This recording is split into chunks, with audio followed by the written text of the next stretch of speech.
They believe they're outdoors, so they're protected, and that simply isn't the case. They may be a little less susceptible, but they still need to exercise social distancing outside. And further to the chief's point, if we make a declaration, we can start off at a certain level.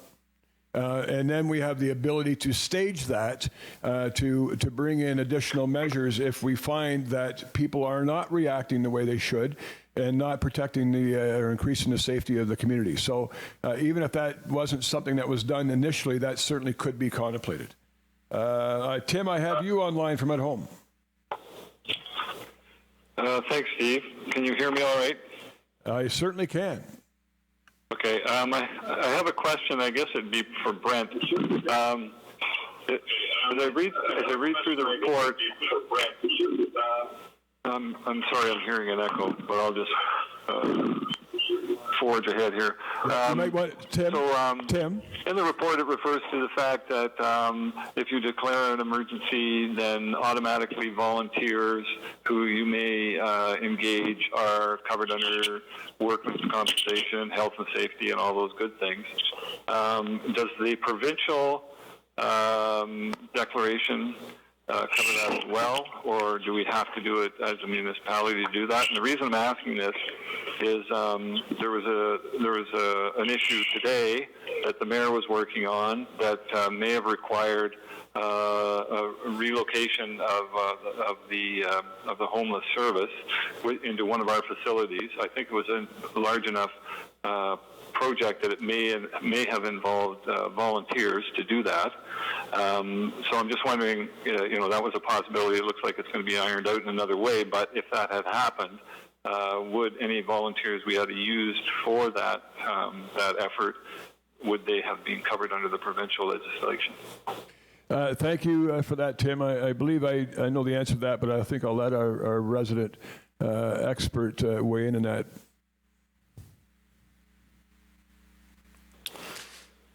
Thank you, through you, Mayor Clarke, to Councillor Lauer. It is my understanding that we have to do that locally. I don't see anything written in the Emergency Management and Civil Protection Act to that point specifically, but I know it does address that specifically for communities. So it is my belief that we have to declare in order to protect the health and safety and have them covered by WSIB for any volunteers. I would need to seek a legal opinion on that if it's able to be done by the province. But if I were to make a best educated guess, I don't believe so, and I'm at about 90%. Thank you. If I could follow up. Sure. So I referred to an issue that happened today. We've reduced our essential services. And so, again, the specter of some sort of double whammy here with some sort of weather event could also mean that we end up with a bunch of people doing things for the city that they wouldn't normally be doing that. So I guess that would be one of my concerns, or one of my reasons for supporting the idea of going ahead. Just in the event that there were situations where we did suddenly have to use volunteer labor. Sure, I've got Brent, our chief, that will begin the answer, and maybe Madam CAO, if you wish to weigh in, I would look towards you as well.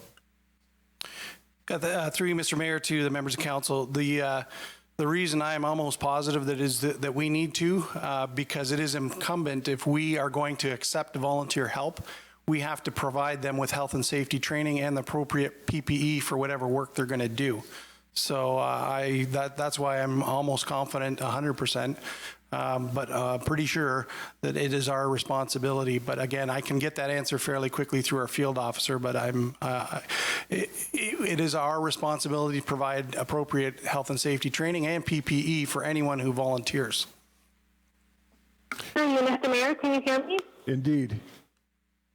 Just to the chief's comments, circle back if there's any further information with respect to that, but that is my understanding as well. Just a comment about reducing essential services. We still have staff that are available and certainly on call. So, for example, there might be a weather event tonight where there might be some freezing. We have all that organized to ensure that we've got staff available to come out and stay on streets and so on. So I just wanted to make a comment with respect to the comment about essential service. But with respect to volunteers, it is my belief that the chief is correct in that matter. And agree, that was the answer that I was going to lead with if I needed to. I understand that I have Rob on queue at home. We've taken an interesting transit route for me to discover that. But Rob, would you like to weigh in?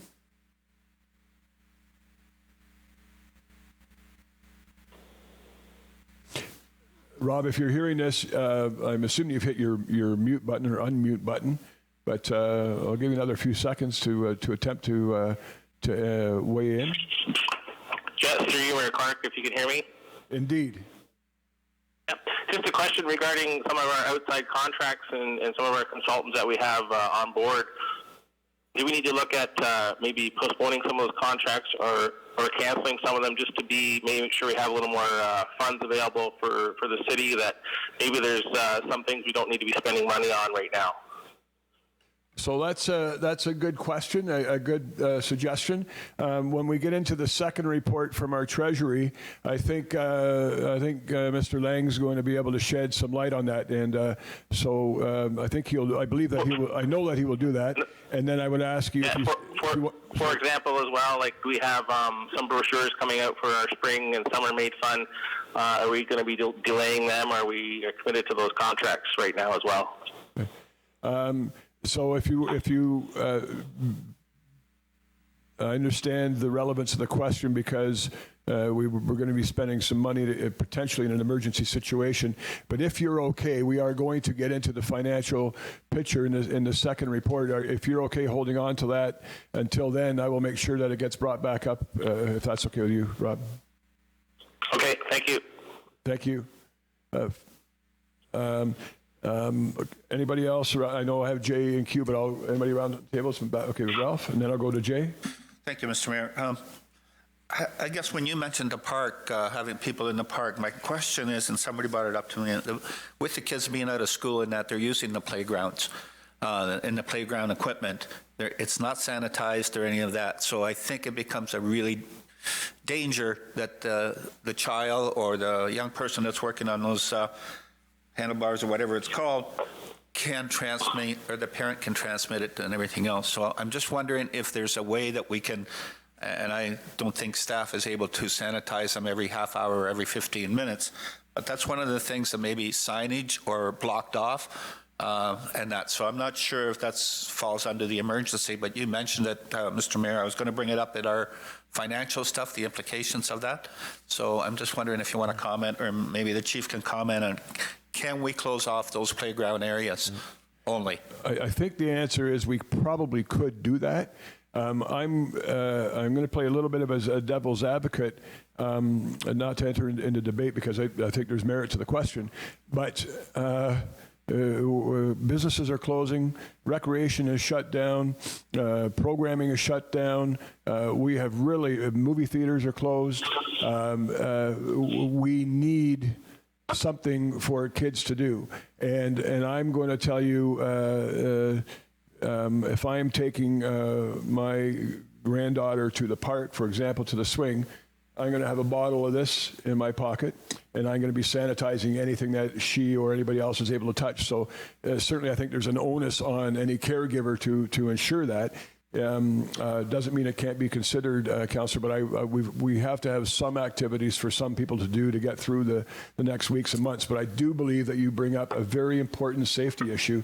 But I would hope that people would be responsible enough that we wouldn't have to do that. But if you want to follow. Yeah, thank you, Mr. Mayor. Just a comment that I think it's Mississauga or Brampton that just declared their sorry? Yeah, they did, but also that one of them declared that the park, apparatus for kids, and that is completely out of bounds in what they did. There's the police, what do they call it, tape, police tape around it, out of bounds, and there's a signage, they're putting signage up that says not to use them because it has the ability to transmit the disease.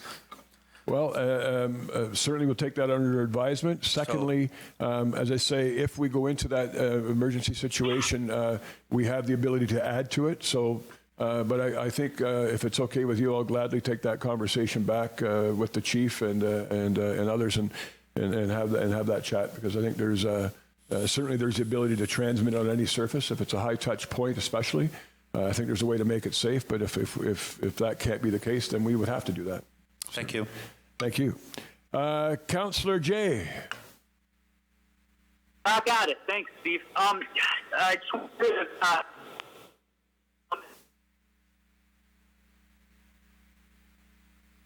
to,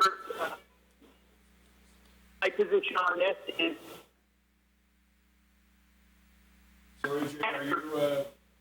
Sorry, Jay, we've lost you. We lost you about 10 seconds ago. Can you hear me? We can now, yes, indeed. Can you hear me? Yes, yes, indeed. Okay. My position on this is we need to accelerate to 110% here, use all of our power available to us to ensure that this city is shut down. I think we need to start looking into ways to restrict the numbers of people, as we were talking about with Brent, entering facilities. That is all facilities, and also parks, public spaces, parking lots. And if we need to use our power to ticket, I think that is really worth doing. The other thing I think is really important going forward is that we reduce any and all council meetings in a group setting, that we try to work towards doing this as an online platform. It's difficult, but I believe we can adjust as a city and as a council. The last question for Brent is there was a couple of one or two businesses I'm aware of that have a drive-through that they have available but don't have the drive-through open. Is there a way of ensuring that the drive-throughs for some of these the remaining businesses that are essential, that those are opened?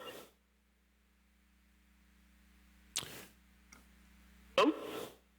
I'm here.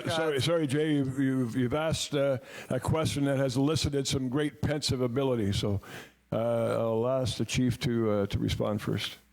Yes, through you, Mr. Mayor, to Councillor Fallis and members of council. That's a fair question to ask. I'm not. I would consult with legal opinion on that, because now we're forcing or requiring a business to be open that wouldn't necessarily. So whatever costs they incur, if we're telling someone they have to be open, no, just to clarify, sorry, this isn't, it's not a restaurant. This is a pharmacy that has a drive-through that has not been opened. I don't know if we have that authority or not to require that to be open. I would have to seek advice on that. We can look into that, Jay. I do know, I don't know, I have an idea how things are going to evolve over the next days and week, perhaps. The state of California, for example, I'm sure everybody in the room is well aware now that I believe this morning or late last night, one or the other, they declared a state of emergency, and everybody, 40 million people in the state, larger than the population of Canada, are now housebound and are only allowed to come out to go to pharmacies and go to groceries. I would believe, and I hope and believe that those two services in specifically, I would hope that they would find a way to stay open. I know that's also the way it became in Italy, and only one member of the family was allowed to go out and make the purchase on behalf of the family. And just on that note, I'm sure there are some that are working, I'll call it a front line, in a grocery store or in a drugstore. And I'm sure it's an interesting decision for them. But I truly want to commend them for what they're doing. And thank them. I heard somebody else describe them kind of as the heroes of what has gone on so far, and I would concur. I would also describe it. My personal opinion is those would be essential services. But I think that's a question we can take away and certainly ask. So thank you for the question. Yeah, I completely agree. Thanks, Steve. Further questions or comments? Ralph. Thank you, Mr. Mayor. Through you to the chief, with your experience and your professionalism, is it too soon to declare an emergency now, or should we do it now? Through you, Mr. Mayor, to the members of council, I am comfortable if we move to that phase. I am comfortable with the move towards a declaration of emergency at this point. Yes. Thank you. Further questions, comments? Mason. Through you, Mayor Clarke, just a question following up on Councillor Sepola's. Just to be clear with the chief, is that a recommendation that we move in that direction, or are you just saying that if we did move in that direction, you'd be comfortable, which is kind of what I was hearing? But I think there's some mixed ears around the table, so I just want to clarify that. Through you, Mr. Mayor, to Councillor Ainsworth and the members of council, I am comfortable with moving to a declaration of emergency in the city of Orillia.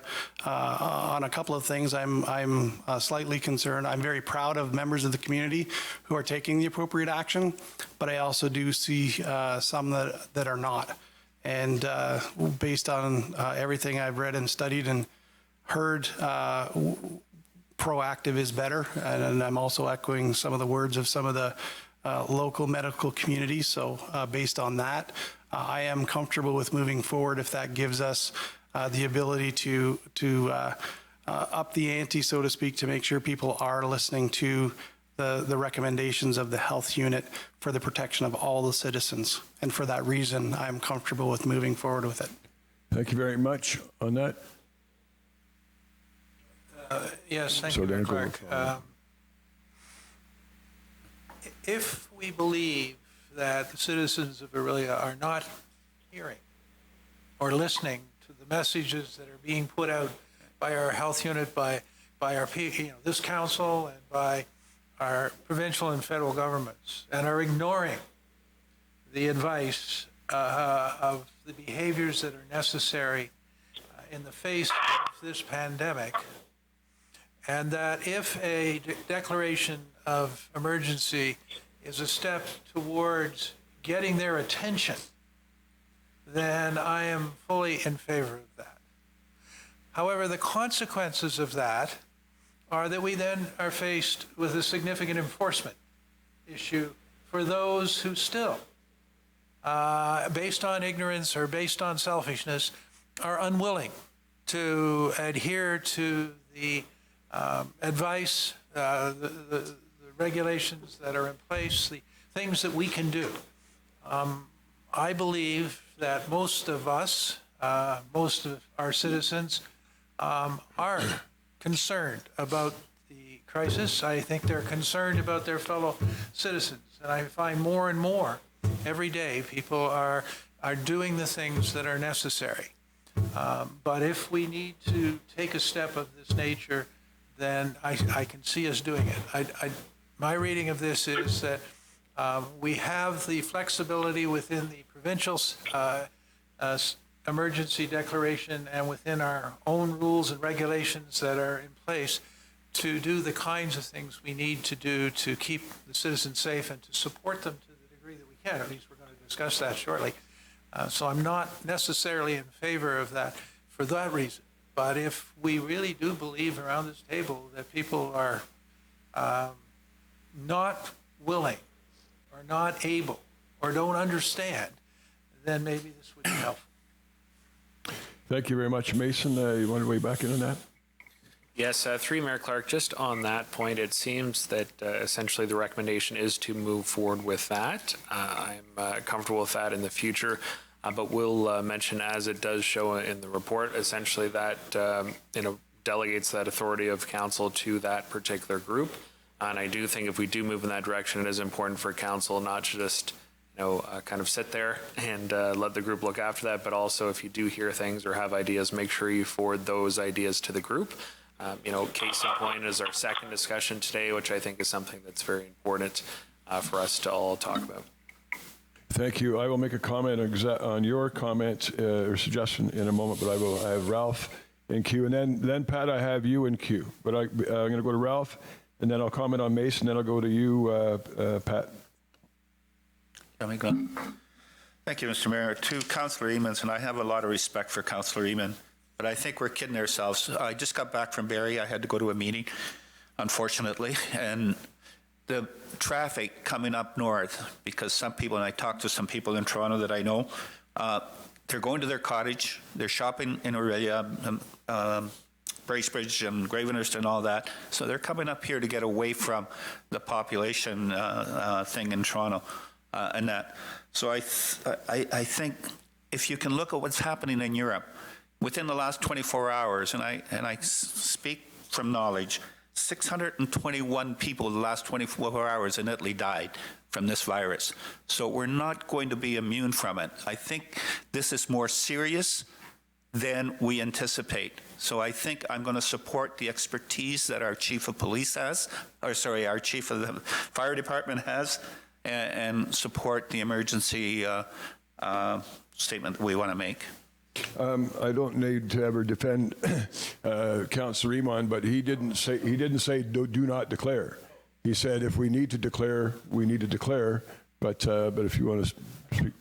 Well, I thought my comment was clear, so I'm not going to repeat that. But what I can do is say I sat in a Kuching, Ontario Health Team meeting yesterday afternoon, and the home and community care folks were describing the escalation in the demand for services because of many agencies closing down and therefore no place to go. But one of the things they said, which was a surprise to me, and you've just pointed out, is that many thinking people in the GTA are using their summer vacation homes as a place to avoid the crowds of Toronto and elsewhere and isolate themselves. So my belief is that those folks are doing the very thing that we are hoping others will do, and is put themselves into a situation where they are separated, as we are around this council table, for those of us who believe it's important to be seen by our population, to be doing the job we're doing, and be available, because I think council members are, in fact, an essential service within this community under the current until we declare a statement of emergency. I think we're all trying to do that. And though I hope I'm wrong, Councillor Sepola, and that those who think about this and are concerned about others will do the right thing, I'm afraid you may be right in the fact that there is a percentage of our population that doesn't believe this is serious. And I think looking at the deaths that are occurring in Italy today, if they had taken these actions 3-4 weeks ago, those deaths would be less today. So it's today we need to take these actions, because we may end up with the same number of people passing because of this over a longer period of time, but we will not put extreme pressure on our healthcare facilities as they have in Italy, where unfortunately the medical practitioners are having to make decisions about who gets a respirator and who doesn't. That would be a horrible scenario if we had to confront that here. So these are important times for all of us to do what is right to do. Okay, more questions around what it would mean to do a declaration of an emergency. Pat.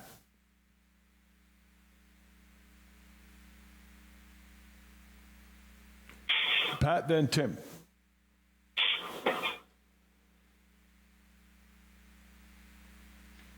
Pat? Pat, have you hit your mute button or your unmute button?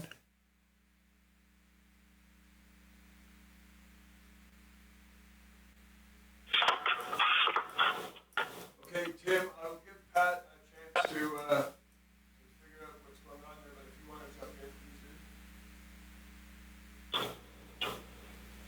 please do. Thanks, Steve. Can you hear me? Yes, so, indeed. Okay, so no, I just wanted to add my support to the notion of declaring an emergency. I can't find a downside to it. I think doing it gives us the greatest flexibility. So I think it's important to be ahead of the curve in this particular instance.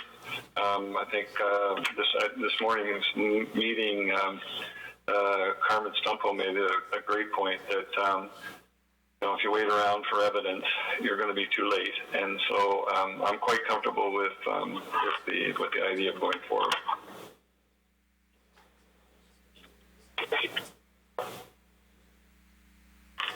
Thank you very much.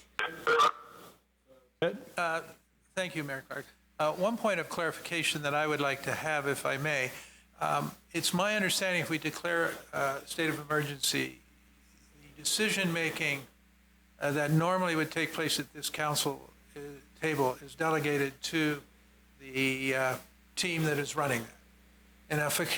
And that concerns me that if a state of emergency is in place, and we're getting predictions now that this will exist for several months or more, that you would in effect be eliminating the ability of our council to formally be involved in the decision-making with respect to how the city is responding to these efforts. And not that I don't trust the folks at the front line, but I'm not sure I trust them for 2 to 3 months to, in fact, I think they could valuably use our decision-making. So again, I think it's an issue that we need to take with extreme caution, only because the consequences may be more different than we are interpreting them, which is that we have the flexibility in the near term to do what we need to do, which I think we already have. But.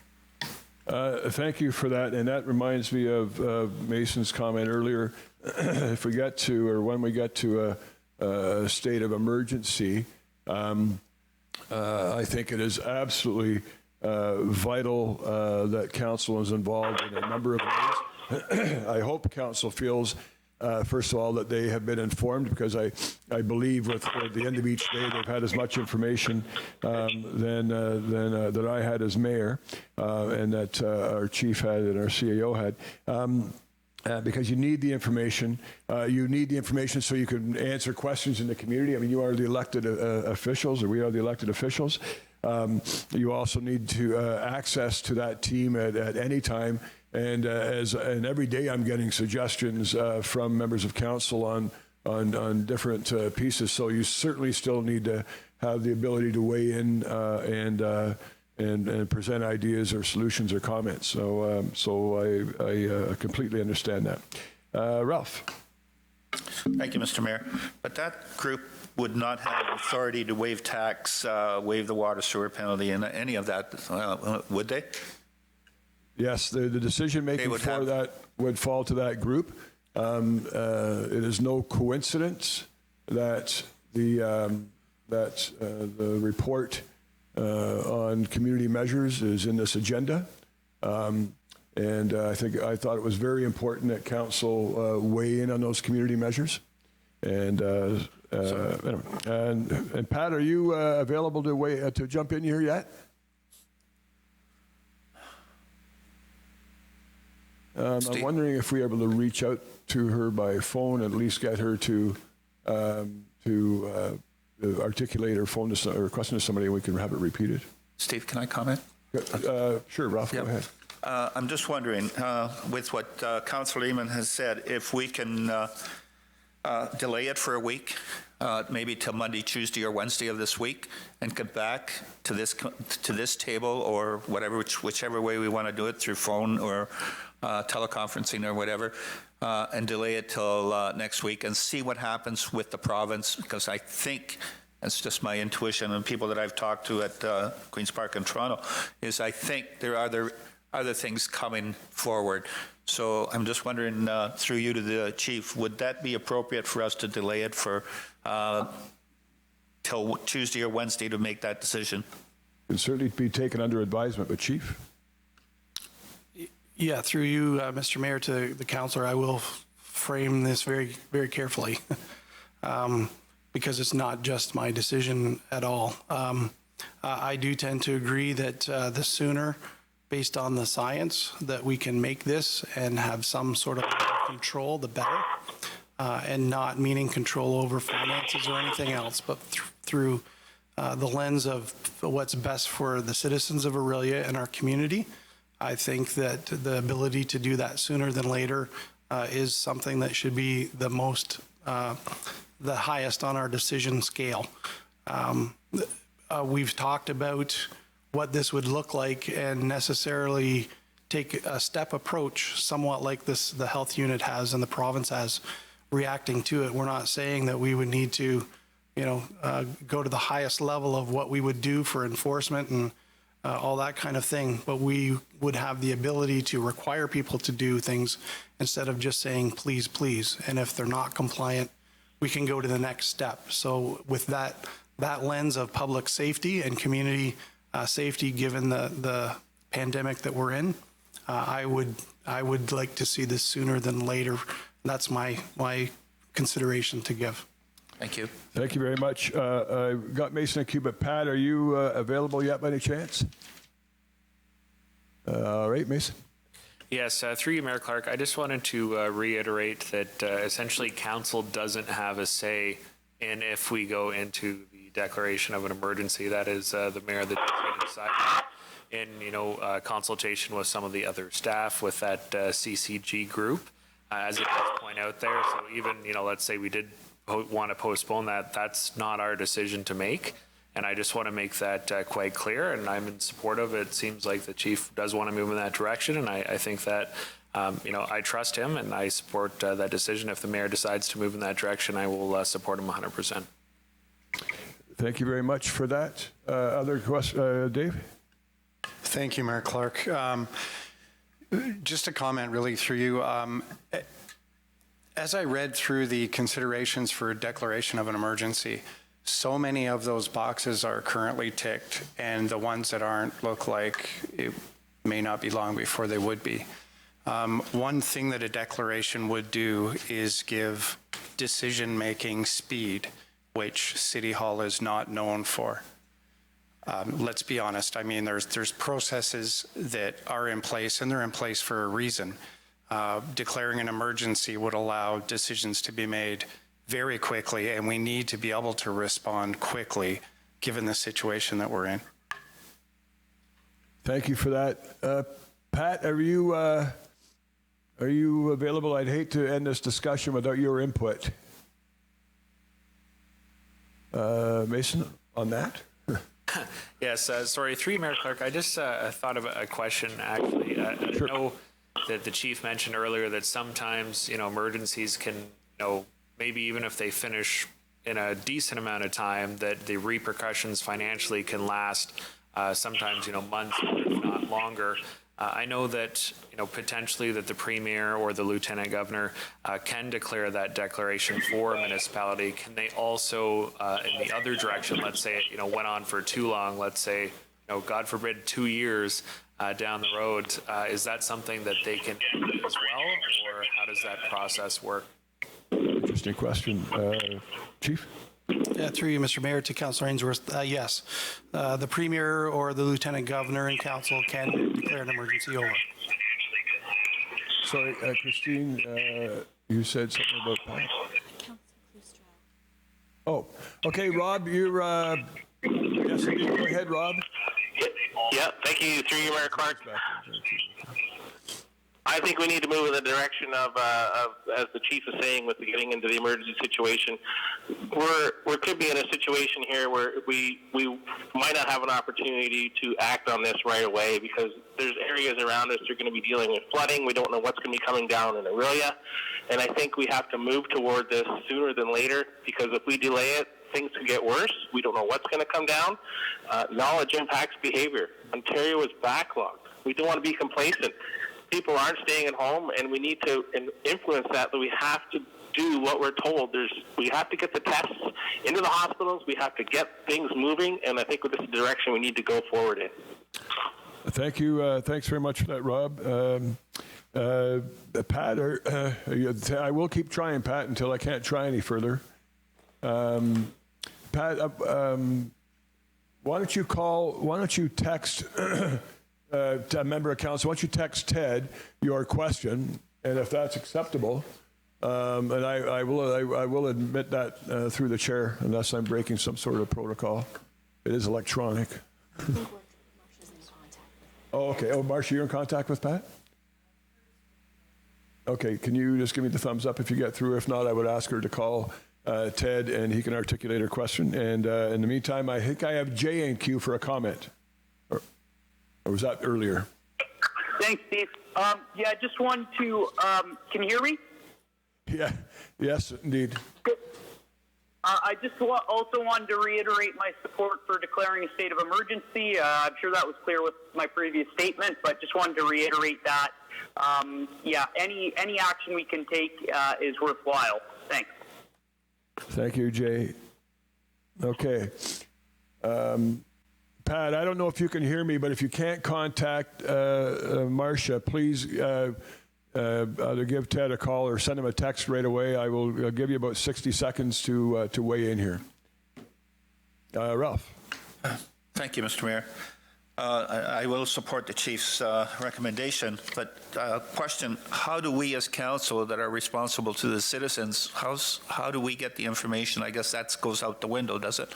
Oh, absolutely not. Matter of fact, I believe that flow of information becomes even more critical. More critical. And okay. And I see Jennifer, who is in charge of our communications and other, but is nodding her head. So no, that flow of information, Ralph, would be critical both ways. And okay. So I have a couple of other things. Okay. And I know it's on the agenda for the next item, but. So if we want to add to the list that's here, but once we declare an emergency, then we can't even discuss that, or we... I did indicate earlier that there was, there may very well be a reason that may very well be, not necessarily a reason that agenda item is on our agenda today. So your point is well made, but if it's about adding items, we'll do that at the next item. Okay, but if we declare an emergency now, if you declare an emergency now, then these will all be gone. Okay, I'll reiterate one more time that there is a reason that we have a second agenda item on the menu, or on the agenda. And it may very well be for a reason that you're talking about. May very well be. Thank you. Not necessarily. Pat, did you get a hold of Ted? Ted's sitting by the phone like a lonely bachelor at the moment, but with no action. Yeah, I know you probably could. Okay, Pat, I'm going to apologize for that. I'm not sure what the source of the issue is. I know our IT have done a great job getting us set up in very, very short order. Kurt is going to ask Pat to call Councillor Raymond. Okay, that was at 4:10. What time is it?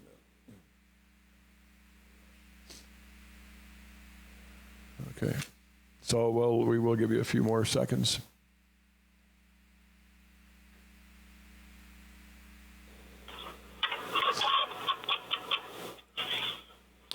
Pat, what I'm going to do is I'm going to move on to our second item, but if you do get through one way, shape, or form, I will allow the question then. I hope that's satisfactory to the chamber, the group around the table. So with that being said, Chief, thank you very much. Certainly not just for the last hour, but for everything in the last few weeks. But I will remind you one more time that we need you for the long haul, not just the short period. So make sure you're staying healthy, and I know I'll talk to you very soon. With that being said, I will now ask for Jim Lang, and I'm keeping it informal today unless somebody is offended by that. We can switch it up to have more formality. Jim is our treasurer for the city and has done a great job in very short order putting this report together for today, and I thank him for that. I know there was a comment that somebody didn't get it till about half an hour before the meeting, which was probably about half an hour after I first saw it. So it was bang, bang, bang, and that's what this kind of situation dictates. Jim? Thank you, Mayor Clarke. The report provides options to implement community assistance programs in response to the local impact of the COVID-19 pandemic. Options include establishing a fund to be distributed to community critical lead service providers, the waiving of tax and water sewer penalty, the waiving of transit and parking fees, and the deferral of the implementation of the municipal accommodation tax and the next intake of the downtown community improvement plan. This is a very dynamic, changing situation. Issues are changing hourly, if not more frequent. Consideration for further support programs will be addressed as those issues arise. Finances have already been commented on several times in our previous discussion, so I'll answer briefly right up front. Councillor Klustra had asked earlier about the whether services or contracts were being deferred. I can comment that many services are being reduced or deferred completely. I can't speak on behalf of all departments at this point, but I know that activities will, in the next few weeks, will very much go down in terms of volume. And we still have bills that are outstanding that will be paid, but there will be many services that are reduced or deferred. Some activities that have long-term impacts, some activities that have long-term impacts may still continue. And I'm thinking of major construction projects that, for instance, the Front Street project that has just started. As long as the construction companies are in a position to be working, I'm understanding at this point that that projects such as that are continuing. More generally, in regards to the question of financing, we have two aspects to consider. First of all, financing the expenditures to address the initiatives that are being taken and to cover the cost of directly lost revenue. And then the second issue will be cash flow in regards to unpaid taxes. The answer to the first question is quite simple. We have often discussed the importance of healthy tax rate stabilization reserves, and I'm sorry, I'll mention it again. Healthy tax rate stabilization reserves are very important, and this is the reason why. And I can confirm to council and the public, the city has exactly that.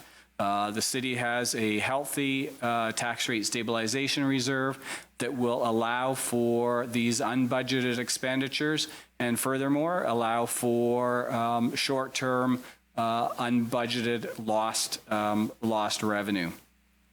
The next thing we'll have to look at is the more long-term impacts. No one can predict how long this is going to continue for.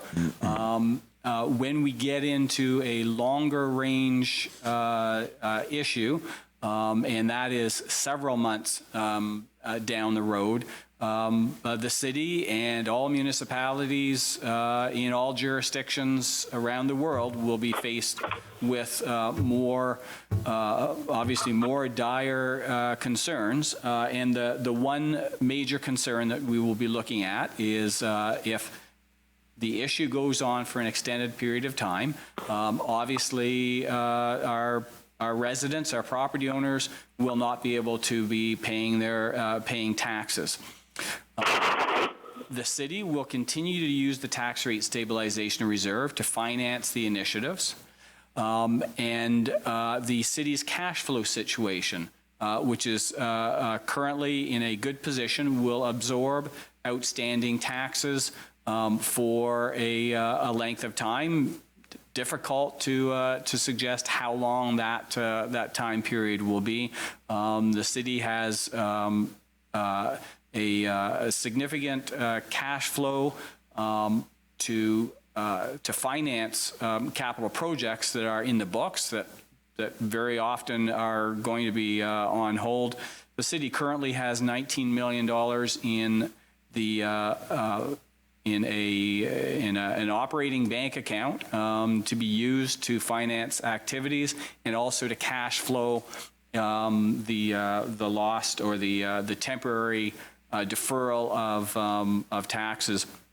In addition to that, we have additional investments that are earmarked for outstanding capital projects. You're getting into a long-term issue at that point. There are additional options available to a municipality.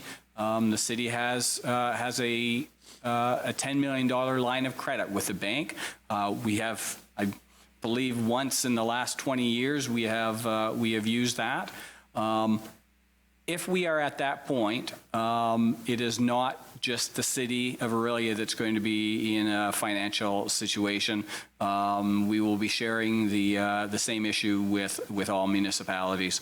So I can say in the short term, without a doubt, the city will be able to finance specifically the issues that are in this report, and also into the midterm of the response to the issues. Jim, I just want to say again, I want to thank you for the report. I thought you articulated it very well. I thought it was well thought out, and not just a knee-jerk reaction, although the time frame in which you did it in could be seen as the same, but it certainly isn't. And so I want to thank you for that. Now, with that being said, I will entertain, I think I'm going to entertain discussion before I entertain the motion. I'll start with Ted. Oh, sorry. Mayor Clarke, yes, thank you. I do have Councillor Heen on the line, and she has asked me if I would put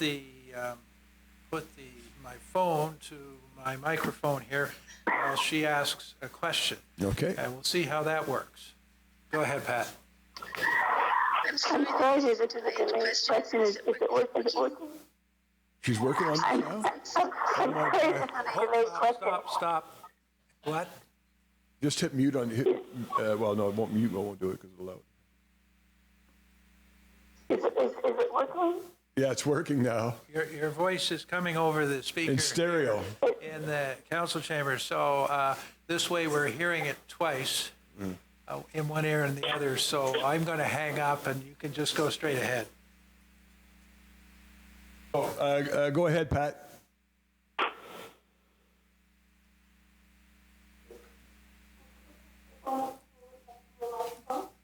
Yeah, you got to speak right into it. Are you able to put your phone up to your microphone?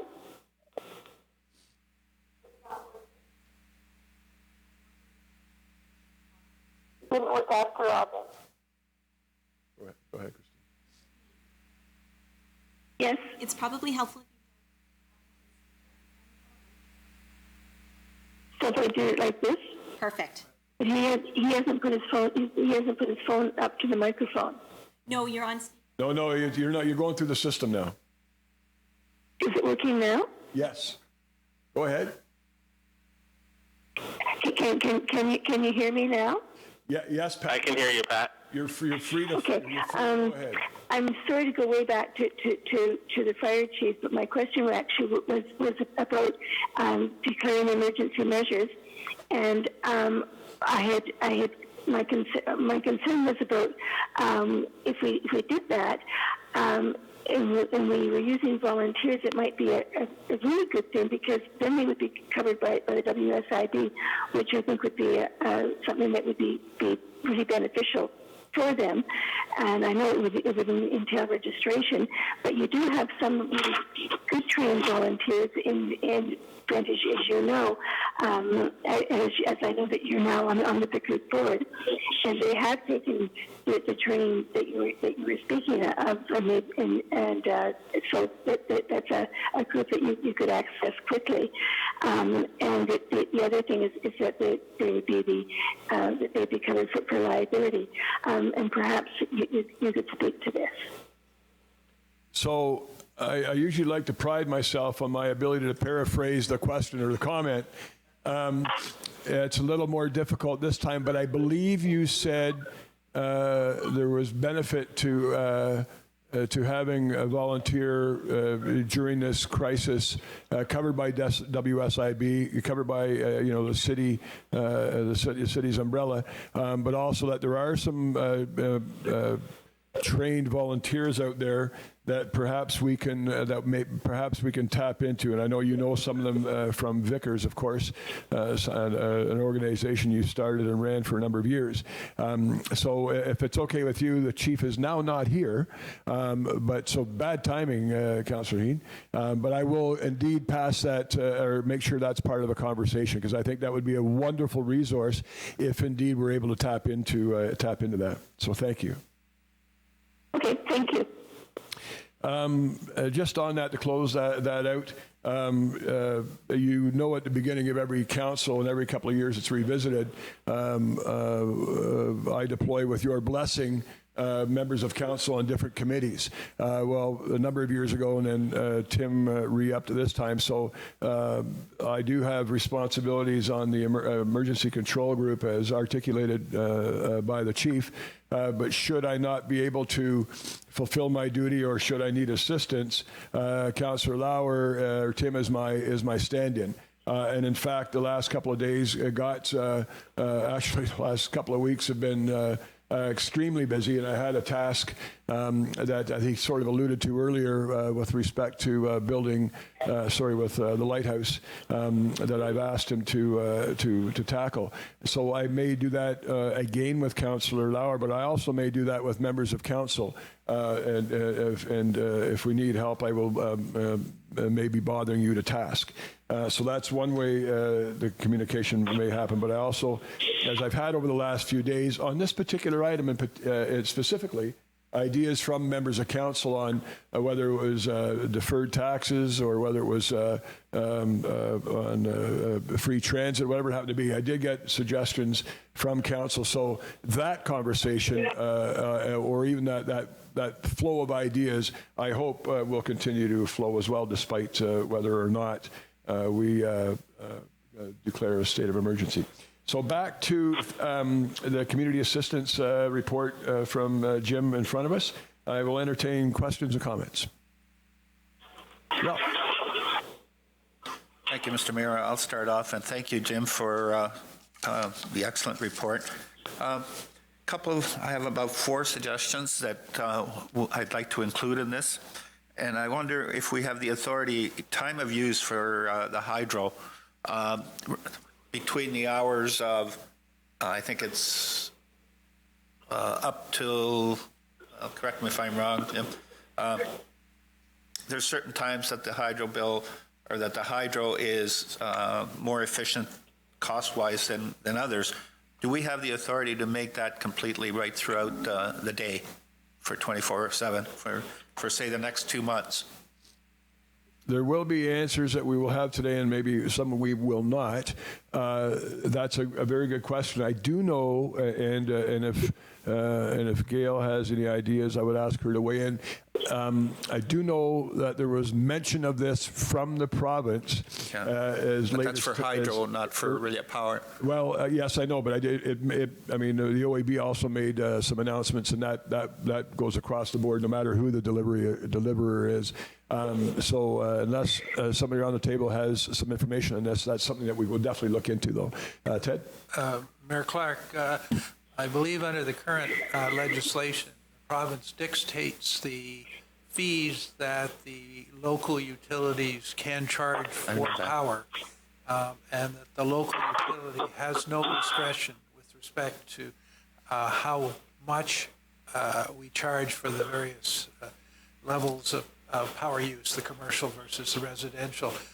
So I think though we could reinforce with the province that this would be a major assist to our citizens, I don't believe we're in a position to legislate that directly. Yes, so Ted's quite right. In roughly around 1999, the provincial government of the day legislated that, first of all, that municipalities that own both distribution and a generation system had to separate them, and that any electricity they produced through the generation side of the business had to be sold back to the grid, and then it came back to the market at a flat rate, as I understand. Councillor Iman? Yeah, and just one further. Through you, Mr. Mayor, if I can. Please. Mr. Mayor, just with respect to that, I have been in contact with Grant Hipgrave, the CEO of Orillia Power, and as set out in the report, the current initiatives include the deferral of taxes, the deferral of interest related to the billing, and has changed the time frame for which, when one does not pay their bill, Orillia Power does have the ability to shut off the hydro, but the OEB has changed that time frame from the end of April until the end of July. So that I think is within the report. I will circle back with Grant and ask him if he is aware of any further initiatives coming down the pipe and ensure that members of council are well informed. But I think if I go back to the original question, the question was, does the city have that authority? And it's not the city that has the authority. It would be the province through the OEB process. But I certainly will follow up with Grant on that issue. Thank you, and perhaps we can make sure that our communications department sends that out to members of council. I do know there was, and I didn't have time to get into any details, but there was an announcement of some sort from the province on time of day use, but I think they were going to a flat rate. But if we can make that part of the information, that would be terrific, and thank you for weighing in on that. Mr. Mayor, if I can? Yes, indeed. Thank you. The other one is I'd like to see us cease giving tickets through bylaw enforcement. As we know, and I had somebody call me today because they got a ticket, I think the last couple of days or 3 days, because they were parked and there was 2 cars within the family and they only had room for one, so they parked on the lawn or something. And I didn't get quite the whole story, but maybe till the end of April that we do not issue any tickets whatsoever. And the other thing that goes with that is the parking meters, that if we can bag the parking meters so that people do not touch them. If right now, if I park downtown, whether I go to a pharmacy or whatever, if I put money in the meter, I touch the meter or whatever it is. So that could be a carrier, could be a transmitter. So I just wonder if we could bag the meters in the downtown Orillia. There's not a lot of people downtown, as you know, Mr. Mayor. So I think that would be an appropriate issue and a safety issue for some of the people parking in the downtown to go to wherever. Sure. I believe that staff have recorded that. I think there's some merit to having people not touch high-touch points. I would remind all members of the public, though, even if we think something is sanitized, go ahead, well, just sanitize it yourself. You just can't take a chance right now. So anyway, we'll take that under advisement. Ralph, that's a good suggestion. With respect to your first question or suggestion about parking, it is, as you'll maybe see in item 5, it may be worded so that it's not obvious, but waiving of parking fees through April 30th is exactly in there already. So if there's no parking fee required, then there won't be any enforcement, and therefore no ticket. Yeah, I'm basically talking about parking in residential areas, and because of the snow removal and everything else, you can't even park on the street after 10 o'clock or whatever it is, but there's 2 or 3 cars in a family that they're staying at home now. That way it was explained to me, and they would see, is it possible to say that? I think we can go and look at that. I may have a few. Through you, Mr. Mayor, if I may. Sure. Go ahead. With respect to the overnight parking, so aside from a snow event, there will not be any further overnight parking at this time. So as we have reduced our staffing levels, there has been a decision to essentially discontinue the overnight parking enforcement unless we have a snow event and unless we have challenges clearing the roads. And what we would do is ensure that if there is a prediction of a snow event, that we would do through communications a broadcast across the community to let them know that they need to ensure the vehicles are off the roadways. So we certainly still have safety issues. So if your question was around parking on the street overnight, I think Gail did a very good job of answering that. There still will be some parking restrictions on some streets because it's been deemed to be a safety issue in the past. But to make no mistake, if council gives this resolution its blessing, there will be no charge for parking and therefore no enforcement, and no enforcement in the city, I believe. And if Gail, if I'm misspeaking, I'll have you jump in. But unless there's a snow event, in which case they're going to have to clear the normal areas on the road where the plows need to, of course, clear the snow on the roads and sidewalks. Thank you. And my last one, Mr. Mayor, is Go right ahead. Through you to our treasurer, to Jim. Can we give people the option for residential and business tax? If look around downtown and some of the businesses, they're closed and they have no revenue coming in. So I'm just wondering, residential property, if we can say, okay, I know they're due, is it April 15th and March 15th or whatever it was, but if we can, okay, you're not obligated, yeah, you have to pay them, but you're not obligated to pay them till June, July, August, whatever you think is appropriate, both residential property tax and business tax, because some of the people that are in business, such as your food establishments that are owned by individuals, and also retail establishment, doesn't affect me, but that's why I can speak on it. Jim, would you be so kind to explain the effects of the items in the report that Councillor that Ralph's talking about? Thank you.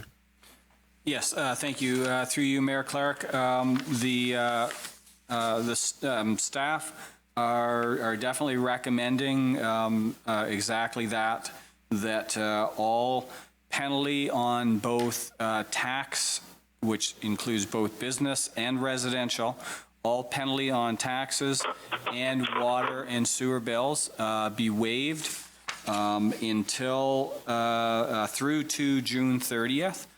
So effectively what that allows property owners to do is to not pay their taxes for that period of time.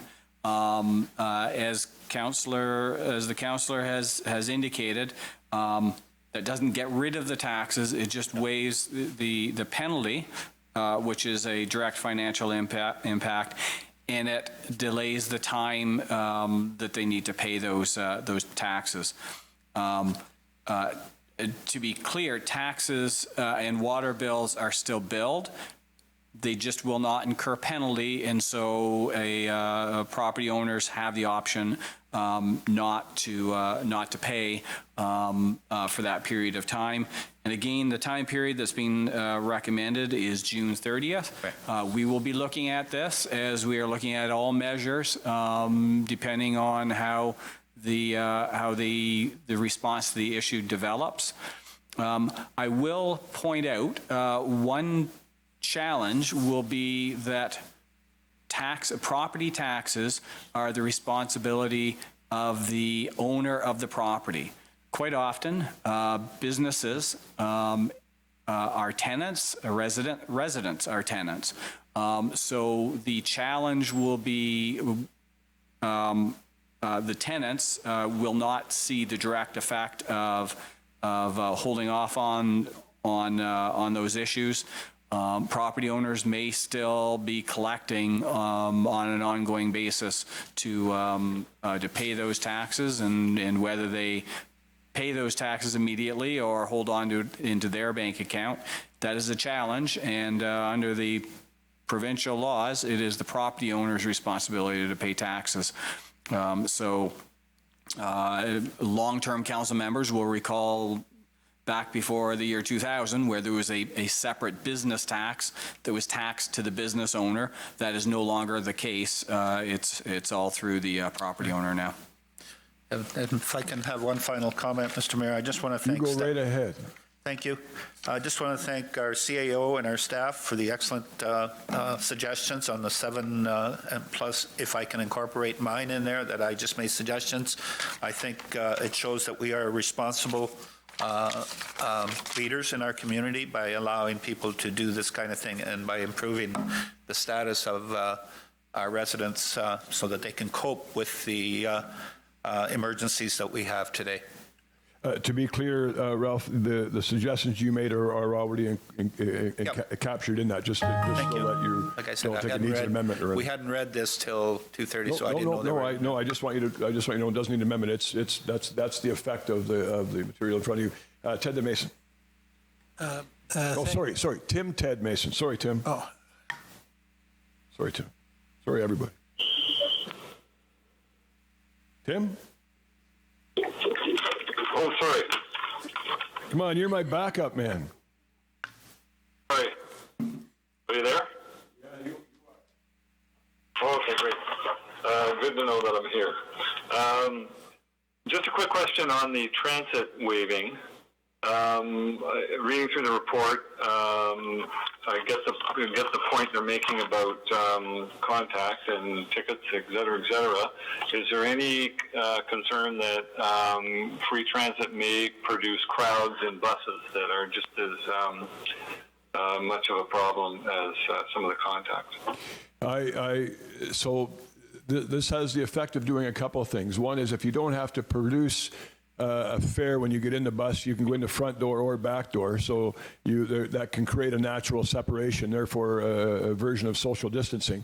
You do raise a good point. If this kind of measure to help ease the pressure on some of our citizens creates that kind of volume, we will definitely have to address that, because people cannot be within 6 feet of each other. End of story. So your point is very good. Matter of fact, I will have my office reach out to talk and have that discussion with her. But I'm going to believe, because they've increased the maintenance of the bus on a nightly basis, and during the shift, the bus drivers are sanitizing the high touch points, that they will be well aware of this. But I will reiterate that, and I see Mr. Lang would like to jump in, and if Madam CEO has anything further, I will look to her as well. Jim? Yes, thank you. Through you, Mayor Clarke. First of all, I'd like to point out that the CAO obviously has we have had extensive discussion in putting together the report. Likewise, we've been involving city departments across the board, and I am definitely aware that the departments have been looking at that issue of what does free transit, what will free transit mean? We are not the first municipality that has gone to this over the last couple of days. We're aware of other municipalities that have incorporated that. It will be something that will be obviously very much monitored on an ongoing basis to be watching for that. Anything else is kind of indirect. I don't believe that those transit systems are seeing a huge influx, simply because most people are staying at home and responding to the pandemic issue as they should. It's a very good question. Jim raises a good point. With Lakehead and Georgian closed, those are two of our busier routes, and with many businesses now shut down, the need to get around the city is certainly diminished. But very good point, and we'll certainly monitor that. Ted, then Mason. Thank you, Mayor Clarke. My personal view in the context of the city supporting our citizens is that we need to support the citizens that are in need of support. The Orillia Matters is running a poll today in which they are asking people about the financial impact on them. And at one point today I looked, and it was a third of the people are saying, at the moment, there's no financial impact. And under 10% we're saying it's a severe financial impact. So it's that 7% that I'm concerned about, and how we can use our funding to do that. So when we have a tax lack of tax penalty, I want to just point out to our citizens, the city continues to have a cash flow requirement ongoing, and many of us are on a monthly payment that is withdrawn from our banks. And if you're in that position and you're not stressed by this, please don't call in and stop that so you can defer your payment for several months, because you're only going to have to catch up. And I know for that 7%, it's going to be a burden if they're a homeowner. The other point I would make in response to the Treasurer's comment on the tax relief only goes to property owners, I do believe the property, at least for residential renters, has introduced a moratorium on renters being turfed from their rental thing. So that in effect, I think, is a similar thing, that there's no penalty to continue even if your short-term cash situation is you want to use the money for food as opposed to rent, then go ahead and use it for food, sort of thing. So that's just a couple of comments on that. I do look at point number 7, and I have a question on it because, and that's the deferring the second intake on the downtown community improvement plan. I'm just wondering that if there are business owners, property owners, or business owners who are planning to do work in the downtown and still have the wherefore to do that work, that are we in effect cutting off having some of that work done during a period when contractors and others are seeking, will be seeking to have their crews useful? And so my question is, are we deferring that because it's a cash flow issue for the city, or are we deferring it because our city staff aren't available to process the issue? Because I do believe that an economic development issue of that nature could potentially be an assist to our community in a time of this nature. Obviously, those who aren't in a position to move forward are not going to apply. So it would be a self-selection kind of thing. I will go to Gail in a minute in response, or to Jennifer. That occurred to me, and so I will. And so maybe I think there's some merit to your question. The other thing is not only maybe people have the wherewithal. Now that your business is closed, it might be an ideal time for some. So that's a very good point, I think, worthy of discussion. Gail, did you wish to weigh in on this? Gail, are you still? For you, actually, yes. Thanks, Mr. Mayor. If I can, I'm going to actually ask Ms. Ruff to respond to that, as that was an area that was brought forward from her department. Thanks, Jennifer. Through you, Mayor Clarke. So certainly that was discussed in the Business Development and Communications Department, and there are 10 active applications currently now with Tier 1, in the first intake for the Downtown Tomorrow CIP. So there are currently projects underway. This was just to give some flexibility for the next deadline for the second intake to go to June. Certainly people can get that in, but it's just giving them the flexibility to have a bit more time to get the applications in by the end of June, which then allows them to still make way for that summer construction season. Indeed. Thank you. Welcome back, Chief. Further questions and comments? I believe I have Mason in queue. Thanks, Ms. Ruff. Yes, through you, Mayor Clarke, would be happy to support the motion as it stands and is provided in the report. I think it has good coverage across the city. I know that on my social media, I've been asking people, how can we help you out, things like that. I think a lot of these do cover a lot of the ideas that have been brought forward, as well as the discussion earlier about electricity and rates and such, that I know that the information will be provided out to us and out to the community in regards to what the province is discussing around that. Also on the transit file, I think that is important, but I do want to remind people in the community that, this all isn't just free stuff that's going on. Eventually, we do need to pay for it as a city, and we will be paying for it as a city. So think of it that way. If you're not paying for something, somebody else is. So definitely don't take it for granted, but make sure that if you need it, that you use it. And be safe when you're out there using transit. I know it's important for us to look after our vulnerable citizens, and I think that there's quite a few folks who do take transit who fall under that category, and it's important that they do have the ability to get around the city, especially in the the weeks and the months to come, to get out and to get your food, because we want people staying home, and obviously. With restaurants closed, it's going to be a lot harder to sustain yourself, but there are options out there, so just stay informed and stay tuned. But we'd be happy to move that motion when we get to that point. Thank you very much, Mason. Any further questions, comments? Pat.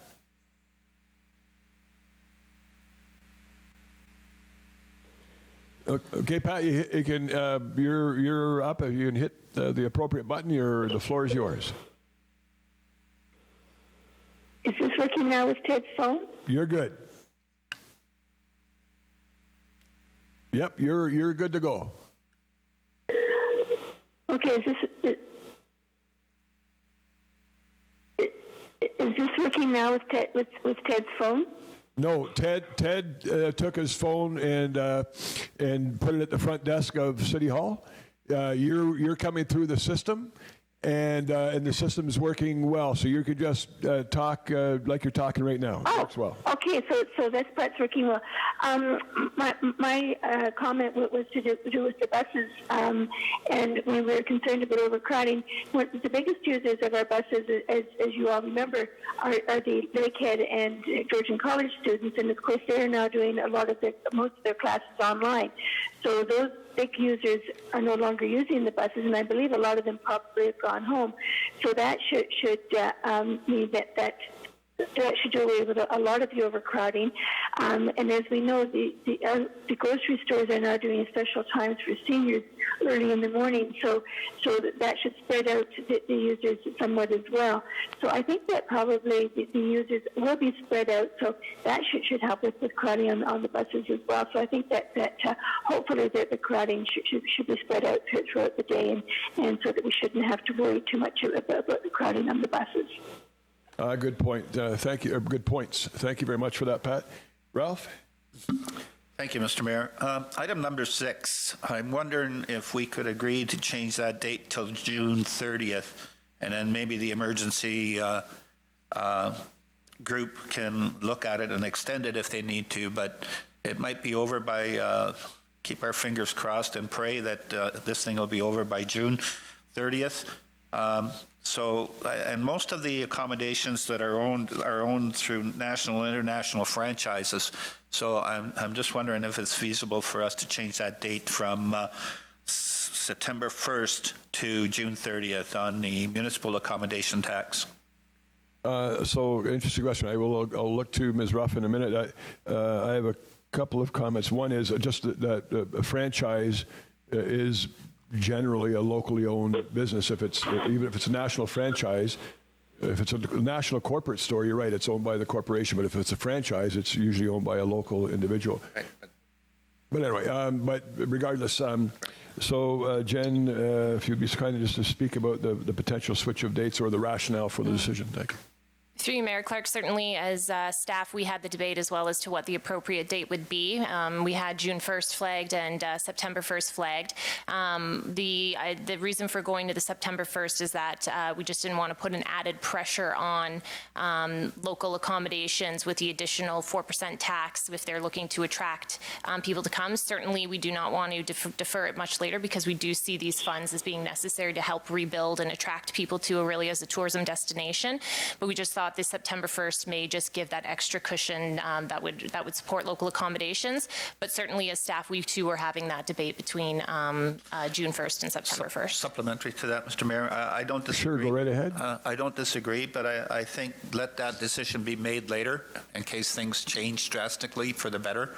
Because it's a busy time of the year when people are coming to our community, and for us to have that kind of money to be able to promote once this is all over, to bring tourists back in the fall and the winter and everything else. So I think it's appropriate that we change it to June 30th rather than September 1st. Well, I will ask in a moment if you have a seconder. I will say that businesses, when they open up, and we don't know when that is, it's not like people are going to, it's not like we're going to have a July, even if this miraculously is over sometime in June.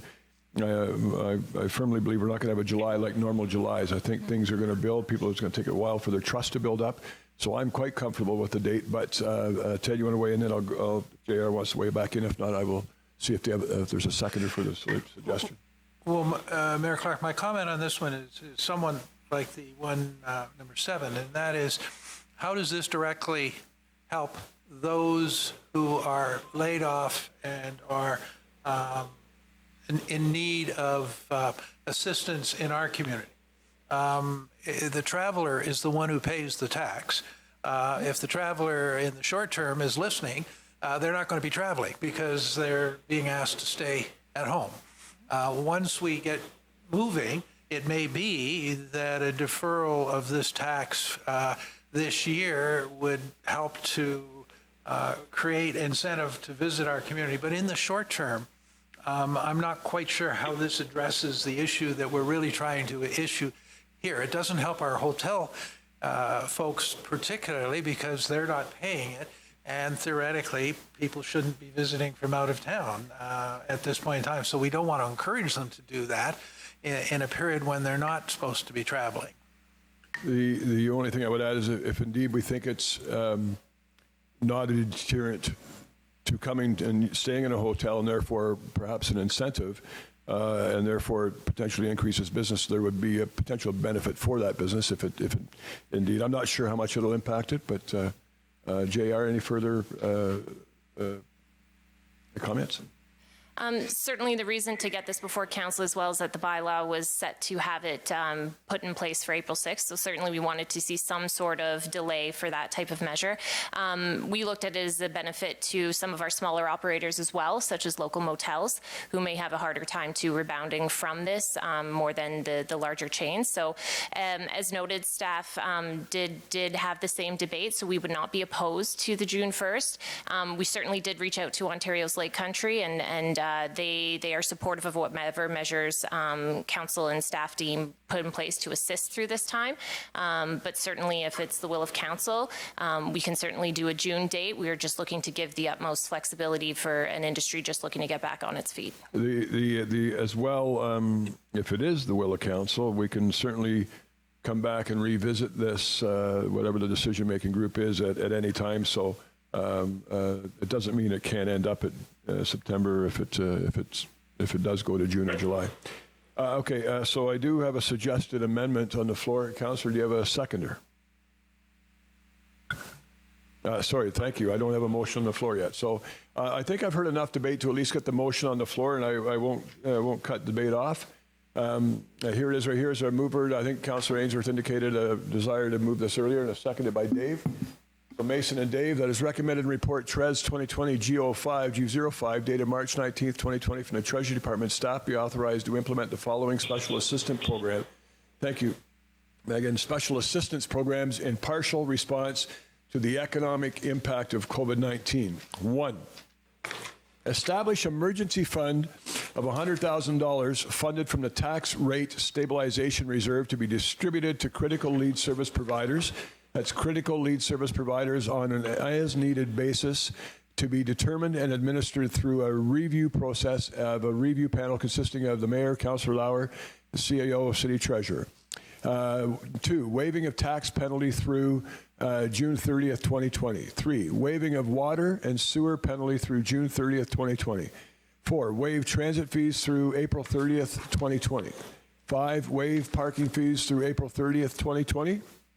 I'll continue reading the resolution, but I just want everybody to understand what those bullets mean.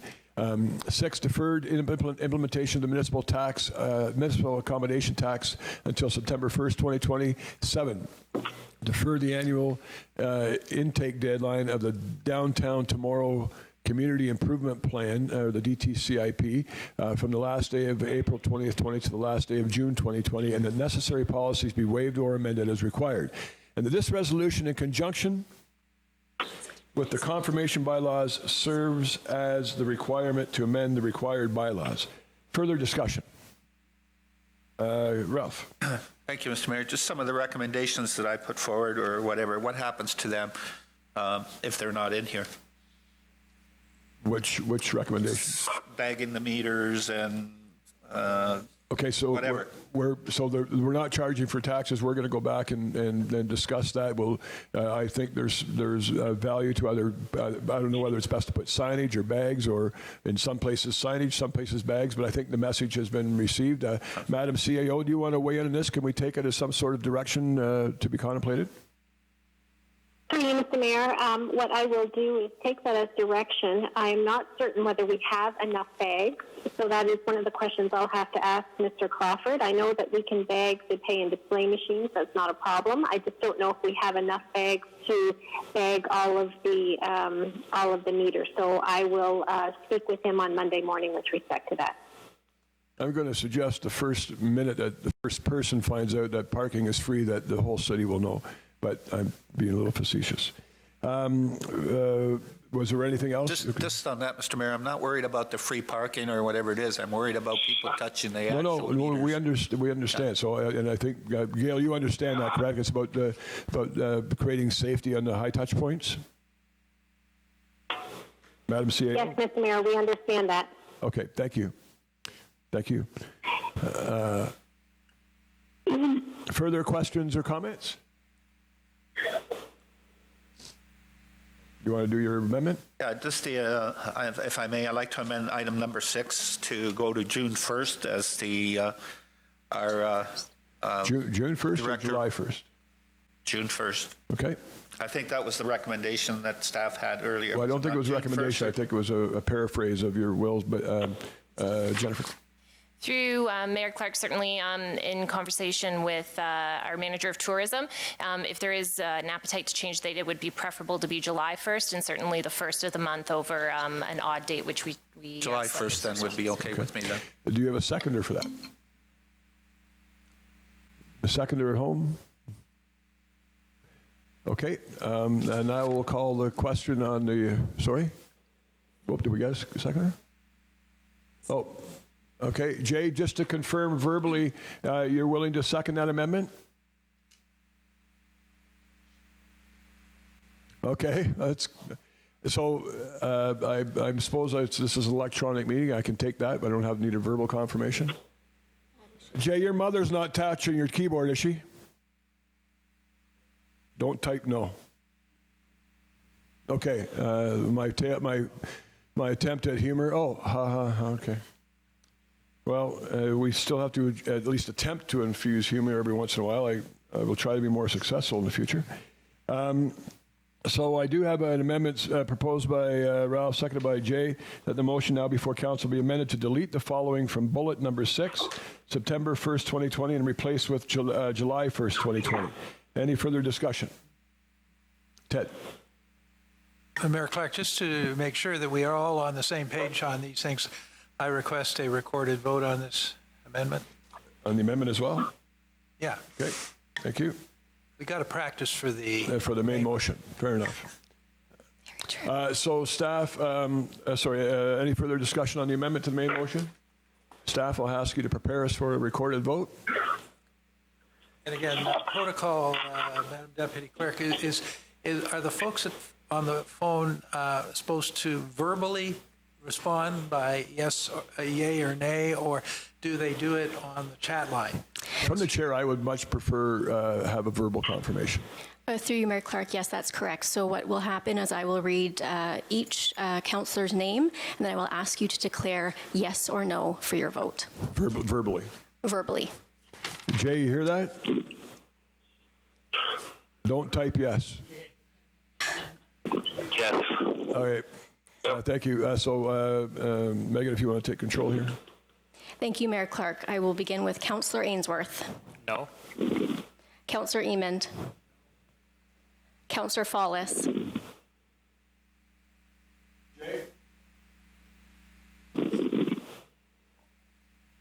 Yay.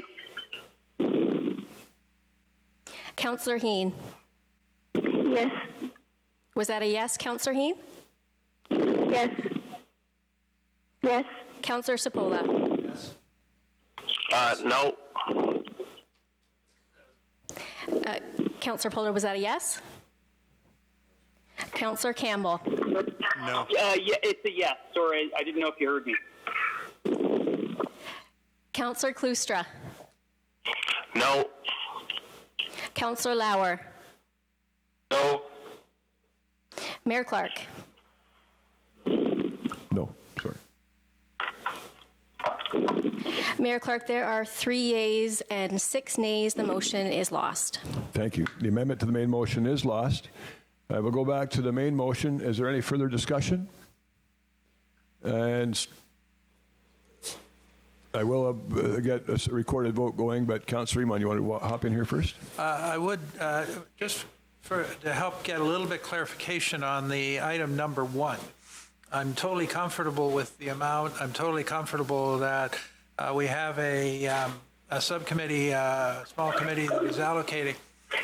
Could someone from that committee speak to any emerging criteria that might qualify an organization in our community?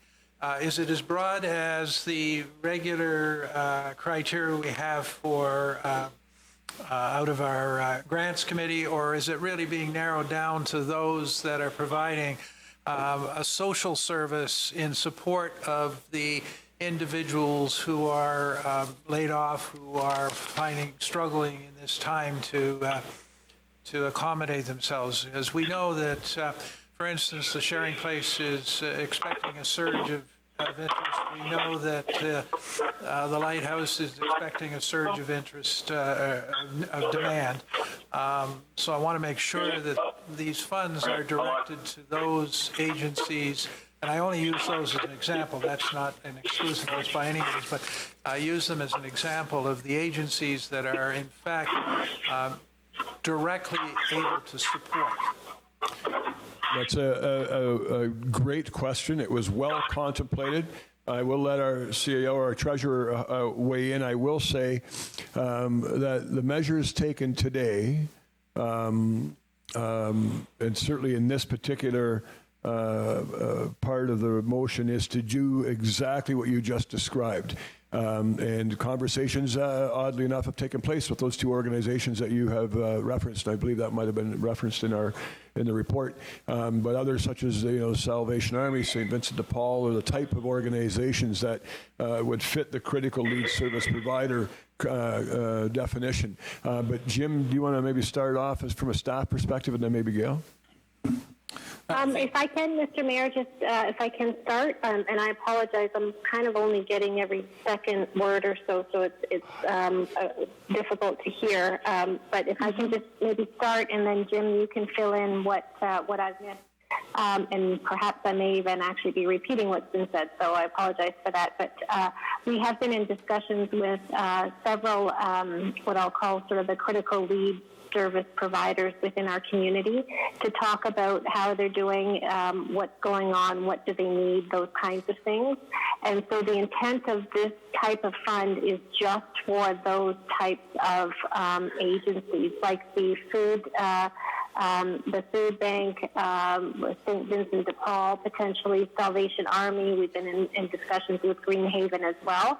So the idea of this is to focus on those types of service providers and to see to what degree we can help them. So that would be sort of the purpose of that fund. Jim, thank you, Gail. Thank you. Through you, Mayor Clarke.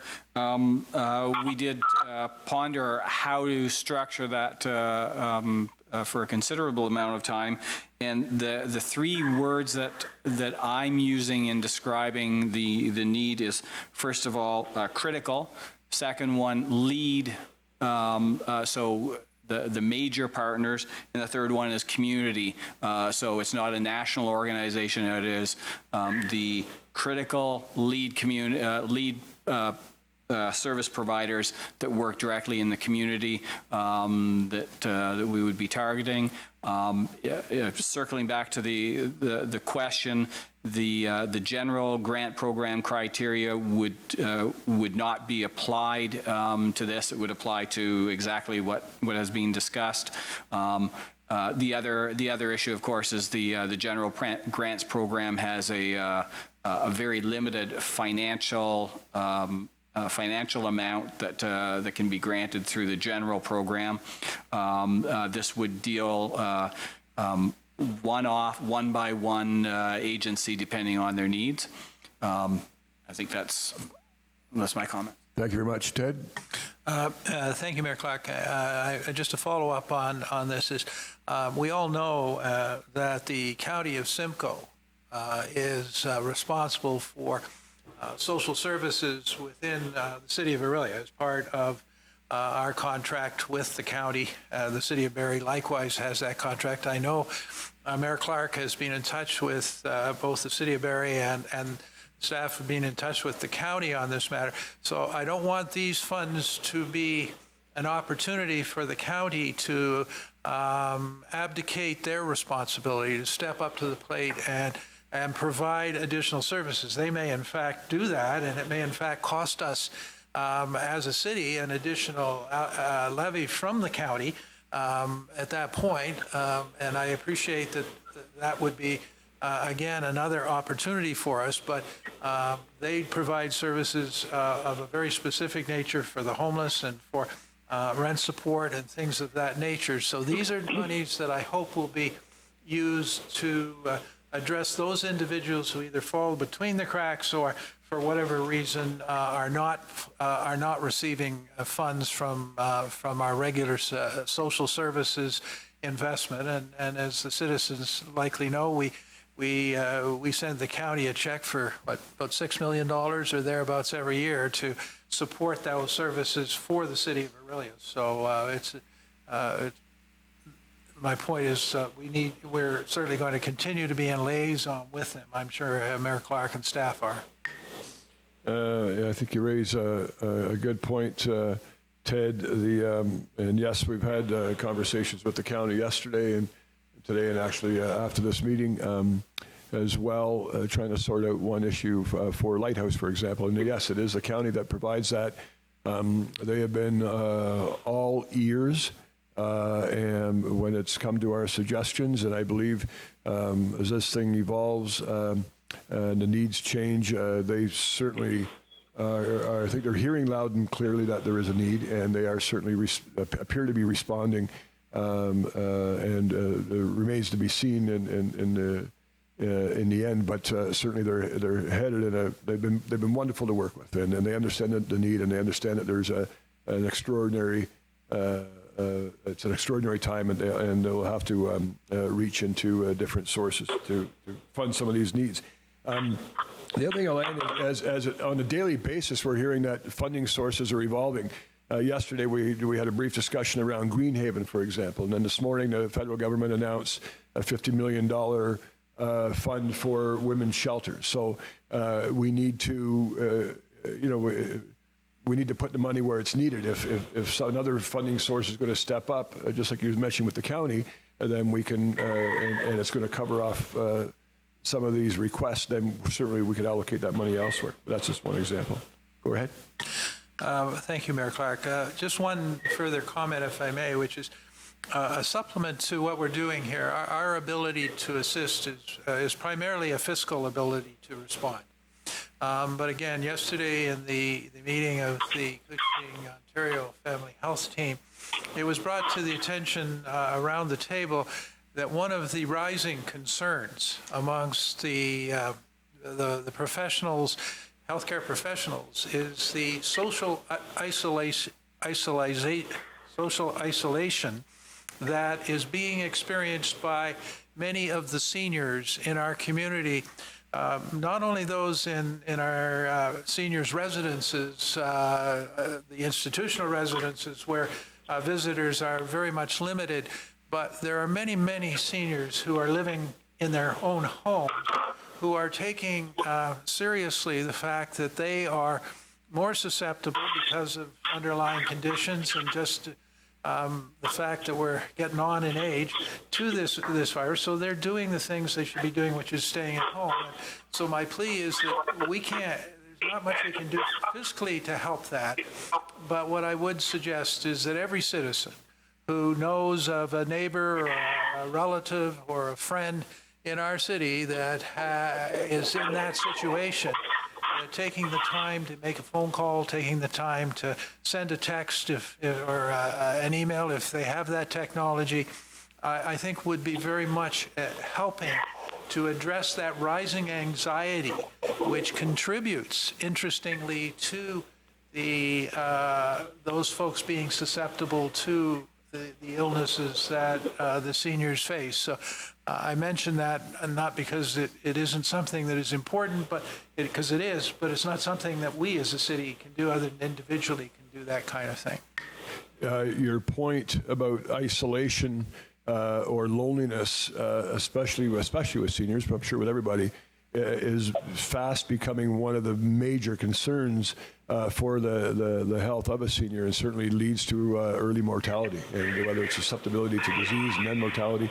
Anyway, no, so a very good point. And the point about identifying in your neighborhood somebody who may be vulnerable, may not have connections, and doing what you can to help them safely, help them for your sake and for theirs. But I think is a wonderful gesture, and I would love to hear about some of those wonderful stories as they occur. If anybody wants to send them to my office, I'm glad to start something to send those stories out, because I think that's what's going to help get us through this. Okay, as a chair, I'm certainly satisfied that we've had enough of a discussion on this. Not hearing any contrarian. Whoops, one. Call for a recorded vote. Yeah. Consider it so formally called, or at least asked for, and I will ask staff now to set us up for a recorded vote. Thank you, Mayor Clarke. Once again, I will read the councillor's name, and please announce your vote yes or no. Councillor Ainsworth. Yes. Councillor Emond. Yes. Councillor Fallis. Yay. Councillor Heen. Yes. Councillor Sapola. Yes. Councillor Campbell. Yes. Councillor Klustra. Yes. Councillor Lauer. Yes. Mayor Clarke. Absolutely yes. Mayor Clarke, that motion is carried unanimously. Thank you. And council, thanks for the unanimous support on that.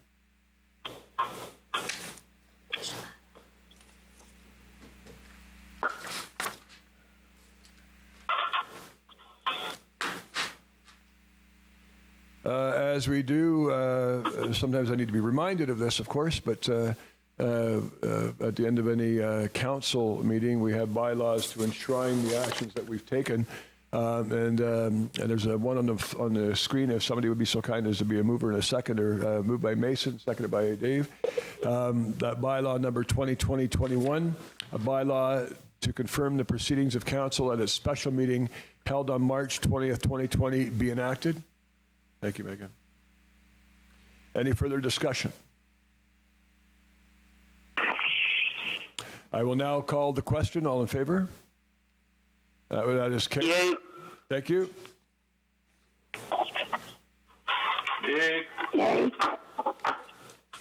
You're just cheering because the vote's over. Yes.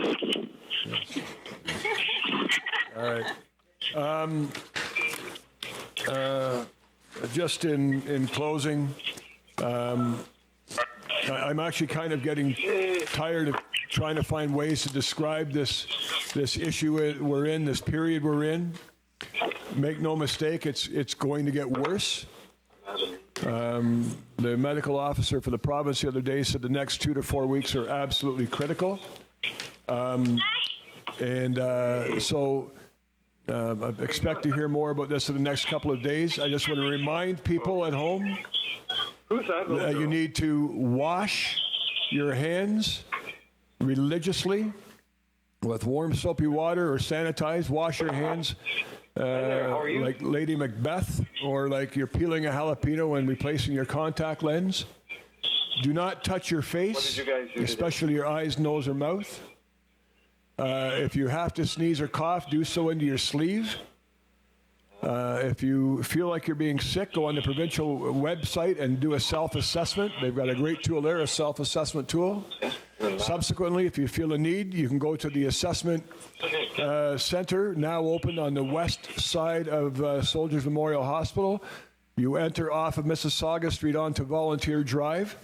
And if you are sick, stay home.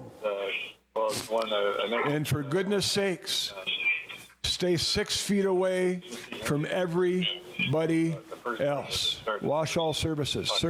If you don't do those things, this community has the ability to get very sick. And we know what will happen if that does occur. So I can't say those things strongly enough. With that being said, I will ask for a motion to adjourn. Councillor Spola. Thank you, Mr. Mayor. Before we adjourn, I wonder if it's appropriate to have that video showing that I sent Ms. Williams and yourself and that. It is one of the videos that is recommended by the Canadian Health Services, and it outlines exactly what people should do and what caused the virus and so on. It's only a 5-minute thing on it. Yeah, so normally I would at least like to have an opportunity to vet the material. I think I did hear mention of it this afternoon, but I was too busy to have a chance to observe it. This is extraordinary circumstances. This is an emergency meeting. It's not on the agenda. Madam CAO, I would look for some direction. I'm not opposed to it, but I would look for some direction.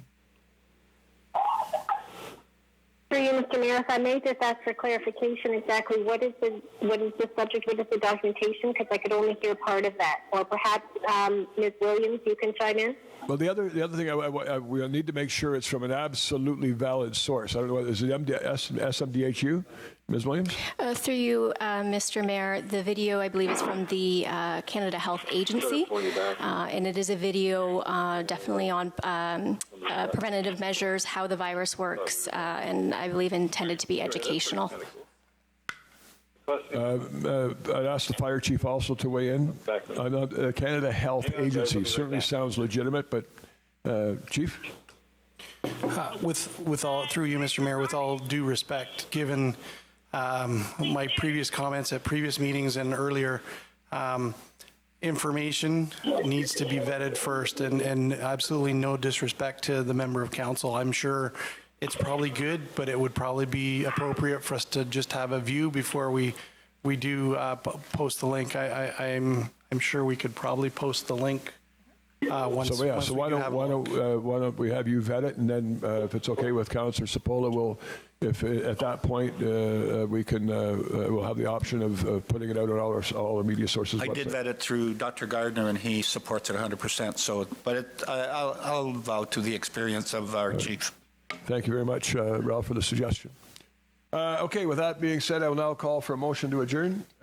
Moved by Mason, seconded by Ralph. All in favor? Sorry, I'm going to say that one more time. All in favor? That is carried. Thank you. Yay. Yay. Yay.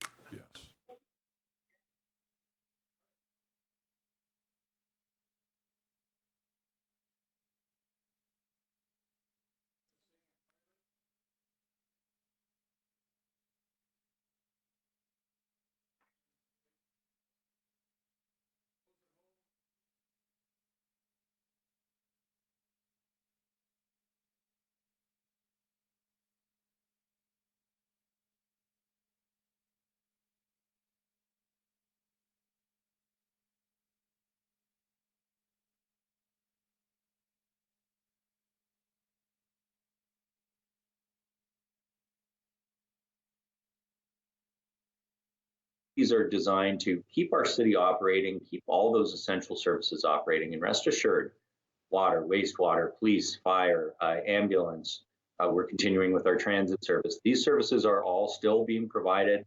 Our staff are doing an amazing job, even sometimes in tough situations, to make sure everybody's safe. And, you know, with the decline in travel and business activity, you know, the city may seem quiet, but I can tell you all of our services, all of those essential services continue to be provided to the public. We're going to keep doing that. And we're going to continue to try and work now as we enter this phase of social distancing and people being at home and businesses not being, many businesses not operating. Now we're kind of shifting to how do we get through this period of time over the coming weeks and make sure everybody gets what they need. So yesterday I formed two task forces, one called the Economic Support Task Force, the other called the Social Support Task Force. Economic Support Task Force is going to be about helping businesses, those who are continuing to operate, to manage the impacts of the virus.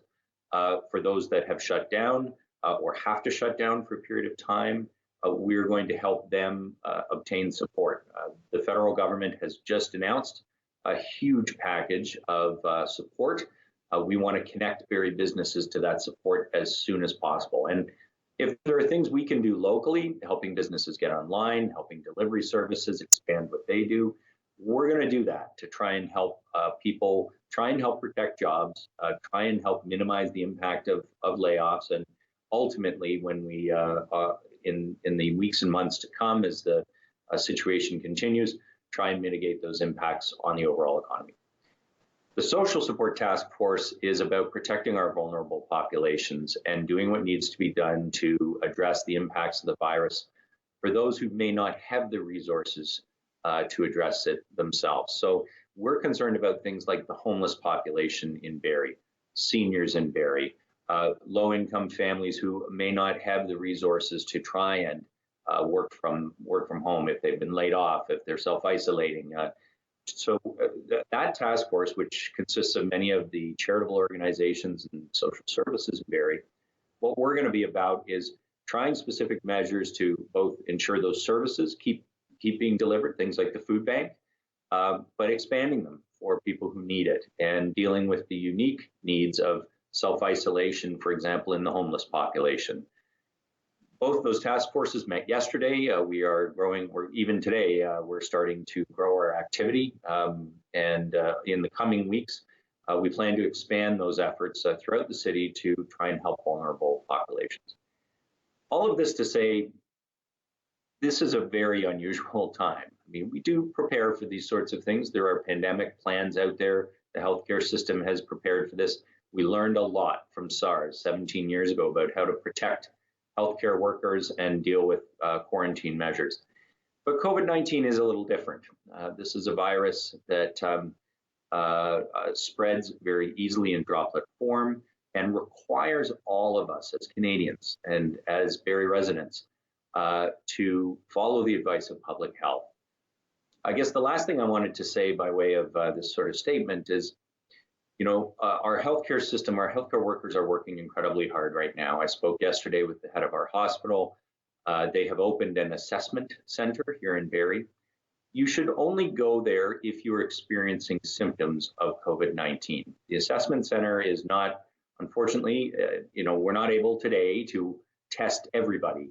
The testing capability in Canada is growing, but our healthcare system needs to focus on people who are actually sick. So only go to the assessment center on Huronia Road if you're actually experiencing symptoms. There are online tools to help you understand whether the symptoms you've got could be COVID-19 or they could be something else. Of course, one of the challenges with this virus is the symptoms can look an awful lot like the common cold or even allergies. So take that online self-assessment tool, take care of yourself, and take care of one another. And most of all, folks, listen to that advice from public health. Unfortunately, in the age of social media, there can be some poor information out there. There can be a lot of fear-mongering. What we need right now, most of all, is to listen to those trusted sources, those people who really understand what needs to be done right now to flatten the curve and manage these unusual times. And that's our public health experts, the ones that you are seeing in news conferences. And that's those trusted sources online, public health websites, government websites.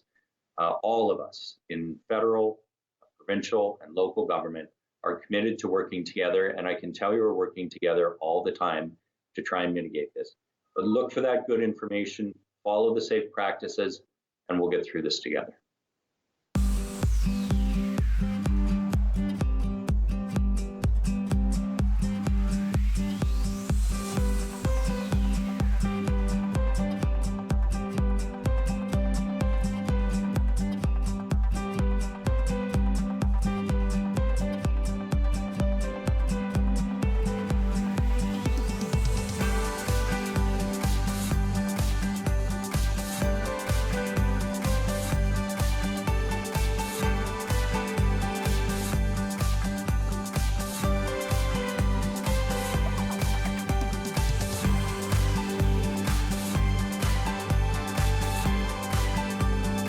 At Kawartha Dairy, it's been 80 years of fresh, delicious dairy products and 80 years of incredible memories.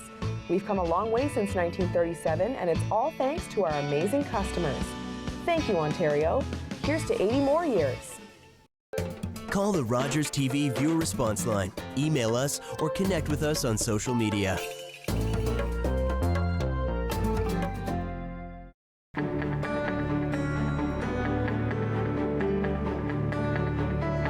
This is Rogers TV, Orillia.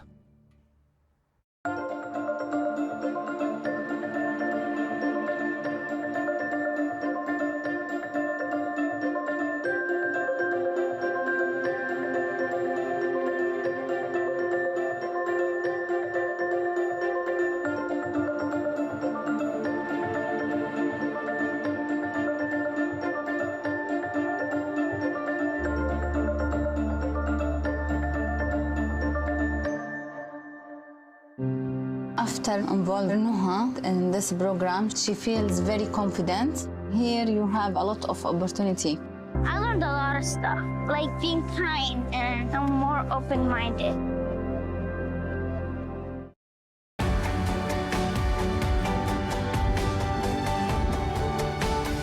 This is Rogers TV, Orillia.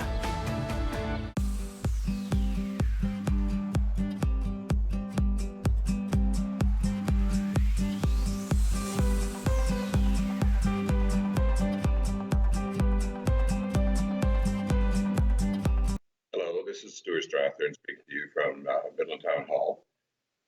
First of all, I'd like to emphasize that the health and safety of our residents and our employees is always top of mind. However, in spite of the best efforts of the authorities, we now have a number of confirmed cases of COVID-19 in Simcoe County. And things have and continue to change quickly. Amid the uncertainty, anxiety, and stress associated with the spread of COVID-19, it's important to note that we are working with the most up-to-date information from our global, federal, provincial, and county health partners.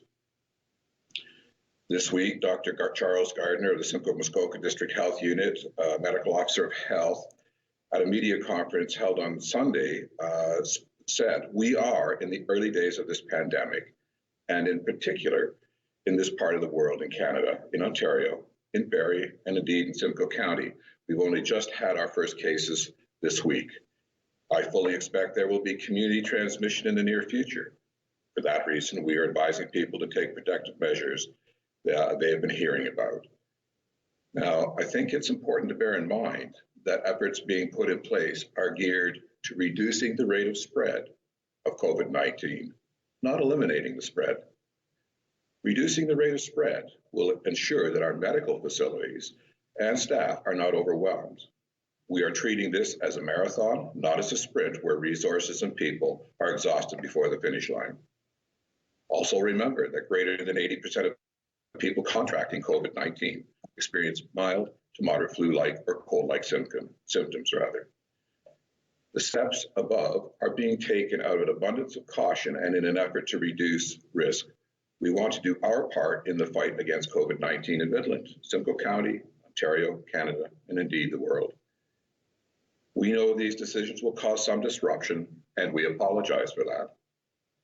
To our employees and employees at Public Health and GBGH who have been working long hours to ensure we are prepared to manage the impact of COVID-19 pandemic in our community, thank you. Your care in this community is extraordinary. To the residents, regardless of the unknown and the angst and anxiety inherent in these circumstances, we know that our community will rise to this occasion, looking out for each other's best interests. Be well to keep in mind that wartime saying recently made popular again: keep calm and carry on. Now, I will mention I think I'll give you a listing of the services that are going to be available today and throughout the remainder of the week. Our customer service window at the West End entrance will be open only to essential services offered by the Town Hall. These include by appointment only, building and planning applications, marriage licenses, lottery licenses, taxi cab driver's licenses, meter bags, freedom of information requests, encroachment agreements by phone or by email, tax certificates, and transit card reloading. As we are in a fluid situation, the ability to access Town Hall, depending on the direction from the provincial and federal authorities, may be restricted to appointment only. I suspect that will happen later this week. We are endeavoring to ensure that services that are necessary to the residents of Midland carrying on business will continue for as long as conceivably possible. We do have a pandemic plan in place, and we do have a business continuity plan in place to ensure that essential services will remain unaffected. I would remind you that you should continue to follow the directions of public health authorities and wash your hands thoroughly and often with soap and water. Cough, sneeze into your sleeve or tissue. Dispose of tissue immediately and wash your hands. Keep surfaces clean and disinfected. Stay home when sick. And if you have symptoms, call Telehealth Ontario at 1-866-797-0000. You can also find information on the ontario.ca/coronavirus and on our website, which is www.midland.ca. We will be updating our website on a regular basis to keep you informed as to what the issues are and what services continue to be provided. I'd also like to reach out to the business community, and I understand that Prime Minister Trudeau today announced a significant stimulus package, which we are hoping will help to alleviate some of the stress on the local businesses. With that, I just wish everybody Godspeed and stay well. Thank you.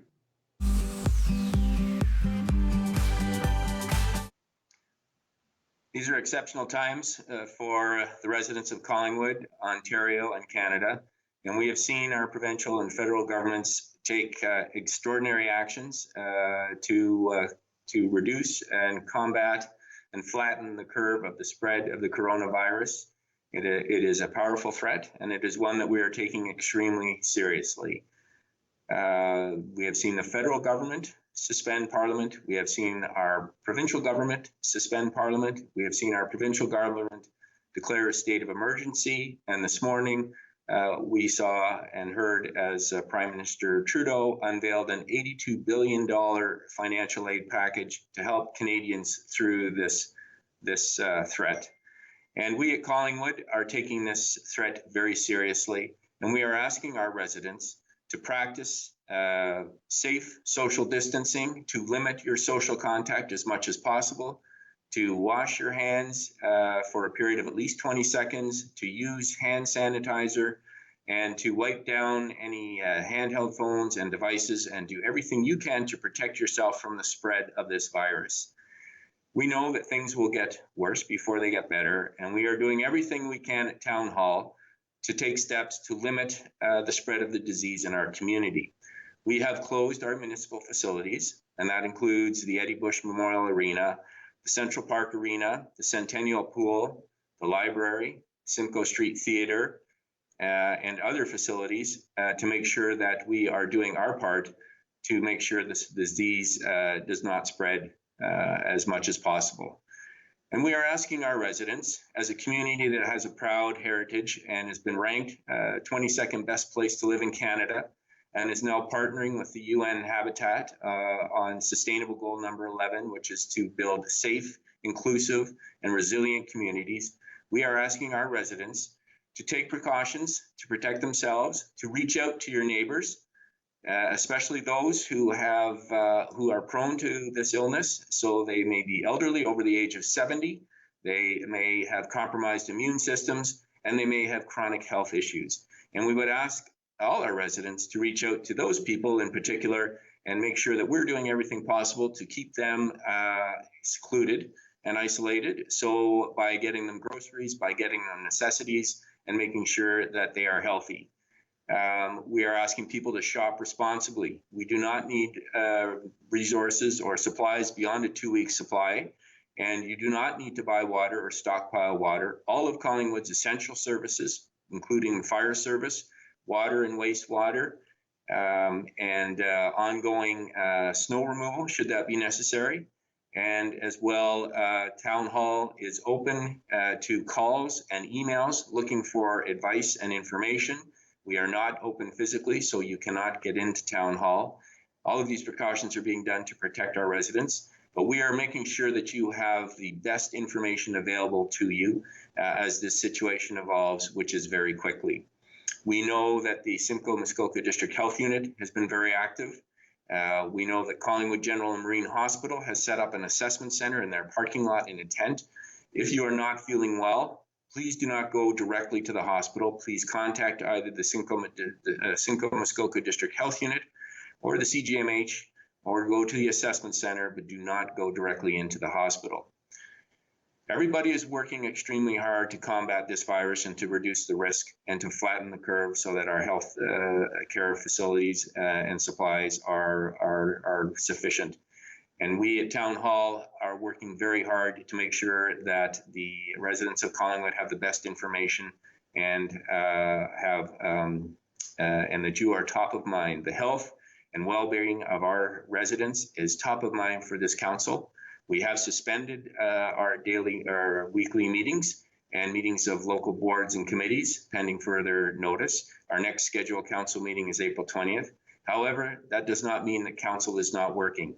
All 9 members of our council are working extremely hard from their homes and on a daily basis to make sure they are serving the interests of our residents, and our staff are here, and we are making sure that we are taking precautions to isolate or separate senior staff so that we are protecting our senior staff from contracting the virus in-house. And all of these measures are being done to make sure that our community is in the best shape moving forward to respond to the risks as things unfold. And we will be providing daily updates to the public, and we ask for your cooperation and understanding, and I encourage everybody, please get out and make sure that those neighbors or people that you know of who are at risk are getting proper attention so that their needs are being met as well. Thank you very much, everyone, and take care of yourself. Well, thank you. I sure appreciate the opportunity that Rogers is giving to be able to communicate with the public, because really in times like this, communication is so essential. The one thing that we can say from the township's point of view is that this isn't something that we haven't been prepared for. We have an emergency team that is coordinated not only throughout the township, but also hooked into the County of Simcoe and the Province of Ontario to deal with things like this. We do a rehearsal annually so that we make sure that we have things in place. So we are prepared for this, and we're feeling fairly confident that we're moving along in coordination with everyone else, and things are kept well within our control. The first thing to be above all that everyone should be doing is they should be listening to the health professionals and be doing what the health professionals recommend. First, and make sure that they rely upon the information that comes strictly from the professionals, because we have a lot of social media things out there that can cause people to misinterpret what they should be doing. Well, the people that are healthy right now need to understand that no one is immune, and the research that's coming back is that it's not necessarily a problem for a certain age group. It's a problem for everyone. And certainly we need to be concerned about our neighbors and need to be concerned about other people. So healthy people have a real role in trying to protect those that are vulnerable, but they also have a real role in protecting themselves, because don't forget, we need to keep a lot of people in the workforce in order to be able to sustain the food line and to sustain the economy, which is so essential. But one of the things that is surprising, that some people haven't considered, is that we have the notion today that everybody watches the news. I can tell you they don't. The second thing is we have the notion today that everybody has social media, they have computers, they have cell phones. I can tell you that they don't. And so one of the things that we need to keep in mind is there are different people that are looking for communication in different ways. One of the things that we know that's important is that we have the ability for people to be able to phone into the township and be able to talk to someone live, which will help allay the concerns and answer the questions. The other thing that we'd like to make sure everybody understands is that we are clearly in a position where the township can maintain its essential services, and we can see that in the foreseeable future. The township has not declared a state of emergency because the province has done that already, mainly so that they can access resources. Right now, the township is in a position where we feel that we have enough tools at hand to be able to deal with the issues that we have. We would only declare a state of emergency if we felt we needed assistance beyond that. First thing we've done is that we have closed our facilities to the public, and that's the township office. The second thing is we've shut down all our programs, and we've closed down all the other facilities. We've also done a great deal in communication to make sure that our website is continually updated. The other thing that we need to all keep in mind is that no municipality is an island unto themselves, and unless you work in cooperation not only with the people in Simcoe County, you have to work with the people in the province of Ontario, you have to work in coordination with the federal government. So all of those things have to be coordinated, and what we've been doing is we've been in constant communication with the other levels of government. For example, yesterday alone, we were on a conference call that included the Provincial Minister of Health, Christine Elliott, the Minister Clarke, and the Medical Officer of Health, so that we got communications directly from the province and to be aware of the things that they are putting in place that we can help facilitate by carrying them out and communicating with the rest of the public. And at the same time, we also have been in communication with our own local people on the ground, our Medical Officer of Health. Our CAOs have conferences on a regular basis right across the county, and elected officials are doing the same. So we really need to work in concert, and we're doing that. We need to keep in mind when we talk about assessment centers that we're talking about something where testing may be that would have to take place. And that situation is one where there needs to be a lot of protective situations for health professionals, and there needs to be a lot of protocols.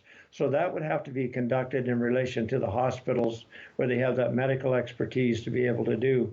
I know that there's been one that's been set up right now by the Royal Victoria Regional Health Centre off-site, and people are under the belief that they can just drive down there and be tested, which is not the case. It's a case that can only be referred, and they'll only test if there's a valid reason for doing it.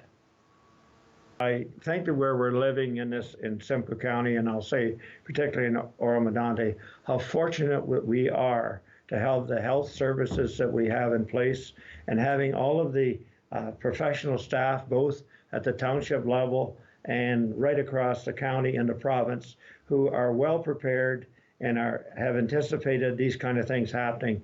So I think that we all can have a level of confidence that things are in good hands.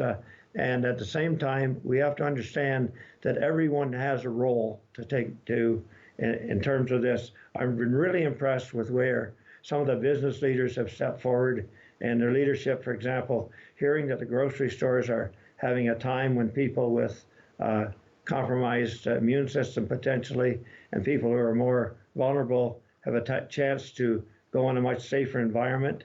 I see that restaurants are adjusting in order to make sure that food is available to people. I'm also seeing that and it's really fortunate that we have all of the electronic communications that we have, where neighbors are checking in on neighbors. They're realizing that there's a number of people who are living alone that are in constant contact, and I know that the community as a whole are pulling together, and we're trying to do everything we can to facilitate that. On behalf of Ramera Township, first I'd like to thank all the citizens that are helping us get through this time by voluntarily self-quarantining yourself. Do what you can for your neighbors. That's one thing I would ask. If you do have to go out to pick up groceries, to run errands, give a neighbor a call and see if you can run errands for them while you're out. Drop the products off on their front porch. That way there's no contact. Save a neighbor having to put themselves at risk. So that's what we're asking on behalf of the citizens. On behalf of the township, we've so far, we're business, but not business as usual. We've closed the office to the public. We do have staff in there manning the phones. Our building department is still active. Though we've gone from 4, there's only 1 building inspector working every day. That way there's no chance of, if one becomes infected, of them contaminating or infecting anybody else within the staff. In the last year, I really have to thank John Pinson, our new CAO. He's really improved our technology. And because of that, many of our staff are able to operate from home or off-site using the technology that we've now integrated into our office. And we've also empowered our staff that they're not afraid to make decisions alone without guidance. So for that, I have to congratulate John and all of our staff for how hard they're working to try and make things run smoothly in Ramera. We do have some staff that are at risk. They've immediately gone home and have quarantined themselves, and I wish them the very best of luck. We've told all staff members, if there's any time you feel uncomfortable, absolutely you back away and you go home. If you were to walk in our office now, if we would let you in, it looks like a ghost office. There's no more than 4 people in a huge building. Our management team does meet every morning. They've taken over our council chambers. That way they can sit down, have a good 9-10 feet separation. They discuss what direction we're going in the day, and now we're even looking at doing that through conference calls. And I do have a council meeting scheduled for April 6th that we are going ahead with, strongly encouraging the public to stay home. We do lock the doors. We would only let a few in anyways. There's only 6 of us on council, and we've all been quarantining ourselves. As you can see here, I'm on my farm, keeping away from as many folks as I can. There is some business we have to wrap up at that council meeting. One of the things we'll be doing is passing a bylaw to allow us, in case of emergencies, that we could have a meeting via phone or Skype. It's not in our procedure bylaw. It's frankly not allowed by the province, but I think Premier Ford will let that slide in these times. So that is a bylaw we will be looking at passing, so that if I have to call an emergency meeting in the future, then we can do it from our safety of our homes. If you're looking for more information, it is available on our website. Please subscribe to our Remera. That's one of our newest websites. But even if you go to our homepage, there is a tag there, COVID virus 19. You click on that and all the information and everything we've done is on there. We're not putting out information with regards to health. We'll leave that to the health units. This is just updating on what we're up to and the next steps forward for Remera. And I want to wish everybody good luck and safe health.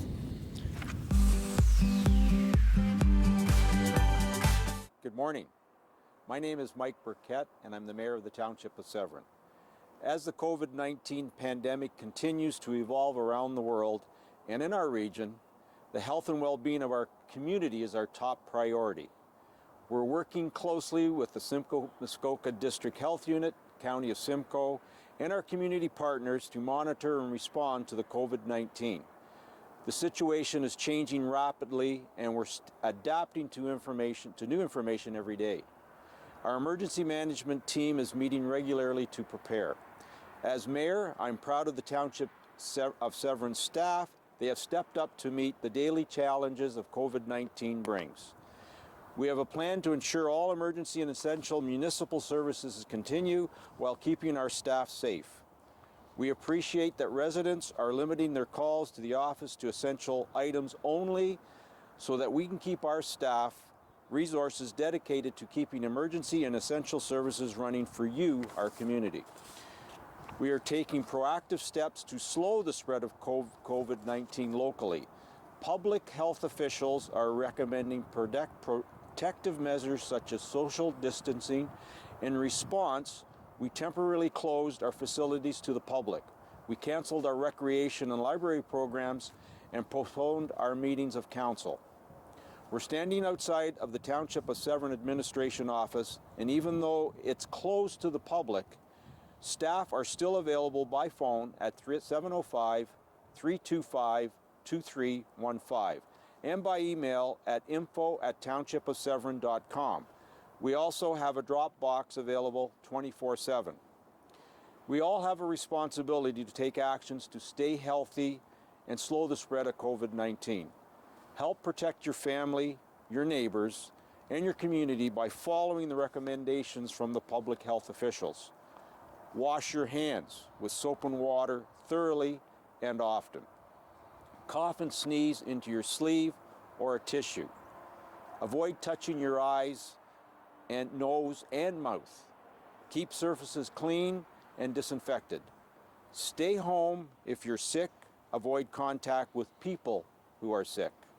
And maintain a social distance of 2 meters. And just remember, everyone, this changes by the day, by the hour. It's something that is new territory. So please, all of us, be safe. Thank you.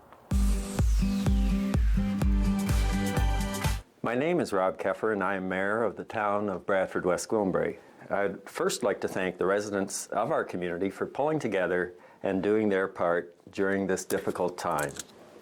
The town of Bradford, West Gwillimbury is taking action to help protect our staff and the residents of our community during the COVID-19 pandemic. The town's emergency control group has been convening daily since last week to address the most critical decisions and concerns, review the latest information from other levels of government, and discuss what we need to do to help ensure the health and well-being of our community, both now and once the critical stage has passed. At the town of Bradford, West Gwillimbury, we have closed our recreation facilities and municipal offices to the public to help prevent the spread of the virus. But many staff are working remotely and are accessible by phone and email to ensure that the immediate needs of our residents are met. We are pleased to see the support programs being offered by the federal and provincial governments to help people and businesses who are being impacted financially. And we are looking at ways that we can do our part at the municipal level. We will have more information to share on these measures over the next few days, but to date, we have announced a grace period for water and wastewater utility bills, free local transit, and the discontinuation of the overnight on-street parking ban. It's during the most difficult times that we show who we really are as people and as a community. Residents of BWG have shown tremendous compassion for one another and an eagerness to help those most in need. My staff have been in touch with local grocers and have been assured that while there have been some delays due to overwhelming demand, they are continuing to receive product on a regular basis, and many local stores are offering special hours for seniors and others in need of extra time and support. We are also connecting with local businesses to see what support they need from us to ensure that they are able to weather the difficult times ahead. I have been in touch with our federal and provincial representatives to get updates and to be kept informed. Now, we have a very active social media community in Bradford, West Gwillimbury, with many people and organizations offering assistance. If any residents are in need of help and not sure who to ask or what is available, please reach out. I encourage, one example is to dial 211 on your phone to speak to someone. Ontario 211 is a free telephone service where you can get information about social assistance, programs to help with financial needs, mental or physical health services, and much more. Perhaps the most essential piece of advice I can give is to please get your information on the transmission and incidence of COVID-19 only from official sources like the Health Unit, the Ontario Health Ministry, and the Government of Canada, and to follow their advice for minimizing the spread of the disease. We will continue to monitor the situation and take action as needed to protect our staff and our residents, and to do our part to help flatten the curve on this disease. Thank you again to all residents, and we will get through this together.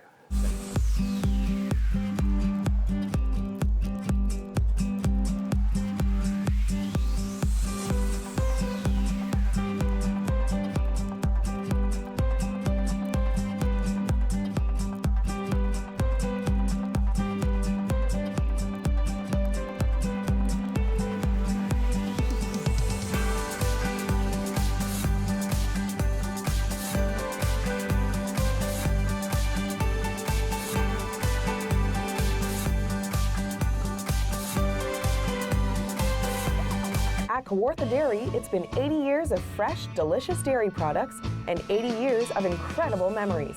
We've come a long way since 1937, and it's all thanks to our amazing customers. Thank you, Ontario. Here's to 80 more years. Call the Rogers TV viewer response line, email us, or connect with us on social media.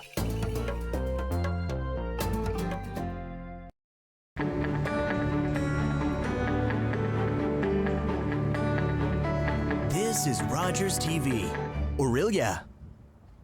I'm Mallory, and I was walking home one night when an impaired driver hit me. He had been overserved in 2 bars before getting behind the wheel. If the servers would have called him a cab instead of serving him more alcohol, my life would be the same as what it used to be. I think servers play the biggest role in keeping us safe because it's up to them what state the person's in when they leave. Refusing service isn't personal, it's the law. Through United Way, I did a self-esteem course, training for peer support, and now I volunteer. It's a lesson that comes from the nature of doing work with the United Way that gives me a new lease on my life.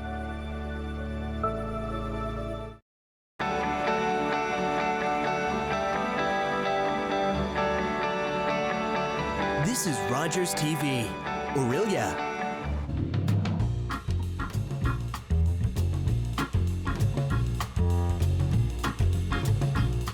Hi everyone, and welcome to Real Life Talks. I'm your host, Yvonne Heath, author of the book Love Your Life to Death and founder of the I Just Showed Up movement. So joining me today in the studio is now, see, I wrote down my cheat pronunciation. Mielka? Yes. Milicevic. Awesome. Did I do it? Perfect. Oh, I'm Yes. so excited. Do you have a nickname or something, or we just go with Mielka? Milka's good. Milka's My family good? also calls me Mika. Mika. Yeah. Oh, can I call you Mika? Sure. That's so Yes, cute. yes. Thank you, Mika. So welcome. Thank you. We are going to talk about something that is very important, and it is nutrition. Mm-hmm. And I have to say, this is almost a little bit of a selfish thing, because this is something that I have yet to conquer, is having a great relationship. As you said, it is possible to have a great relationship with food. Definitely. And I really don't.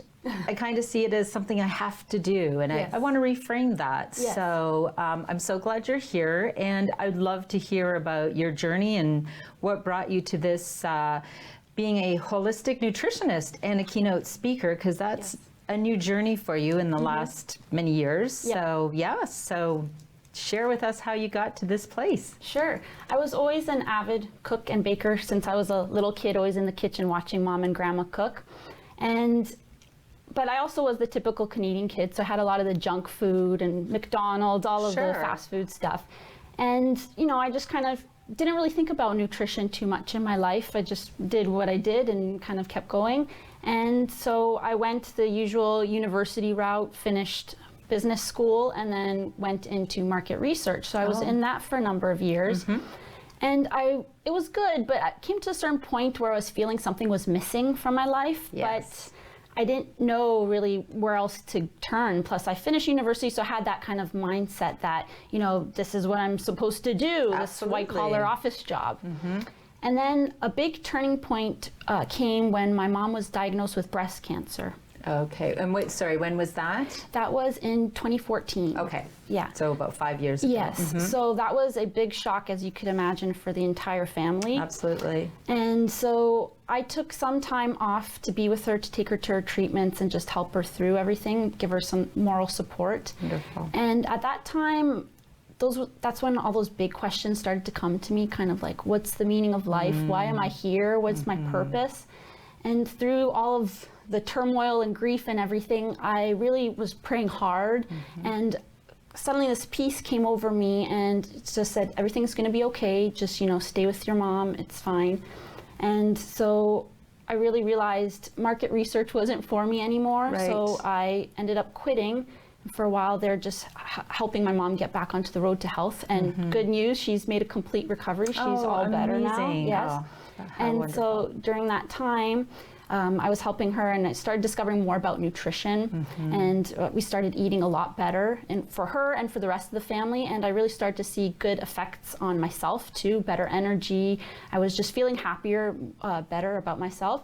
And then all of a sudden, through a friend, I found out about holistic nutrition. I had never heard of it before. So I did a little Google search to figure out what that was, and found out that it was the perfect thing for me, because it was the marriage of everything to do with culinary, foods, nutrition, and my love of teaching and helping people. Okay. So I decided to go back to school, which I never thought I would do, and went back to school, finished that, and became a holistic nutritionist, and here I am. And here you are. Yeah. And isn't it so extraordinary? Out of something traumatic and a lot of grief, you said, Yes. okay, I need to do something different here. And what a wonderful path to choose, Yes. because good nutrition is one of the obvious, very necessary to have a wonderful life that we love and a healthy life. And so when you say holistic nutritionist, what is the holistic part? What does that mean? So it means it encompasses body, mind, spirit, emotions, energy, everything. So it's not just looking at specific symptoms or something someone might be experiencing in the physical level, but looking at how the emotions come into play with that, especially if it's like grief or something, or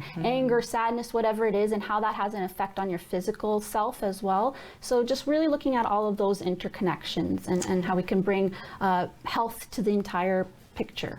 Wholeness of wellness. Yes, right? exactly. Because it's so interesting. As you know, I was a nurse for 27 years, and we think we have a symptom, we're going to take a pill for that, or we have this, and we'll all in isolation. In right? isolation, yeah. So you're talking about addressing it all, which is imperative. Now, here's the thing: in our fast-paced society, it's also time-consuming in some ways, right? And so how can we need to change, we need a paradigm shift, don't we? Instead of seeing this as it's overwhelming, so we don't do it. Yes. So what shift do we need, and how can we take some steps? So here, I've noticed definitely in North America, there's a big focus in terms of food on convenience and value. Absolutely. So it's all about convenience, and convenience will trump all. And so a lot of us have bought into those beliefs that cooking or doing things from scratch is just a chore and it's drudgery that we have to get through. Yep. And it's really making that shift to realize this is joy, this is pleasure, to fuel yourself, to make yourself feel better. And you can take little, shortcuts and stuff if you need to, but if you plan ahead a little bit, it goes a long way. Like for myself, for instance, I always do batch cooking. So when I do that one day in the week.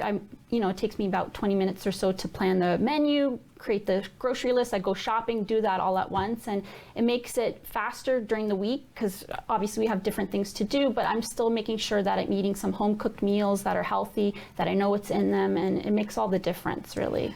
That is just so wise to do, and yet because we've put more and more on our plates, and we're busy, and we keep and the commercials and we've bought into, hey, you can just grab this on the way home. Yes. I've had van dinners.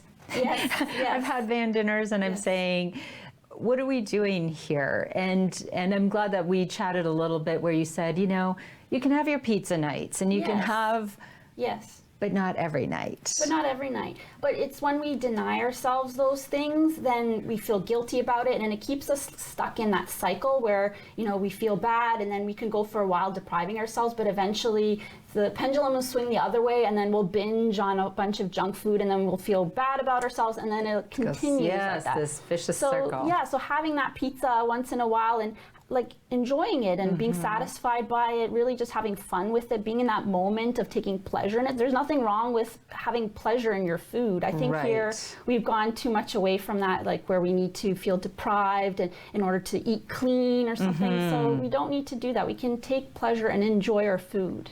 Thank goodness. Yes. And so the other thing is eating well, eating healthy, and having a good relationship with food. Yes. It doesn't have to be all consuming, and maybe lean into it, take some, right? Yes. So what would be, this is strictly for me, I'm just letting you know, what are some first steps that maybe you would say if someone's saying, okay, I really need to change the way, and it is, it's the relationship with food. Yes. It's not just, oh my gosh, what am I going to make for dinner? Yes. It's a whole relationship with food. And so some easy steps that people could take. Easy steps to just taking time to actually have a sit-down meal. So in whatever form you can fit that in your schedule, even if you just have 20 minutes or half an hour, taking that time to have that sit-down meal and using that as a time to practice some mindfulness and just being in the moment, being in the here and now, really sensing the food you're eating, the smells, the aromas, the taste, really taking pleasure in that. And if you have company, all the more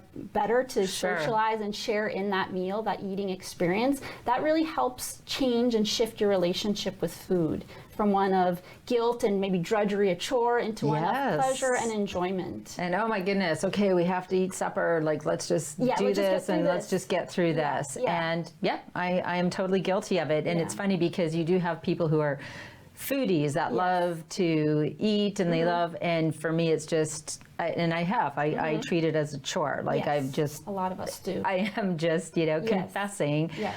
But our food is our fuel. It is. Like it's ridiculous, really, to believe that you can have an unhealthy relationship with food and continue to eat unhealthy all the time and then feel well. Yes, yes. It doesn't even make sense. So we need a change, right? And there's a lot of people too who think they're doing well because they're on diets or eating very clean, but they're not taking enjoyment out of the food. So they're just like shoveling down the greens, the salad. I have to eat this. Yeah, I have to eat it. Meanwhile, they don't enjoy it. It doesn't taste good to them. And to me, a big equation of healthy eating is enjoyment in the food. So if we're not getting enjoyment in the food, then we're not getting the health benefits out of it too. Right. And I think one of the things that people truly don't understand or have to realize is when you do start to eat better, you start to feel better. Yes. You do. Yes. You do. Like you said, you had more energy. Yes. And what other things did you notice when you started eating better? I was sleeping better. There you go. Some skin issues that I had were clearing up, especially like acne and rashes. And that sort of thing. My hair was looking better. It kind of got thin, but it got fuller and shinier. So even just like physical exterior effects like that came through that other people were noticing. They said, "Oh, you have a certain glow to you," and I was like, Wow. "Oh, okay, so something's happening here." Yes. Yeah. And I love that you wrote that it is possible to prefer healthy foods over junk foods, Yes. despite our cultural conditioning that unhealthy equals tasty. Yes, that's very much the. I love that. The North American kind of mindset around that, especially we always see those advertisements or in TV shows or something where it's showing kids eating the broccoli, making faces, ew, and then they're waiting to get to the ice cream as the reward. Why right? do we do that? Yes. Yes. Meanwhile, we think that's kind of an inborn quality for kids to hate vegetables, but it's not really true because there's other places around the world, like in France, for instance, where they think the healthy food will inherently be the tasty options. Okay. So it is a Interesting. societal belief that we have here. Yes. So Yes. it's making that shift. Well, and let's be honest, how are we doing as a society?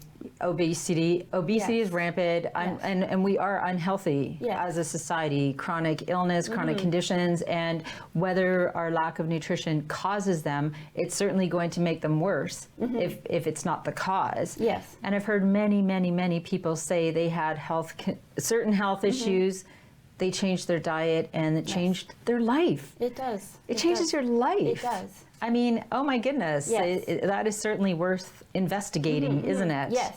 And it takes baby steps, so it's not like you can do Yes. like a quick overnight revolution where you go through your pantry, throw everything out. I'm not advocating that. It doesn't It's work. slow. It doesn't work that way. You just do it slowly. It took me a few years too to get to where I am now. So it's like little things where I took recipes of that we all liked at home and I made little tweaks to it to make it healthier. Okay. I maybe didn't have the meat being the star feature of it. I added just a little bit less and made it just like a flavoring. And then we've kind of now shifted more to vegetarian way of eating, or like I like to call it flexitarian. Flexitarian, I love that. Yeah, so eating a little bit less meat during the Sure. week, focusing more on adding more veggies to the plate, and just little shifts like that Just over little time. shifts. Yes. Yes. And your taste palette does change. So at first there was things like olives or anchovies, things like that I never would have liked. But over time, through tasting a little bit at a time, my taste palette did change, and now I actually do enjoy those foods. Interesting. And I prefer them over the junkier foods, which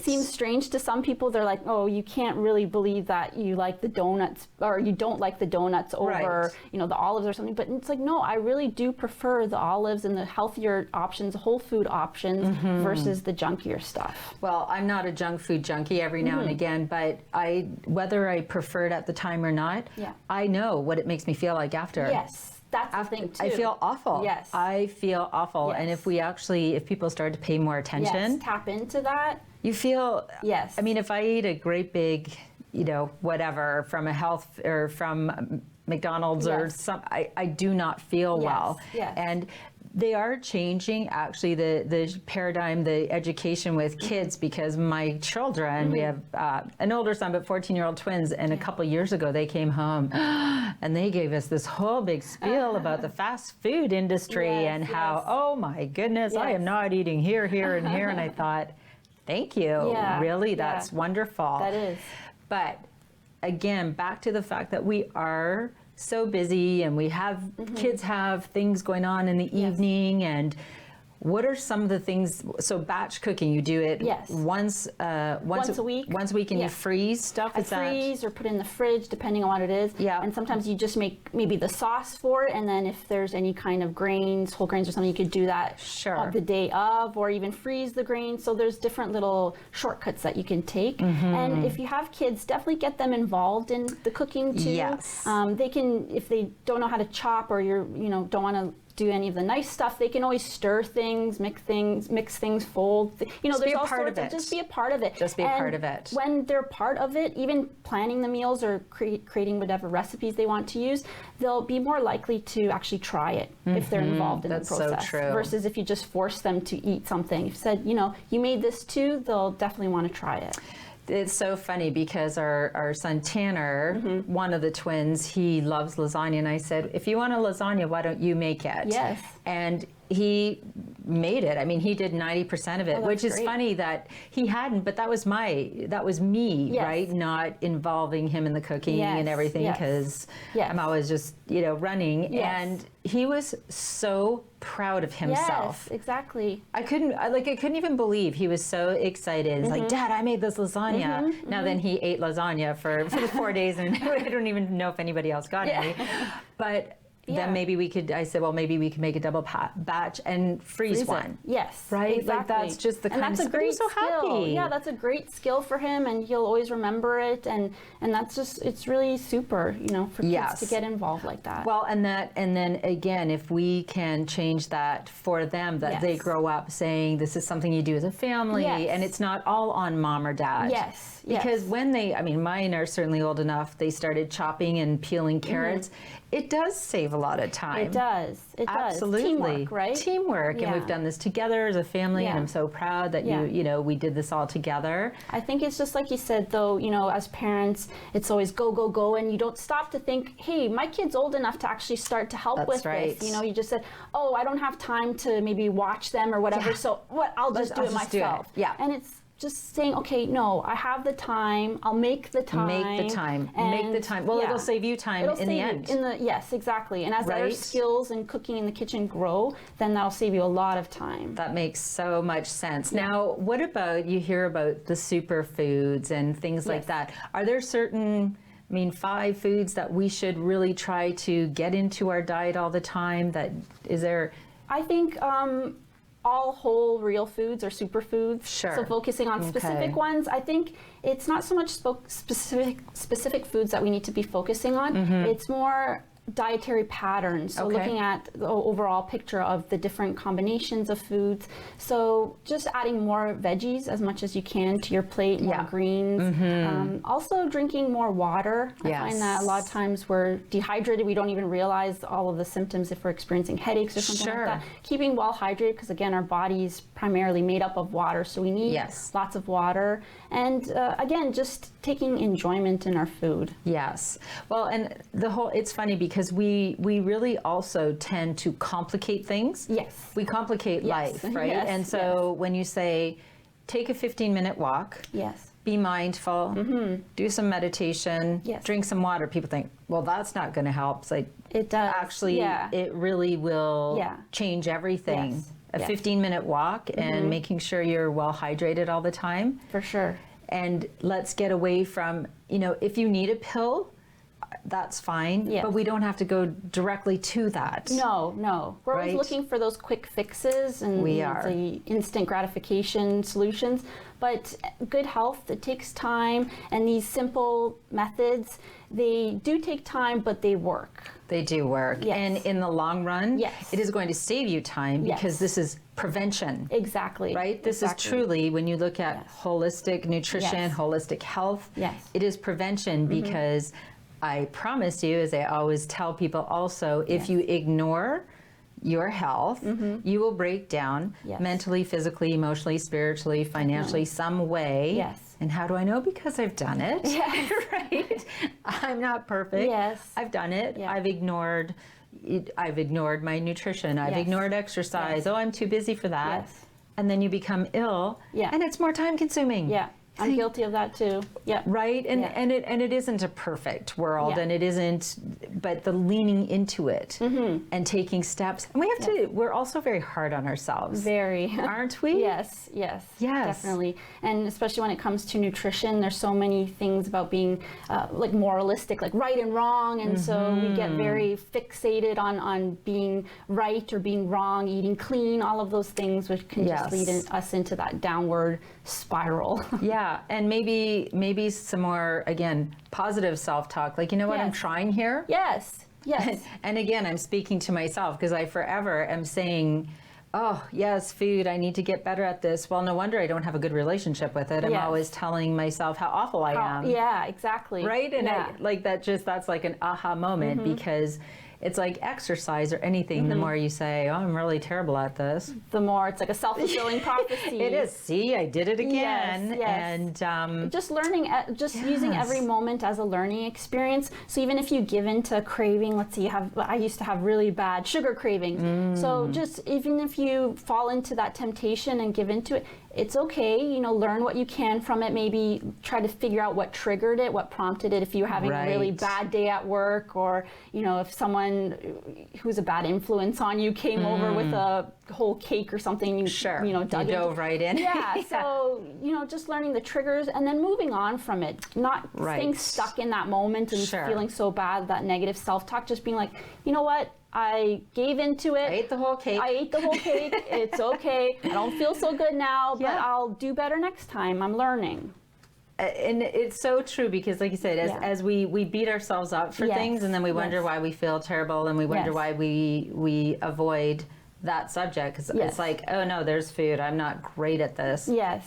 That's so silly, We're isn't all it? great at it. We all have that goodness. inner wisdom, and so we just need to tap into that more, because we have all these external things, messages going on around us, so it's hard to kind of shut that noise down, quiet it down, and just listen to our internal wisdom, because we know how to eat, we know how to eat for our bodies, and how to do it in a healthy way. Healthy way, exactly. So you're not passionate about sharing this at all, are you? No, not at all. So how are you sharing? I know that you have a website, and you do you have a blog, and how do you share this information? So I do a health and wellness blog where I talk about healthy eating and enjoyment in food, and I also share recipes. So I have a lot of plant slant recipes, as I like to call it. Plant slant, okay. Yes. For instance, I have this fig treat here on my website. Yes. So these are happy fig treats. They're May I try one? Yes. They're gluten-free fig treats. Yes. So they're kind of like a fig Newton, but homemade, so nice, so with some pecans. No, you can't have any dirty. Yes. That's so good. And they're really easy to make. Those are definitely something the kids can make too. It's no bake, no fuss. You just, it's kind of like playing with Play-Doh too, so they get to roll things. It's really fun. That's so good. Yeah. Delicious. Good treat. Oh, it's such a good treat. Okay, so I'm still chewing. Easy to make. The kids can help see that's the thing, and this is totally nutritious. Yes. Yes. There's no refined sugar. It's gluten-free. Like there's no refined sugar, but it has a nice little sweet taste to it. Yeah, there's just a little bit of maple syrup and then the natural sweetness from the figs. I'm so excited. Yeah. See, but I'd be more excited if you came over and baked them, or made them. But I will get. But that's the thing, right? Saying to the kids, okay, let's try this. Yes. So, so you are sharing so you have a blog. Yes. And you share recipes and. You're speaking as well. You're sharing your message wherever you can. Yes, wherever I can. Yes, so I do a lot of keynote presentations at workplaces. So I've done the corporate lunch and learns, and also at grocery stores, local grocery stores. I've done talks there, libraries, wherever I can share my message and just get people to enjoy. Yeah. Well, and the thing that's a whole other thing with working and people traveling as well, right? Because I really realized as I was traveling and sharing my message, and we were on planes and everything, I thought, this is we're in the car for 5 hours. Yes. Okay, so this is somewhere we could make like these little goodie treats here. Yeah. Making those ahead of time. And that's the whole thing, isn't it? It is. Preparation. But people at work, instead of grabbing the donuts and donuts are just so completely void of anything, aren't they? I'm sorry, have the odd donut, but they're just when I eat a donut, I feel awful. Yeah. I just feel like awful. Sugar and bombs and dough fried. And fried. It's just, sorry all the donut makers, but it is, again, something, if you're working and that sugar high. Yes, and then you'll crash. Yeah, and then you're not productive, and then your day just kind of goes downhill. So yeah, it's that instant, quick kind of shot of energy, but then afterwards, I don't think it's worth it, especially when you're working. It is not, and that's the thing. It's not worth it. No, it isn't worth it. Okay, so here's my other question, and I always get nervous about the answer. Coffee. Is coffee our enemy, or is moderation okay? Moderation is the key. So it depends, again, listening to yourself and seeing how you handle caffeine. For me, I'm very caffeine sensitive, so I can have a little bit and it doesn't have good effects. Like I get digestive issues or jitteriness. But if you can handle it, like a cup of coffee or something, especially in the morning, it's fine. You know, do what's right for you. What if you can drink a lot? Because I can drink a lot of coffee. You have to kind of have that balance to it. So have the moderation to not overdo it. Yeah. And then if you find that you're dependent on coffee, so you feel like you need to have that coffee to wake up, then you might want to explore that relationship to see, because we shouldn't depend on external things to have that energy. So maybe just explore that relationship.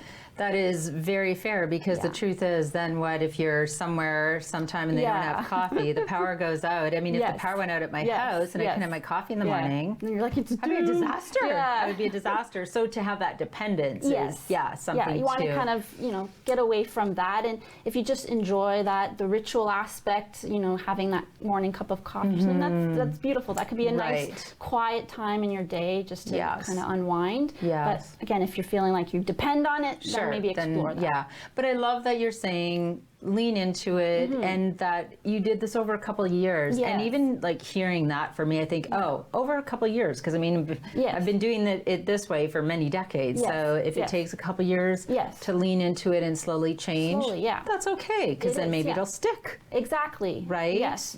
And again, we change, and so then eventually it's just your norm, and you don't even think of, like, when I think back about how I used to eat, I almost can't believe that was me, because it's been such a gradual shift, but it's just the way I am now. So it's not any hard work. It's not like I have to focus on it so much. It's just what I do. Well, and we can normalize anything. Yes. We can normalize anything, because 3.5 years ago I quit drinking alcohol, and at the time I thought, what am I going to do without my red wine? Yes. And now I don't even think about it. You don't even think about it. It doesn't even occur to me. So I love it. Do you see how quickly this went? And I would love, so where can people follow your blog and get information, and maybe even have you as a keynote speaker? Yes, so my website is www.holisticmilka.com. So HOLISTICMILKA.com. And so I have all the information there. I love it. And this is such an important thing for people to just lean into, learn, and develop a wonderful relationship with food. Yes. Right? Yes. Thank you so much for sharing this. This is really important. I'm going to eat some more of these. I may let Jordy have one. I'm not sure.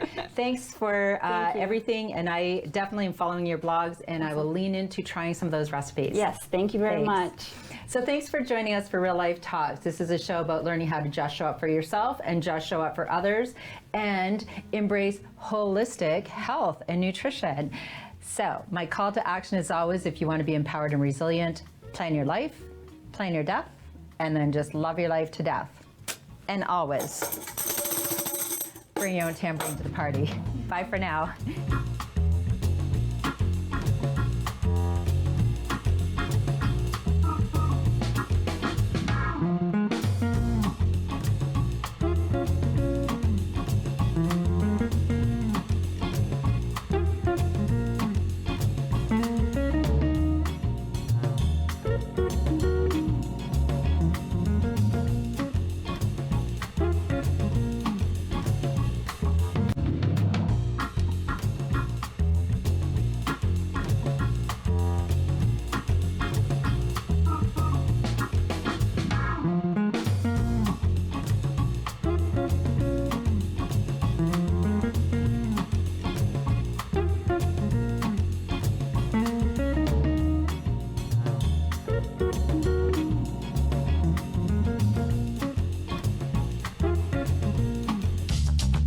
This program is brought to you by Ignite TV. Now you're in command. Visit Rogers.com for more details.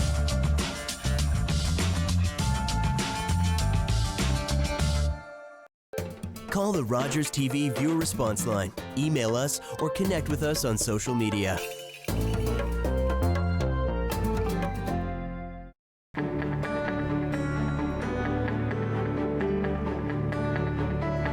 This is Rogers TV, Orillia.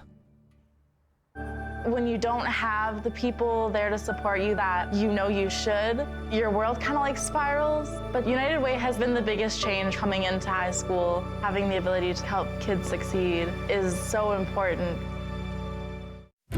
I joined because I wanted to help others. To be a part of something bigger. To show my kids what's important. I joined to make my community stronger. To make a difference in someone's life. To acknowledge that our freedoms come at a cost. I joined to honor my mom. My grandpa. My neighbor. Everyone who served. Who are serving still. I joined. I joined. I joined the Legion.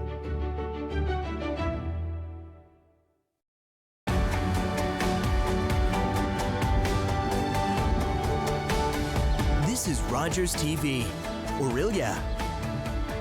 We sing for one another in the vibrating matrix. We sing for one another in the vibrating matrix. I just want to thank you and for your ancestors for sharing the family history so that we could all take interest in this. And I look forward to meeting all of you. Today we're gathered in Orillia. It's the 200th anniversary of the birth of Francis Godore. Francis Godore was the son of Mary Schilling, the Chief Big Schilling's daughter, and Antoine Godore, a veteran of the War of 1812. And today we're celebrating the Indigenous history of Canada as told to our family, the Godores and Schillings. What we're talking about is the reconciliation of history here. The fact that Orillia is a city that is founded in the Indigenous roots of the Chippewas that lived here and of a French voyageur. And so what we're trying to do is to reacquaint people of Orillia today with their history and the founding of Orillia through the settlement of this area by both Ojibwe and a French-Canadian fur trader after the War of 1812.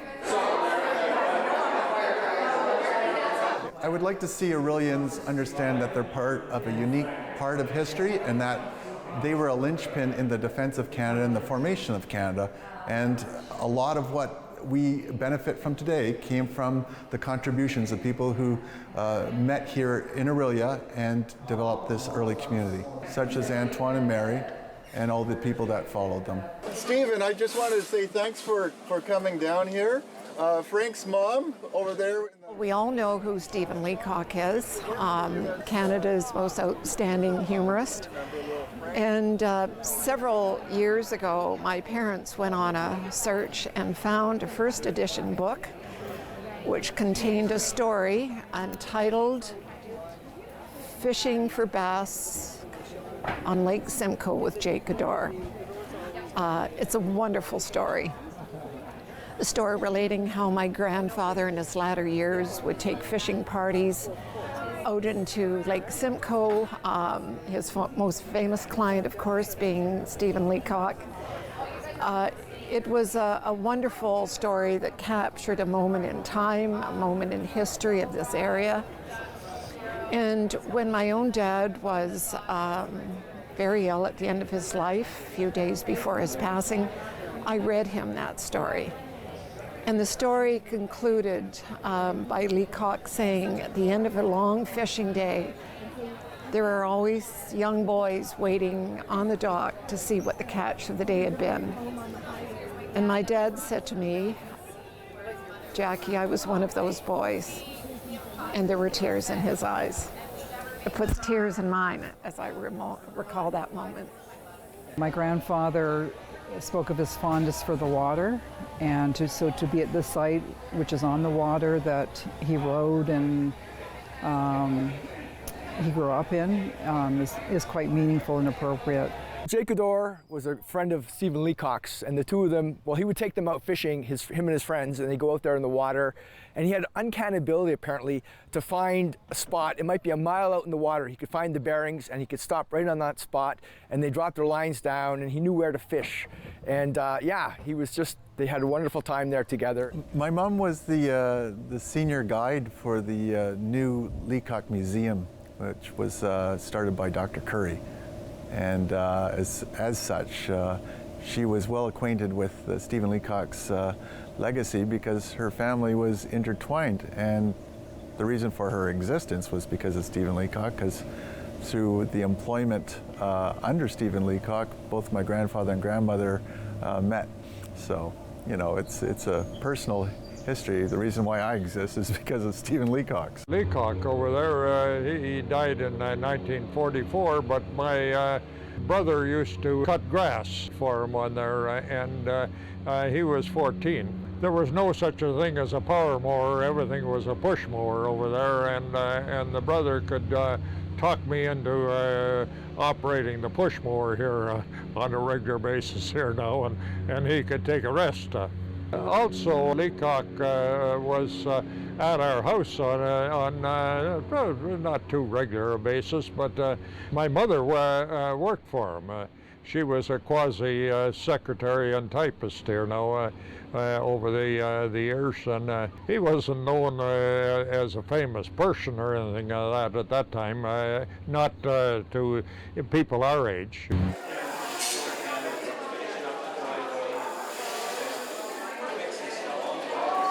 My grandfather led a colorful life. My father, while he led a public life, he was a very quiet person, as was my grandfather. But my grandfather was married 3 times. He lost his first wife.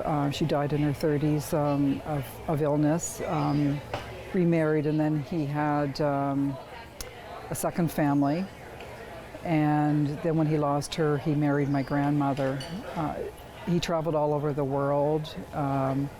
He made an enormous amount of money. When I see the prize values for back then, some of them would have translated apparently into $500,000 for a purse.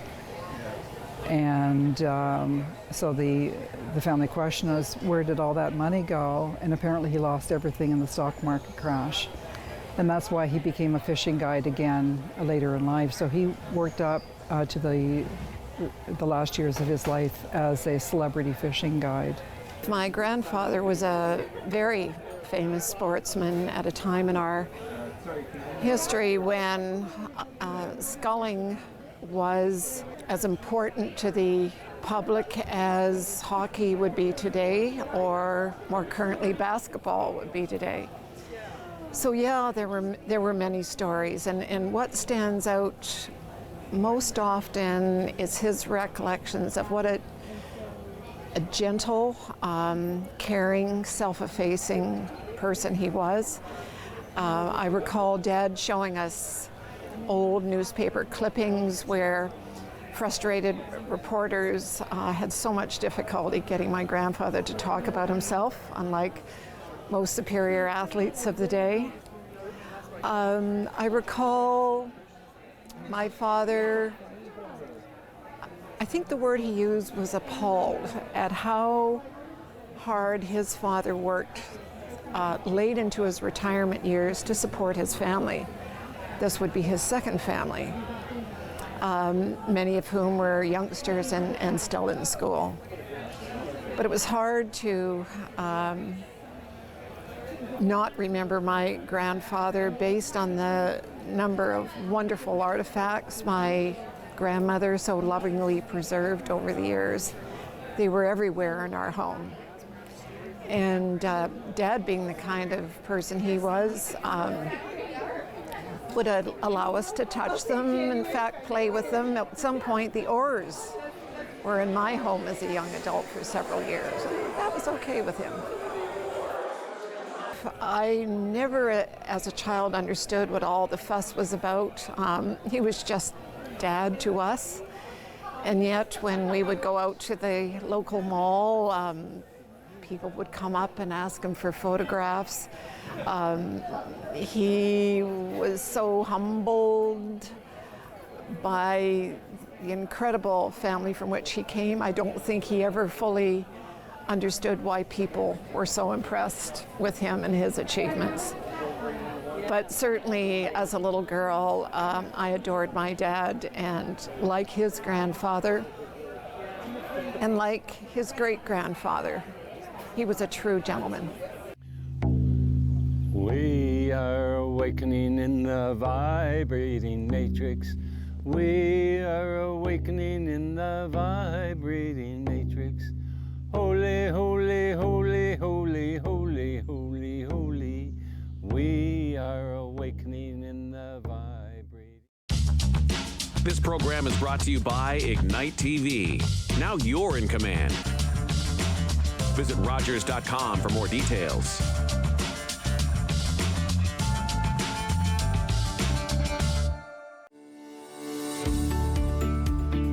Being on the Midhurst studio tour, it's just such a great way to, meet the people in your area. In Simcoe County, there's not a street or a stream or a park that you cannot find inspiration. And it's nice to use stuff that's found that you can incorporate into your repertoire. And if I can't carve it, then we do a CAD design through the computer, and then we will cast it and then add the stones. That's what I love. I love doing really different things.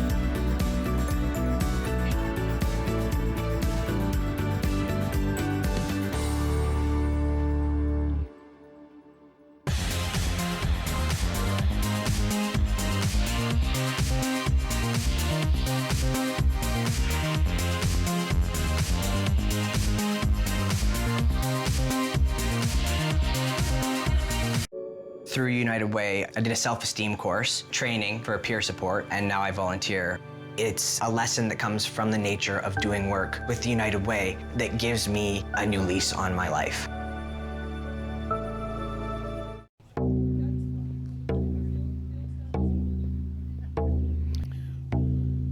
We are awakening in the vibrating matrix. We are awakening in the vibrating matrix. Holy, holy, holy, holy, holy, holy, holy. We are awakening in the vibrating matrix. The Godors and the Kehoes and have the lineage back to the Chippewa and back to the Schilling family, and so it's in our ancestry, it's in our DNA, and it is part of who we are. We sing for the Schillings in the vibrating matrix. We sing for the Schillings in the I think every person can decide for themselves how important their ancestors are and the lineage. For me, because the teachings are so relevant, it was very important, and I had never met the Schilling side of the family. I had met the Godors, of course, and the Kehoes and the Gills and all those that are associated with it, but never the Indigenous First Nations side. So for the very first time, we're meeting and communicating with that side, and it's absolutely fabulous. So that's what I spent my whole life doing, is searching. Thank you. One of the memories I have growing up is always asking my mother, can I go to Sunday school? I would see the kids going off to Sunday school and I wanted to be part of that group, but she always said, no, not today. Very nice. And I would see people going to church in the evening, their hats on, nice clothes. I said, well, I want to go to church. And she always said, not today. And she always answered in a nice way. She always said, no, not today. And finally, when I became old enough, I said, what's wrong? Why can't I go to Sunday school? Why can't I go to church? And she said, I was taken at the age of 4 and put in a residential school, and I was not allowed to speak my language. I was not allowed to learn anything about being a Native person, a woman. And I was released from there at the age of 19, so I know nothing. And I said, well, how am I supposed to learn anything? If I can't go to church, how do I learn my way? She said, I don't know. I have no idea. She said, that's your journey, is to find out what it is. You have to find out your way. Things are much better than they were 30 years ago. However, it's not the First Nations people that have to heal, it's the other people as well. We all got to heal. We all have to begin to know who we are as a people. It's matters very little what culture you come from, whether you're black, white, red, or yellow. I think the most important thing is that we learn how to be human beings, and we can only do that by uncovering the child and allowing the child to be free, which is your spirit. That's your sacredness. I believe that Mary and Antoine, there wasn't racism back then the way you might think. I think the Chippewas saw that Antoine brought an advantage to them in terms of access to the fur trade channels. I think there's a certain amount of respect for the power that each different group had. Economic power with the French, Chippewas had also economic power as part of the fur trade, and the British militarily. During my parents' research of the Gador name, somewhere along the line, it became apparent to them that there was First Nations blood in our family history. I think it surprised them that it had never been discussed with older members of my father's family. And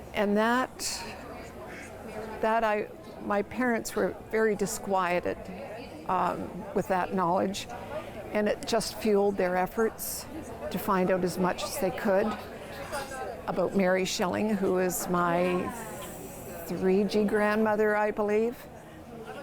And as they acquired more and more information, I can honestly say my father was filled with pride with that connection. And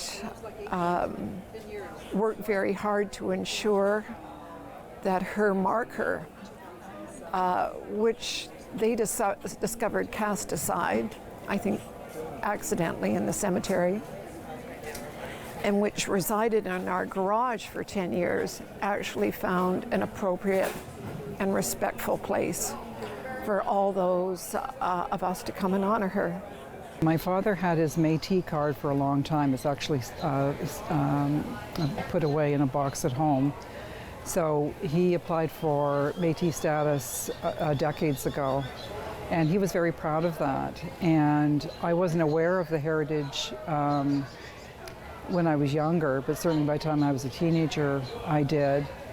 And apparently it was something that was not discussed. And I think that made him sad, and but he was not like that. He was just proud of who he was, and he embraced it fully. And when they renamed the Jake Gador Bridge, which had been named after his father, and changed it to the First Nations spelling, he was thrilled. What I'm expressing is my own suffering. Expressing my work that I need to do in order to come out of where I am because of residential schools, what has happened to us as a people. I open it up and I cry and I scream and I cry and I heal from this one issue. And when I heal from this issue, it becomes very clear. And when it becomes very clear, I can write about it. I can paint about it. And I can share this with other people as well. And they know what I'm talking about. They understand. But my goal was to make sure that my children and my grandchildren know who they are as Native people. And it's done. And it really comes down to the fundamental here. We're talking about pride in our heritage and an acknowledgement that we are part of history. What's recently happened, actually on June the 27th, was that the federal government reached an agreement with the Métis Nation of three Métis Nations, the Métis Nation of Ontario, Saskatchewan, and Alberta. And what this means is the Métis people now will be able to engage in self-government and enter into agreements in terms of processes with the federal government on how to manage their own affairs within those nations. Up until now, a lot of the Métis people did not, or descendants did not realize that they could get their own Métis citizenship. And what that means now is, because we have all the lineage in place, that means that we can now streamline those processes, and a lot of the people that are here at this event today are now going to be able to do that. The bottom line, you're not going to get any special treatment because you're a Métis citizen. What you are going to have is an extreme sense of pride in your heritage, in the fact that you were one of the first peoples to actually build this country. Your heritage lies there, and you're going to carry it on. She loved family. She loved visiting them all over the place, coast to coast. And so to me, it was executing my mother's vision that we have a family to be proud of.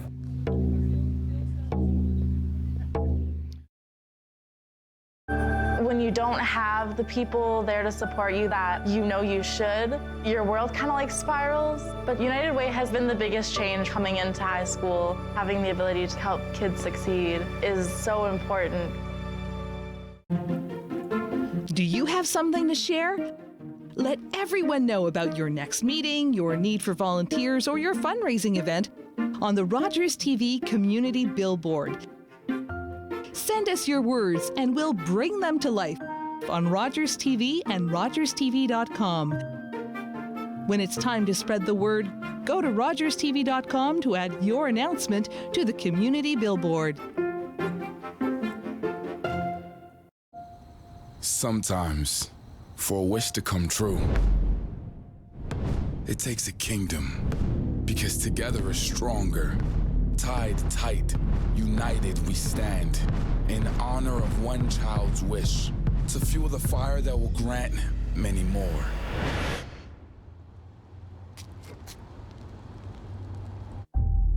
Join the kingdom.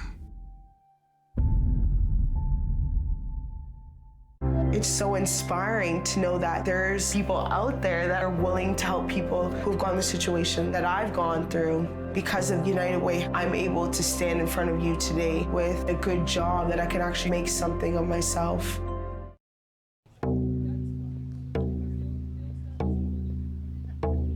We sing for one another in the vibrating matrix. My wife and I came all the way from Vancouver, so obviously it was very important to us, and we're taking back a feeling of belonging and a feeling of being part of everything that happened here in Orillia, because my father was born here and the generations that go back here. So it's given us a real connection to the land and the people. It's an amazing experience. And I found out I have an Indian bloodline, a native bloodline. And my ancestry goes back to like the 1500s. And it all started here in Orillia. Well, yesterday, of course, I was wearing my Tie-Cat jersey. I'm very proud of the Goodor name. And I get a lot of attention when I go to a football game with that name across my shoulders. I get a lot of questions, and mostly older men wondering how I know the Goodor name. So this has been really nice to see all the other people I'm connected to, because I just had no idea that we were so huge. And how to pronounce the name correctly is the big joke. This has been tremendously important. I said today in the group that the information that we've gotten, especially from Wayne, is something we have to pass down generation to generation, because we're not going to live forever. And it's very important that we pass that on so that the younger people coming along will remember this, remember the family connections, hopefully keep this kind of event going, and come out to a beautiful place like this for a couple of days and just totally get immersed in the whole atmosphere of the family.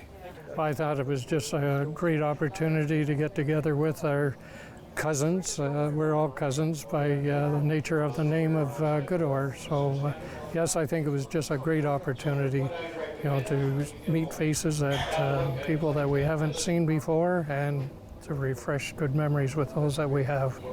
Genealogy has given me a sense of self that I would not have had otherwise, because I feel like I've gone on a journey with these people over hundreds of years in different places, and I've seen their struggles. I've seen what child they lost and when, and thought about how difficult that might be, and so I think it is important for people to reconnect and respect their roots and get that same sense of self by identifying with the family, whether it be good or bad.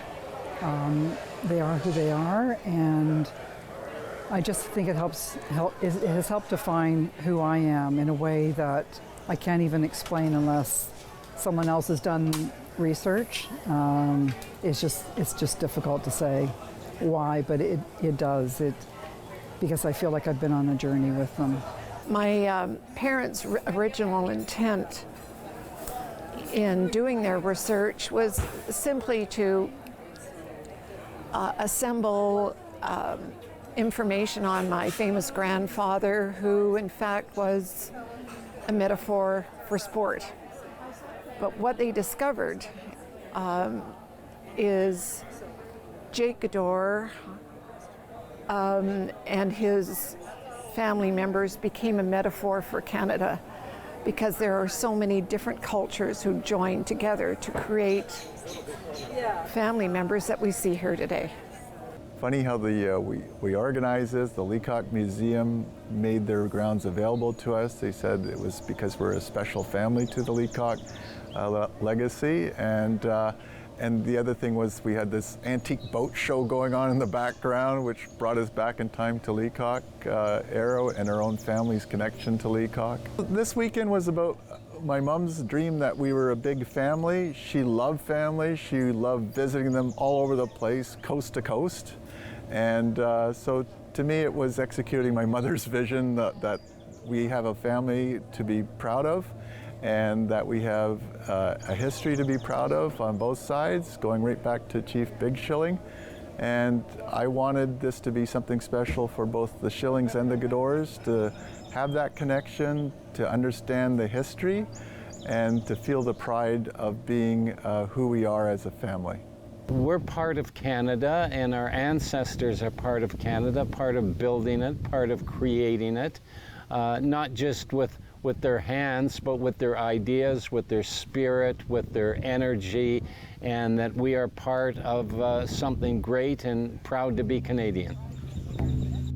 We are awakening in the vibrating matrix. We are awakening in the vibrating matrix. Holy, holy, holy, holy, holy, holy, holy. We are awakening in the vibrating matrix. Ancestors with us in the vibrating matrix. Ancestors with us in the vibrating matrix. Holy, holy, holy, holy, holy, holy, holy. Ancestors with us in the vibrating matrix.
Call the Rogers TV viewer response line, email us, or connect with us on social media.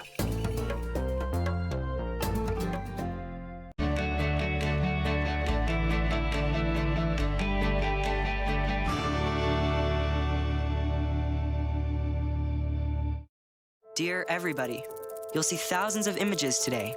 Here are 3 you won't see. A girl who uses a walker eating ice cream with her friends. A young woman with a prosthetic leg modeling the latest denim trends. A kid who uses a wheelchair busting a dance move. You're influenced by the images you see and the ones you don't. It's time to include disability in the picture. Sign Holland Bloorview's Dear Everybody agreement and help create a world without stigma for kids and youth with disabilities. Visit deareverybody.ca.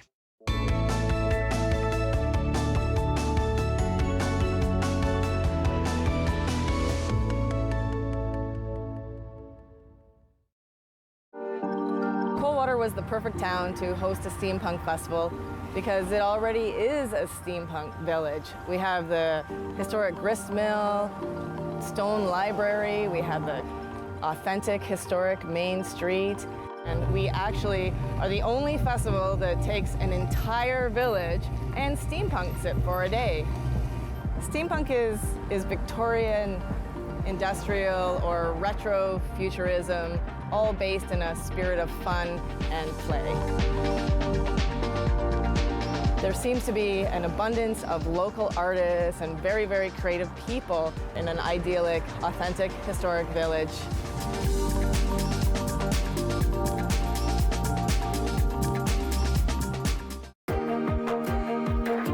It gets you out into the community and you meet so many new people and experience so many new opportunities and builds my self-esteem and my confidence level. What I've learned here as a new volunteer is different skills that I thought I would never even be interested in learning.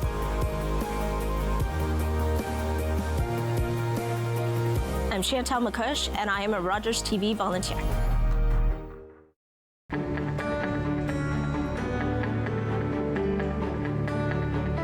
This is Rogers TV, Orillia.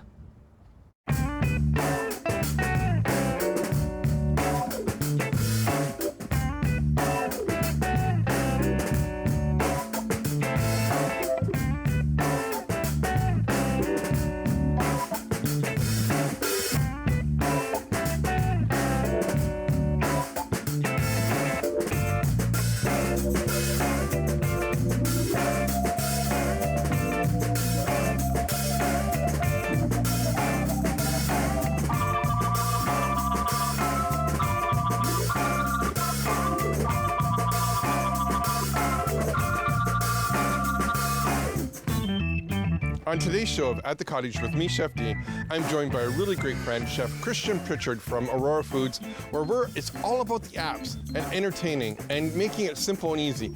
And that's what we're going to do. Bacon wrap dates, 5 different dips, my famous cheddar bacon dip, and we're going to make what kind of pizza? Crustless. There you have it. Won't you join us? Here.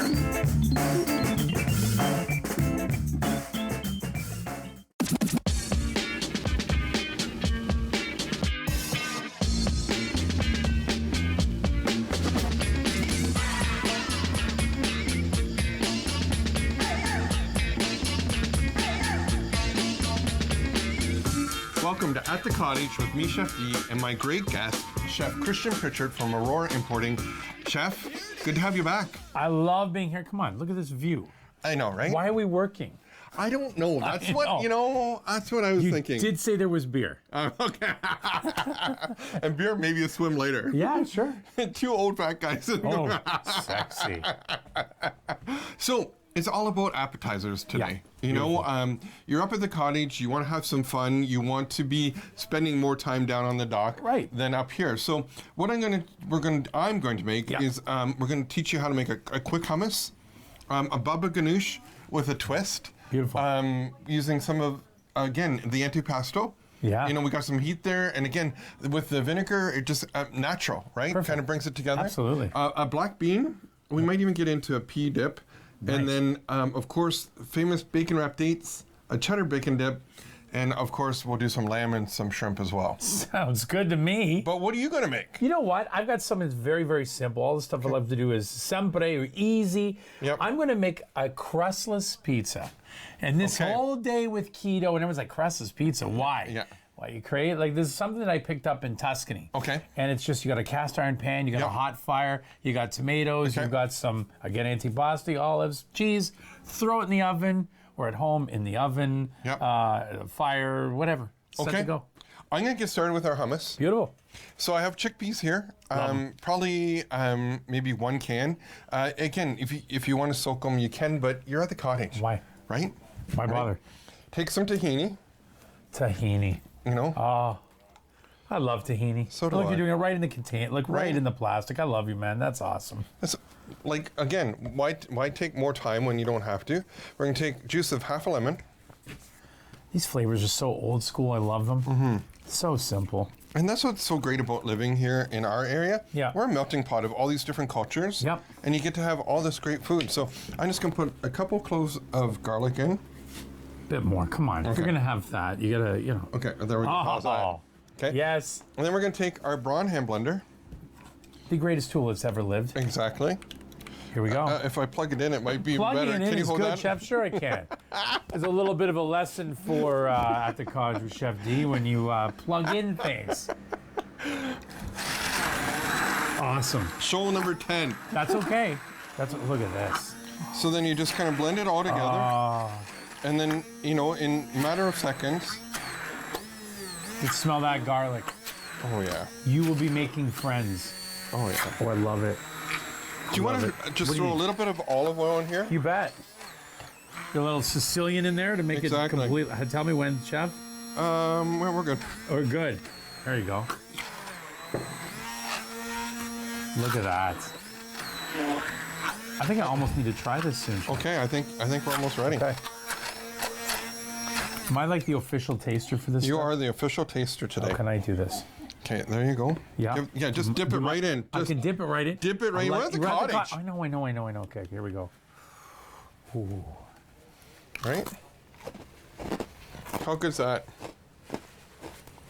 Tahini is the greatest thing that's ever been made in the world. Right? I better try a little bit too. Oh man, I love it. I love it. Right. The one thing you always say, with your canned chickpeas and things like that, one good thing about having canned, you've already salted them. They already have sodium in them, right? So it's another good thing for it. We'll do one more quick dip. I have a whole bunch of roasted peppers here. Love it. I am not going to clean off my hand blender because, again, chickpeas, a little bit of black beans, and you're at the cottage. Right. People just want to eat, man. So we're going to take a little bit of Dijon. Or as we say, Dijon. That's amazing stuff. The grainy ones are just incredible. Some antipasta. Right, we're going to give it some mushrooms, a little bit of heat. Right? Yeah, man. A little bit of black beans. See how simple this is? Oh, man. And we're going to warm it, kind of give it some richness. Right on. With a little bit of sour cream. Oh. I live for sour cream, man. So do I. Like, look at this. Look at this. Why doesn't people eat like this all the time, Chef? Because we don't think about it. We complicate things. Right? Here we go. Oh, man. Oh, Chef, I'm sorry. Okay. Product testing is going on now. Exactly. Ready? Netty Crisp and product testing. Here we go. Give that a roll. Even that color is gorgeous, Chef. Yep. Oh, hold on. You got to have one too, okay. Chef.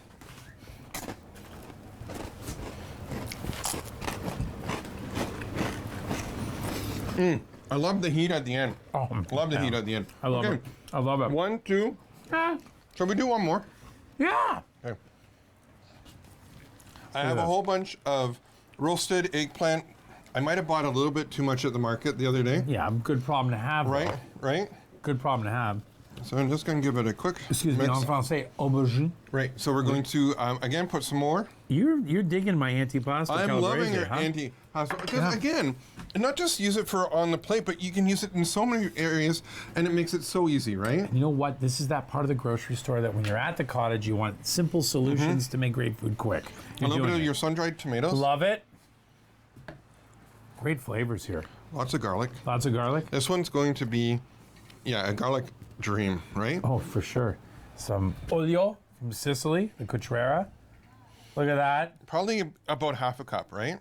Beautiful. You want to know the good for your skin. Secret ingredient? Oh, you're using some of the Sicilian cherry tomato sauce. Okay, I like it. I like it. I've got the chef addicted to this stuff. Here we go.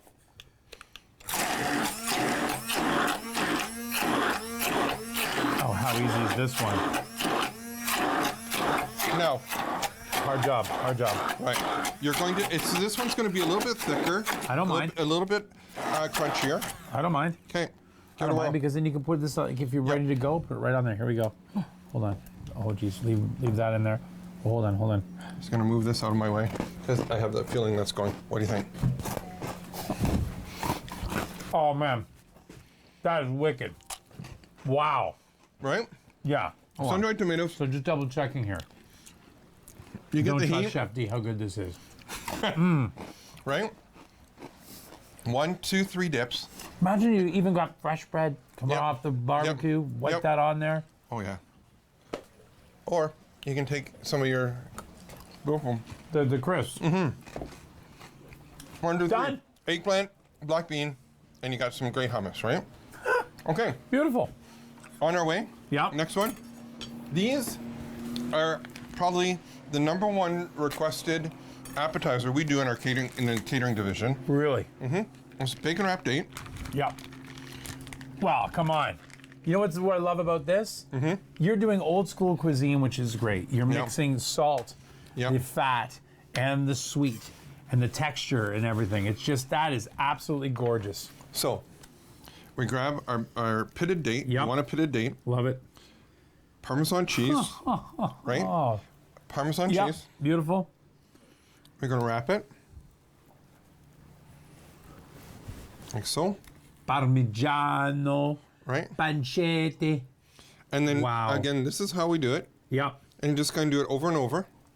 Now, you can do this in a cast iron fry pan, or, you know, if you have a baking sheet, put parchment paper on the baking sheet. Roast them up, And then in the oven, if you're going to do it in the oven, in the cottage, you want about 425, 10 to 12 minutes. If you like your bacon crispier, go a little bit longer.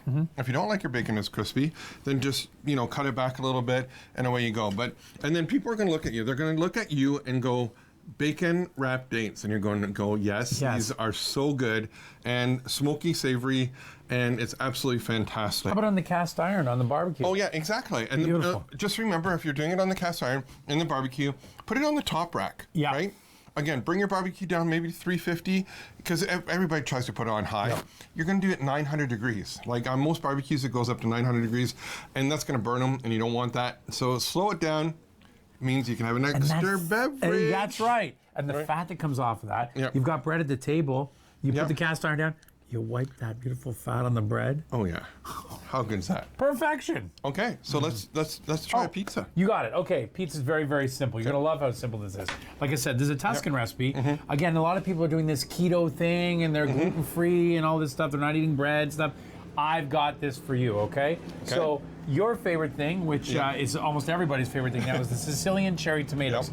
You could, in this pan too, if you've got it hot, you could put some onion and some garlic and a little bit of olive oil, but I'm gonna go straight old school. Because this is the classic pizza, the margherita, but without the crust. So we get our great cherry tomato in there. And if you want, you could put some pepperoncino, chili flakes. That's all wonderful. Now, you've got your oven going. So a lot of people now have got pizza ovens. They're also great. Now, this is fior di latte.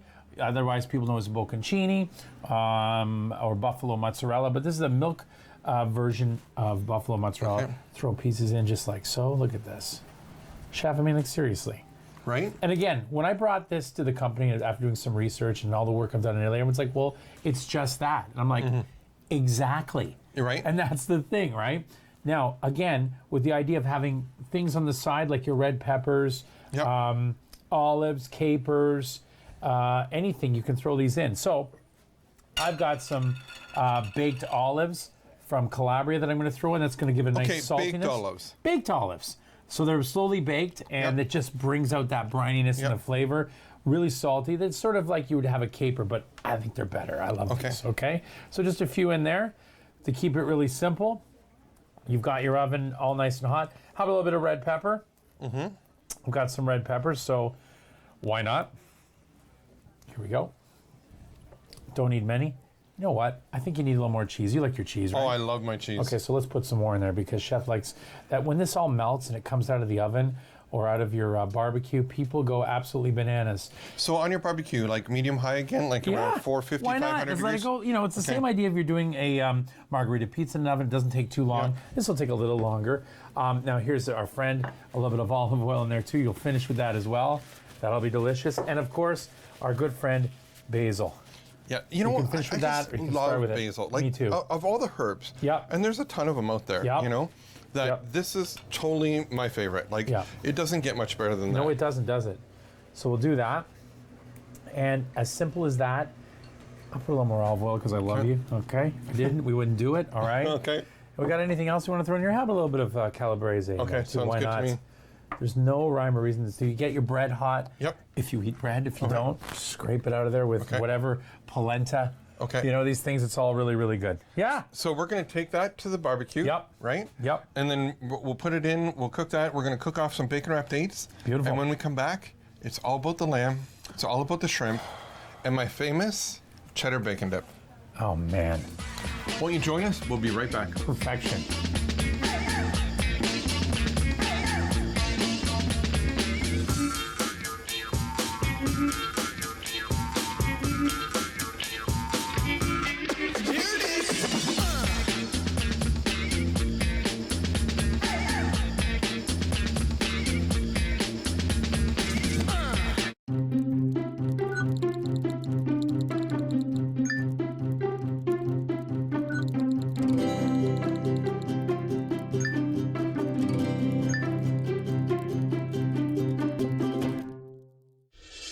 Come home to Hope Valley and see all the faces you love again.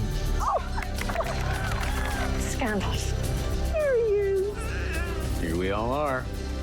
When Calls the Heart Season 7, all month long. And watch all your favorite heartwarming episodes of Seasons 1 to 6, only on Super Channel On Demand. What kind of show do you want to see on Rogers TV? What interests you? Log on to rogerstv.com, fill out a show proposal, and tell us about your segment idea. We want to know what you want to see. Rogers TV, only on Rogers.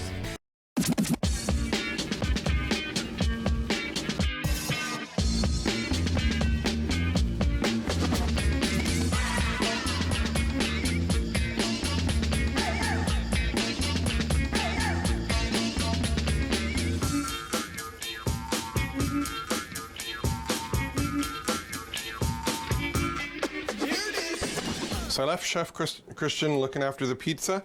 I'm going to make my famous cheddar bacon dip. And this is taking a cup of Nutrifarms bacon bits. I've just made bacon bits out of the bacon. Just going to warm this up. And your whole cottage is going to smell amazing because there's nothing better than bacon, onions, and garlic. So we're going to add in about 3 cloves of garlic to the bacon. And about, this is probably about the equivalent of 2 onions. Give it a quick stir.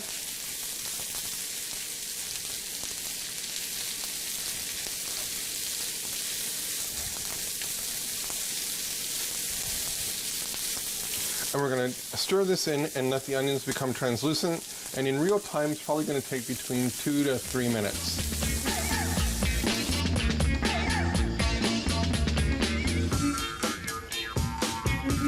So as you can see, the onions have become translucent, which is nice and clear. Now, we're going to add in some Old Sharp cheddar.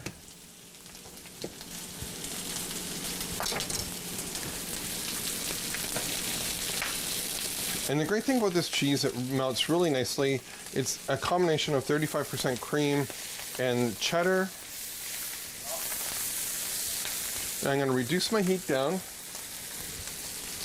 We're going to add in some mascarpone, almost 1 container. This is enough probably, you know, if you have a big group at the cottage, this is the dip that you want to have. And don't forget when you have the cast iron, it keeps the heat really nicely. So just melt this in.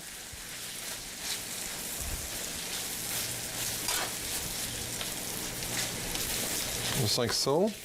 And then we're going to add in about 1/2 cup to a cup of sour cream.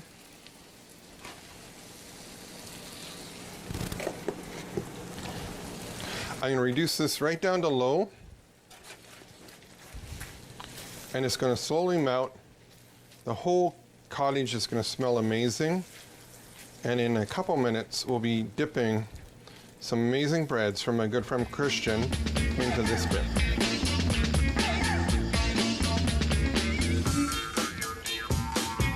So rack a lamb into individual pieces. Okay, Chef Christian's not here right now, but I'm going to steal some of his roasted pepper and eggplant spread. Now, you can put like Montreal steak seasoning on your lamb. You can just put salt and pepper, wherever you want to go with it. This is, no specific reason that I'm doing this. I'm just going to grab it, and then I'm just going to kind of massage it into the meat. Like so.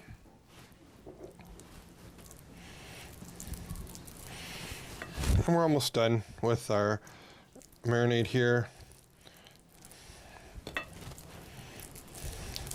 Again, just massage it into our meat. And then we're going to put it on the grill. Again, you can do like a wood-fired grill, your regular barbecue. We have our beautiful Crown Verity here today. And we're going to, about a medium. You don't want to go too high on this, again, because of the bone. You don't want to burn the bone. Not that it's, the worst thing in the world. It's like burning garlic. It just doesn't taste great. Just like so. And we're going to take this to the barbecue, grill it. By that time, our dip should be done, our pizza might even be done, and I'm sure our bacon wrap dates are really close.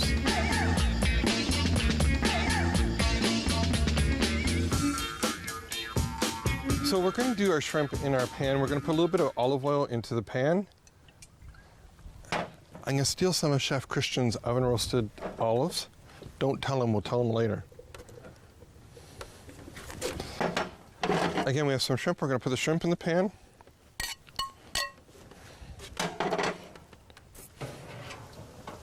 And you can just see our bacon wrap dates are starting to just brown up nicely. Our pizza is doing its thing.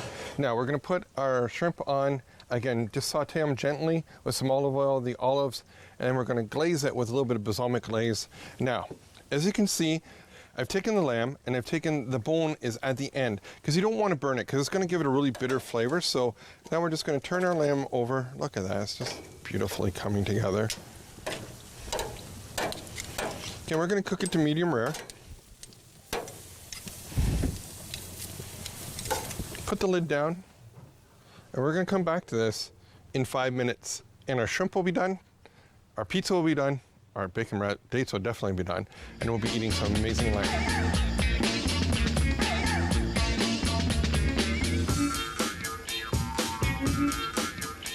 We're in the home stretch now, brother. Yes. But first, I think you should open up your beverage jar, right? I haven't done a lot in this episode, Chef. I've sort of sat back and watched you. And it's been okay. Cheers. Cheers, Sonny. Thanks for coming up to the cottage. Oh. Will you come back again next year? Well, let's look at this weather and this scenery. I don't know. Yes! Done. Come on. Oh, this is really good.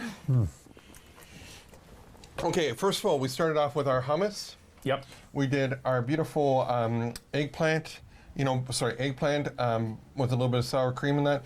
Our black bean, so we got some dips going on there. Beautiful. But you have not tried. Yeah. My world famous, out of the park, cheddar bacon dip. So here we go. Grab. Boom! All right, here we go. So. Okay, just get right in there. Oh man, come on, Chef. This looks through. Hold on.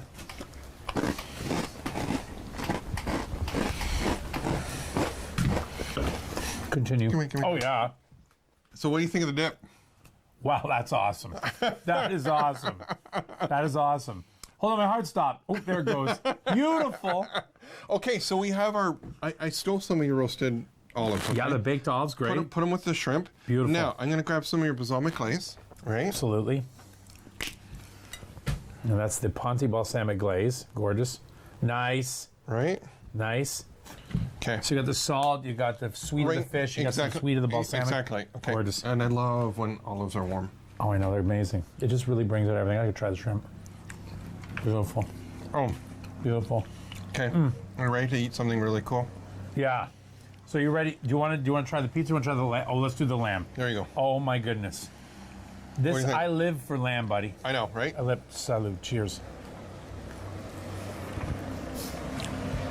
Are you okay, mate? And anyone who overcooks lamb, when you have it done perfectly, it's right. And I put a little bit of the eggplant and roasted pepper on it, just to give it a little bit of marination and right, some extra flavor. Oh man, come on. finish the show, I'm just going to have to be over here for a minute. While you're eating, I make one more dip. All right. That's that famous lemon squeezer, the margarita. That's right. So, lemon, avocado. Yeah. We stove some of our whole fresh basil. So we're going to put some fresh basil in here. Mm-hmm. Right? Some peas. And remember I mentioned earlier, you have all these, in your freezer. Yeah. You can have them for a long period of time. It's almost like a pea pesto. Right? Yeah. This is the one that you want to use up right when you eat it. You don't want this one around because your peas will go a little bit darker. Oh, man.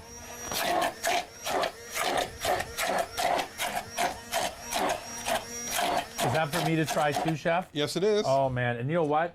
First of all, eat with your eyes. That color is fantastic. Right? Yeah, look at that. The lemon, it just pops, man. Fresh basil. That is so good. Fresh basil, yeah. Healthy beautiful. eating, Mm-hmm. Okay. Have you ever had one of the bacon wrap dates yet? No. Bacon wrap date? Excuse my fingers? No, please. That is insane. Not insane. Oh my goodness. I know. You might have the, crustless, pizza thing, here, but I love my bread.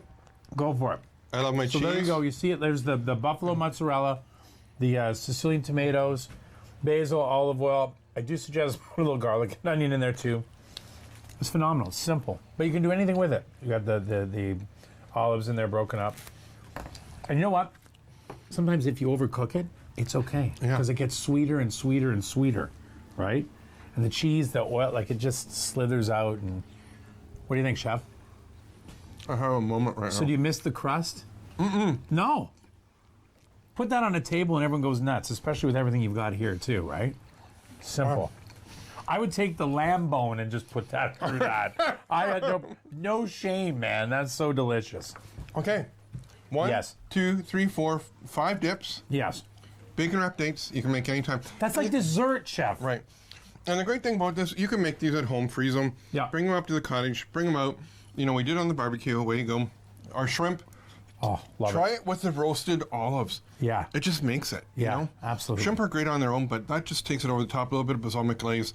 We got our lamb. I know. I don't think I'm going to share this with the host. I'm not going to lie to you. Okay, good. Don't. It's all right. Okay. So, next year. Yeah. Come back? Yeah, I'm just already thinking what I'm going to make. Okay. Yeah. I'm thinking about it now. Because we've got a lot to live up to. But what I'm loving here, love all this stuff, but the quickness of all the dips you made. Right. Because that's what, again, we talk about being at the cottage or being at home any time of year. We need quick, we need real ingredients. You got them all there. Exactly. Hey, till next time, I'm Chef D. You never know which cottage we'll be coming to, and it might be yours. Till next time.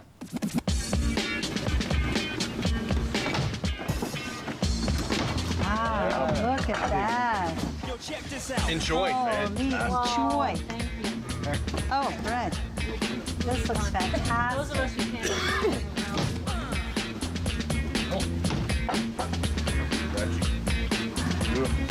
Bread. Oh, that's the bacon cheese stick. Yeah. You gotta try the lamb. It's a great name, man.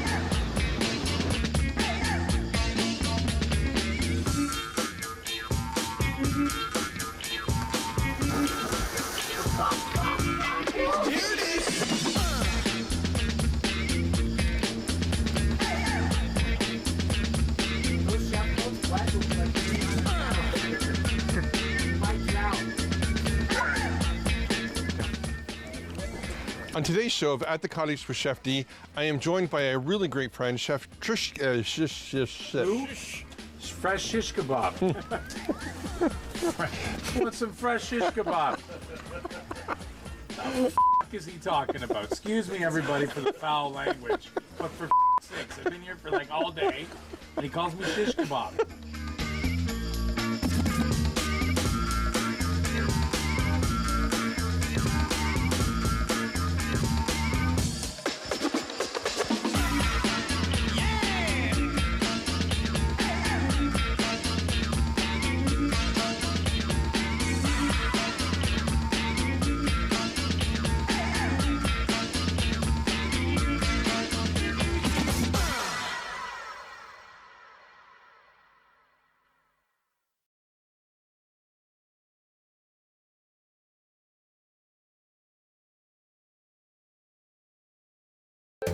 Call the Rogers TV viewer response line, email us, or connect with us on social media.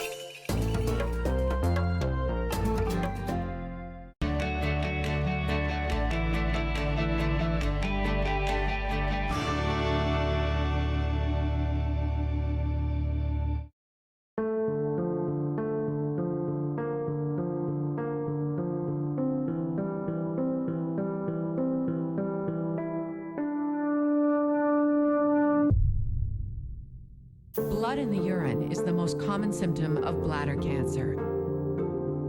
Don't ignore this warning sign, not even once.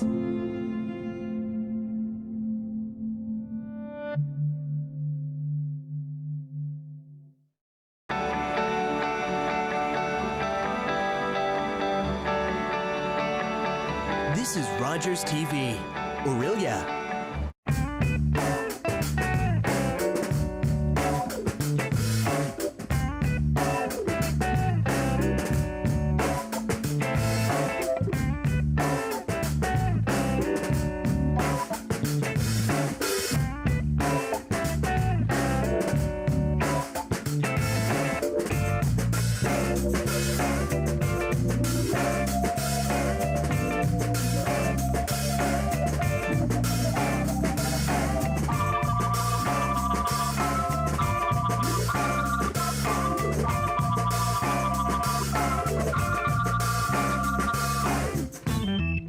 On today's show of At the Cottage with me, Chef D, I'm joined by a really great friend, Chef Christian Pritchard from Aurora Foods, where it's all about the apps and entertaining and making it simple and easy. And that's what we're going to do. Bacon wrapped dates, 5 different dips, my famous cheddar bacon dip, and we're going to make what kind of pizza?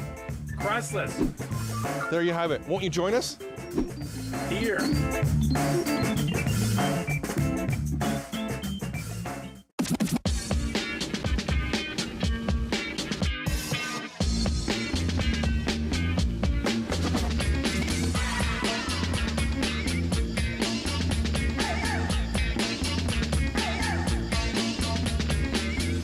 Welcome to At the Cottage with me, Chef D, and my great guest, Chef Christian Pritchard from Aurora Importing. Chef, good to have you back. I love being here. Come on, look at this view. I know, right? Why are we working? I don't know. That's that's what I was thinking. You did say there was beer. Okay. And beer, maybe a swim later. Yeah, sure. 2 old fat guys. Oh, sexy. So, it's all about appetizers today. Yeah.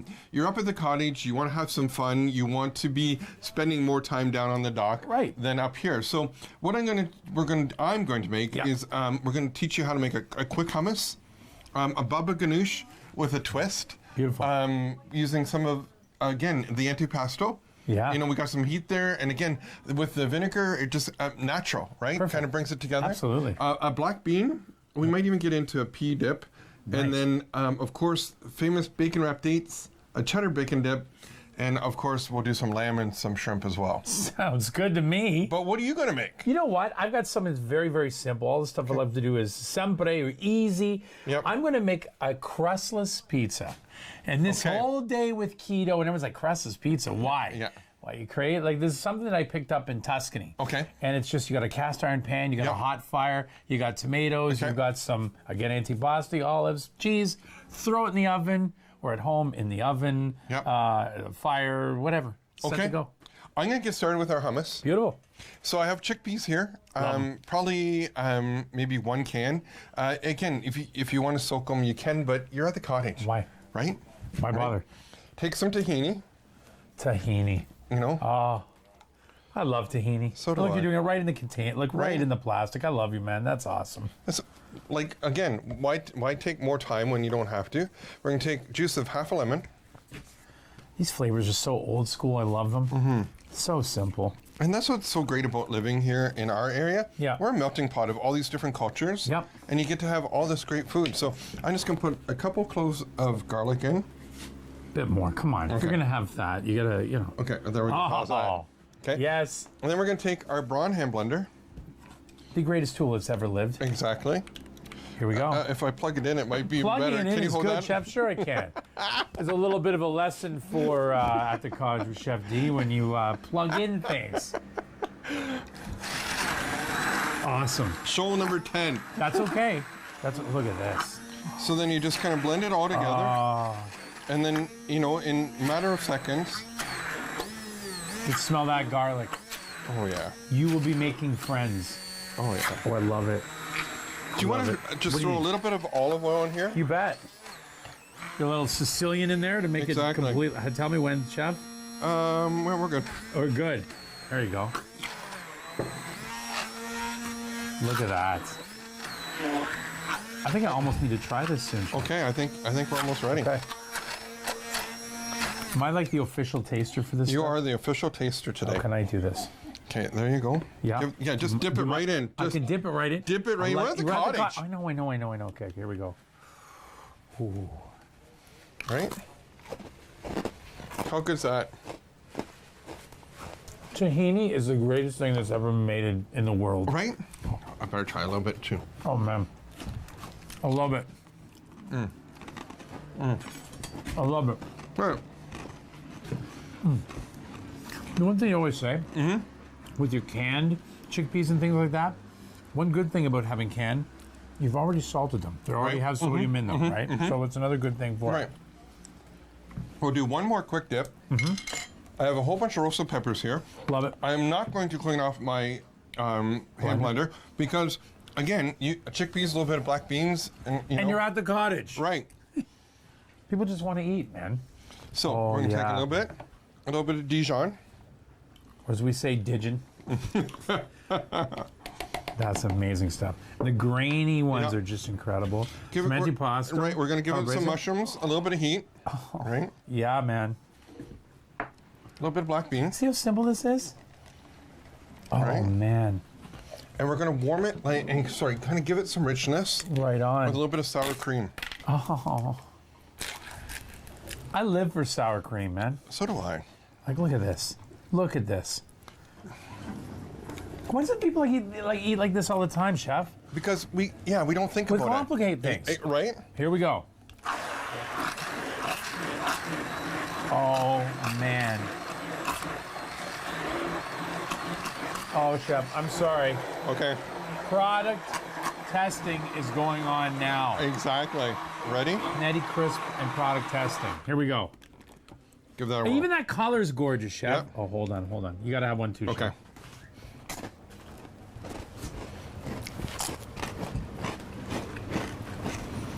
Chef. I love the heat at the end. Oh, love the heat at the end. I love it. I love it. 1, 2.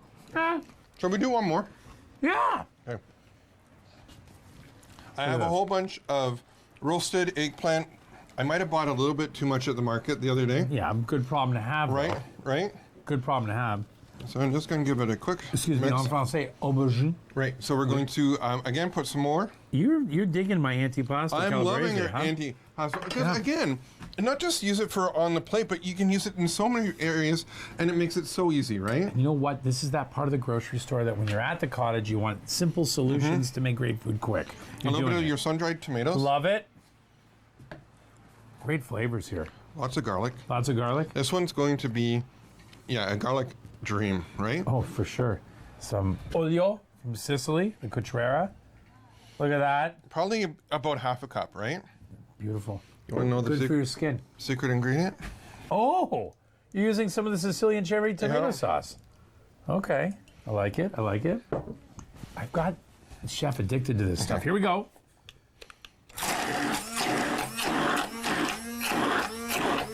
Oh, how easy is this one? No. Hard job. Right.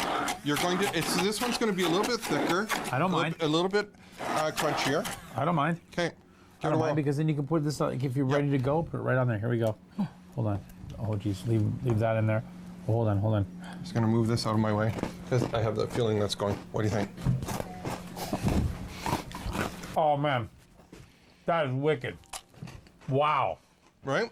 Yeah. Sun-dried tomatoes. So just double checking here. You get Don't the trust heat. Chef D how good this is. Right? 1, 2, 3 dips. Imagine you even got fresh bread coming off the barbecue, wipe that on there. Oh, yeah. Or you can take some of your... The crisps. 1, 2, 3. Done. Eggplant, black bean, and you got some gray hummus, right? Okay. Beautiful. On our way. Yeah. Next one. These are probably the #1 requested appetizer we do in our catering division. Really? Mm-hmm. It's bacon wrapped date. Yep. Wow, come on. You know what I love about this? Mm-hmm. You're doing old school cuisine, which is great. You're mixing salt, the fat, and the sweet, and the texture and everything. It's just, that is absolutely gorgeous. So, we grab our pitted date. You want a pitted date. Love it. Parmesan cheese, right? Oh. Parmesan cheese. Beautiful. We're going to wrap it. Like so. Parmigiano. Right. Pancetta. And then, again, this is how we do it. Yeah. And you just kind of do it over and over. Now, you can do this in a cast iron fry pan, or, you know, if you have a baking sheet, put parchment paper on the baking sheet. Roast them up, And then in the oven, if you're going to do it in the oven, in the cottage, you want about 425, 10 to 12 minutes. If you like your bacon crispier, go a little bit longer. If you don't like your bacon as crispy, then just, you know, cut it back a little bit, and away you go. And then people are going to look at you. They're going to look at you and go, bacon wrapped dates, and you're going to go, yes, these are so good and smoky, savory, and it's absolutely fantastic. How about on the cast iron, on the barbecue? Oh yeah, exactly. And just remember, if you're doing it on the cast iron in the barbecue, put it on the top rack. Yeah. Right. Again, bring your barbecue down maybe 350, because everybody tries to put it on high. Yeah. You're going to do it 900 degrees. Like on most barbecues, it goes up to 900 degrees, and that's going to burn them, and you don't want that. So slow it down. Means you can have an extra beverage. That's right. And the fat that comes off of that. You've got bread at the table. You put the cast iron down. You wipe that beautiful fat on the bread. Oh yeah. How good is that? Perfection. Okay, so let's try a pizza. You got it. Okay, pizza's very, very simple. You're gonna love how simple this is. Like I said, this is a Tuscan recipe. Again, a lot of people are doing this keto thing, and they're gluten-free and all this stuff. They're not eating bread stuff. I've got this for you. Okay. So your favorite thing, which is almost everybody's favorite thing now, is the Sicilian cherry tomatoes. You could, in this pan too, if you've got it hot, you could put some onion and some garlic and a little bit of olive oil, but I'm going to go straight old school. Okay. Because this is the classic pizza, the margherita, but without the crust. So we get our great cherry tomato in there. And if you want, you could put some pepperoncino, chili flakes. That's all wonderful. Now, you've got your oven going. So a lot of people now have got pizza ovens. They're also great. Now, this is fior di latte. Otherwise, people know as bocconcini or buffalo mozzarella, but this is a milk version of buffalo mozzarella. Okay. Throw pieces in just like so. Look at this. Chef, I mean, like, seriously. Right? And again, when I brought this to the company after doing some research and all the work I've done in Italy, everyone's like, well, it's just that. And I'm like, exactly. You're right. And that's the thing, right? Now, again, with the idea of having things on the side like your red peppers, olives, capers, anything, you can throw these in. So I've got some baked olives from Calabria that I'm going to throw in. That's going to give it a nice saltiness. Baked olives. Baked olives. So they're slowly baked, and it just brings out that brininess and the flavor. Really salty. That's sort of like you would have a caper, but I think they're better. I love this. Okay. So just a few in there to keep it really simple. You've got your oven all nice and hot. How about a little bit of red pepper? I've got some red peppers, so why not? Here we go. Don't need many. You know what? I think you need a little more cheese. You like your cheese, right? Oh, I love my cheese. Okay, so let's put some more in there because Chef likes that. When this all melts and it comes out of the oven or out of your barbecue, people go absolutely bananas. So on your barbecue, like medium high again, like around 450, why not? 500 Just degrees? let it go. You know, it's the same idea if you're doing a margarita pizza in an oven. It doesn't take too long. This will take a little longer. Now here's our friend, a little bit of olive oil in there too. You'll finish with that as well. That'll be delicious. And of course, our good friend basil. Yeah, you know what? Can finish with I that, just or you can love start with basil. it. Like, Me too. Of all the herbs, and there's a ton of them out there, you know, that this is totally my favorite. Like, it doesn't get much better than that. No, it doesn't, does it? So we'll do that. And as simple as that, I'll put a little more olive oil because I love you, okay? If I didn't, we wouldn't do it, all right? Okay. We got anything else you want to throw in here? How about a little bit of calabrese? Okay, sounds Why good not? to me. There's no rhyme or reason. So you get your bread hot. Yep. If you eat bread, if you don't, scrape it out of there with whatever polenta. Okay. You know, these things, it's all really, really good. Yeah. So we're going to take that to the barbecue. Yep. Right? Yep. And then we'll put it in, we'll cook that. We're going to cook off some bacon wrapped dates. Beautiful. And when we come back, it's all about the lamb. It's all about the shrimp. and my famous cheddar bacon dip. Oh, man. Won't you join us? We'll be right back. Perfection.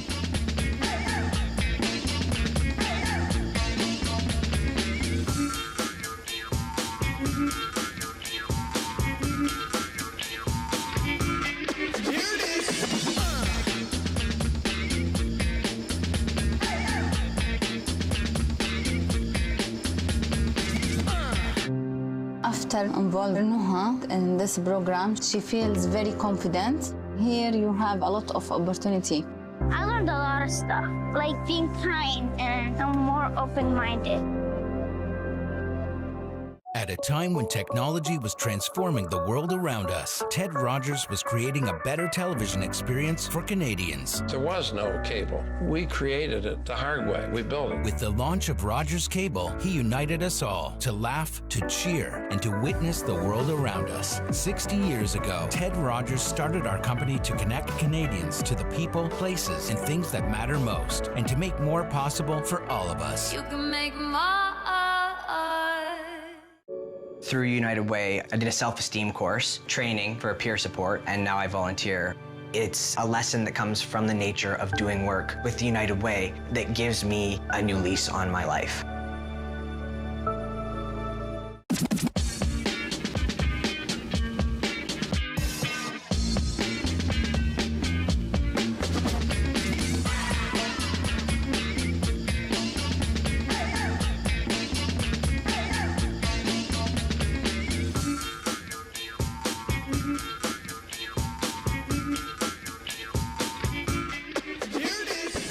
So I left Chef Christian looking after the pizza.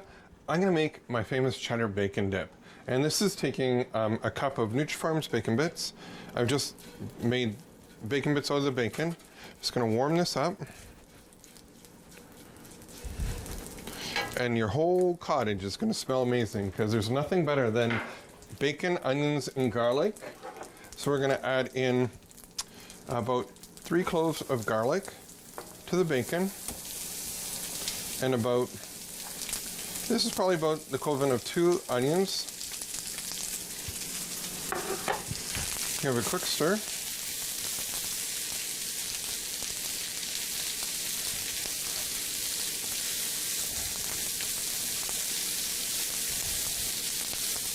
And we're going to stir this in and let the onions become translucent. And in real time, it's probably going to take between 2 to 3 minutes.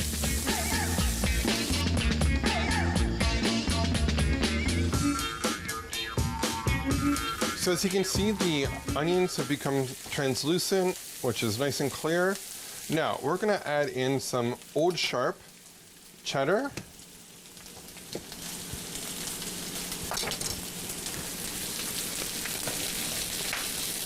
And the great thing about this cheese, it melts really nicely. It's a combination of 35% cream and cheddar.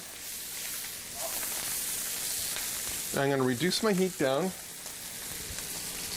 We're going to add in some mascarpone, almost 1 container.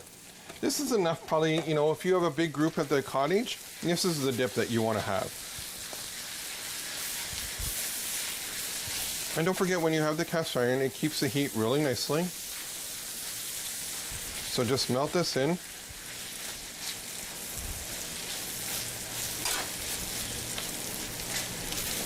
Just like so. And then we're going to add in about 1/2 cup to 1 cup of sour cream.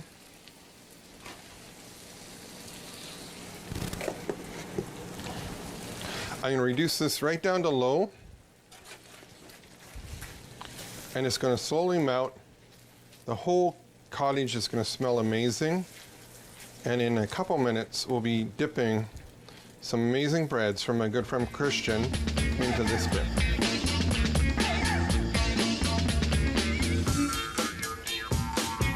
So rack a lamb into individual pieces. Okay, Chef Christian is not here right now, but I'm going to steal some of his roasted pepper and eggplant spread. Now, you can put like Montreal steak seasoning on your lamb. You can just put salt and pepper, wherever you want to go with it. This is, you know, no specific reason that I'm doing this. I'm just going to grab it, and then I'm just going to kind of massage it into the meat. Like so.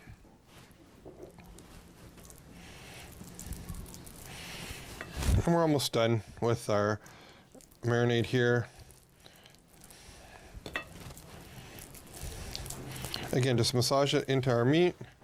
And then we're going to put it on the grill. Again, you can do like a wood-fired grill, your regular barbecue. We have our beautiful Crown Verde here today. And we're going to about a medium. You don't want to go too high on this, again, because of the bone. You don't want to burn the bone. Not that it's, the worst thing in the world. It's like burning garlic. It just doesn't taste great.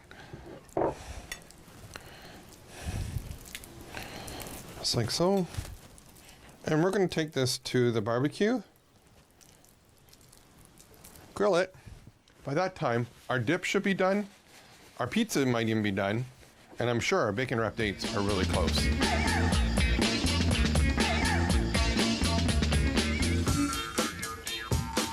So we're going to do our shrimp in our pan. We're going to put a little bit of olive oil into the pan. I'm going to steal some of Chef Christian's oven roasted olives. Don't tell him, we'll tell him later. Again, we have some shrimp. We're going to put the shrimp in the pan.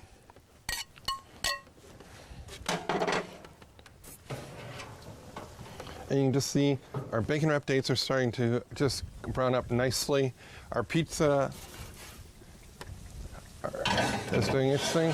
Now we're going to put our shrimp on. Again, just saute them gently with some olive oil, the olives, and then we're going to glaze it with a little bit of balsamic glaze. Now, as you can see, I've taken the lamb and I've taken the bone is at the end because you don't want to burn it because it's going to give it a really bitter flavor. So now we're just going to turn our lamb over. Look at that, it's just beautifully coming together. Okay, we're going to cook it to medium rare. Put the lid down, and we're going to come back to this in 5 minutes. And our shrimp will be done, our pizza will be done, our bacon wrapped dates will definitely be done, and we'll be eating some amazing lamb.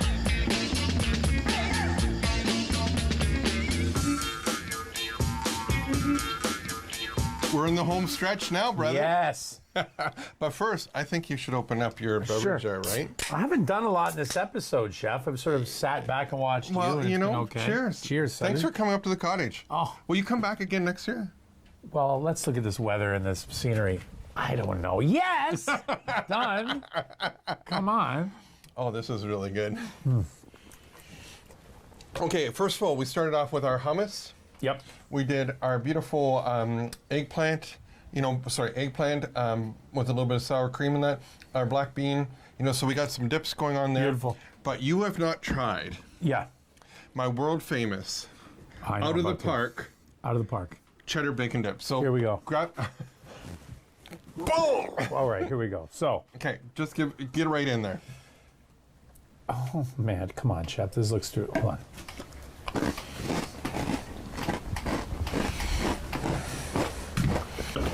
Continue. Come here. Oh yeah. So what do you think of the dip? Wow, that's awesome. That is awesome. That is awesome. Hold on, my heart stopped. Oh, there it goes. Beautiful. Okay, so we have our. I stole some of your roasted olives. Okay? Yeah, the baked olives, great. Put them with the shrimp. Beautiful. Now I'm going to grab some of your balsamic glaze. Right. Absolutely. And that's the Ponte balsamic glaze. Gorgeous. Nice. Right. Nice. Okay. So you got the salt, you got the sweet of the fish, you got the sweet of the balsamic. Exactly. Okay. Gorgeous. And I love when olives are warm. Oh, I know, they're amazing. It just really brings out everything. I could try the shrimp. Beautiful. Oh. Beautiful. Okay. Are you ready to eat something really cool? Yeah. So you ready? Do you want to try the pizza? Or want to try the lamb? Oh, let's do the lamb. There you go. Oh my goodness. This I live for lamb, buddy. I know, right? I live. Salute. Cheers. Are you okay, mate? And anyone who overcooks lamb, when you have it done perfectly, it's right. And I put a little bit of the eggplant and roasted pepper on it just to, give it a little bit of marination and right, some extra flavor. Oh man, come on. Finish the show. I'm just gonna have to be over here for a minute. While you're eating, I make one more dip. All right. That's that famous lemon squeezer, the margarita. That's right. So lemon, avocado. Yeah. We stole some of our host's fresh basil. So we can put some fresh basil in here. Right. Some peas. And remember I mentioned earlier, you know, you have all these, you know, in your freezer. Yeah. You can have them for a long period of time. It's almost like a pea pesto. Right? Yeah. This is the one that you want to use up right when you eat it. You don't want this one around because your peas will go a little bit darker. Oh, man.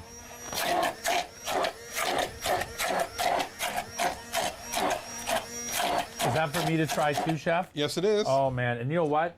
First of all, you eat with your eyes. That color is fantastic. Right? Yeah, look at that. The lemon it just pops, man. Fresh basil. That is so good. Fresh basil, yeah. Healthy beautiful. eating, you know. Mm-hmm. Okay. Have you ever had one of the bacon wrap dates yet? No. Bacon wrap date? Excuse my fingers? No, no, please. That is insane. Not insane.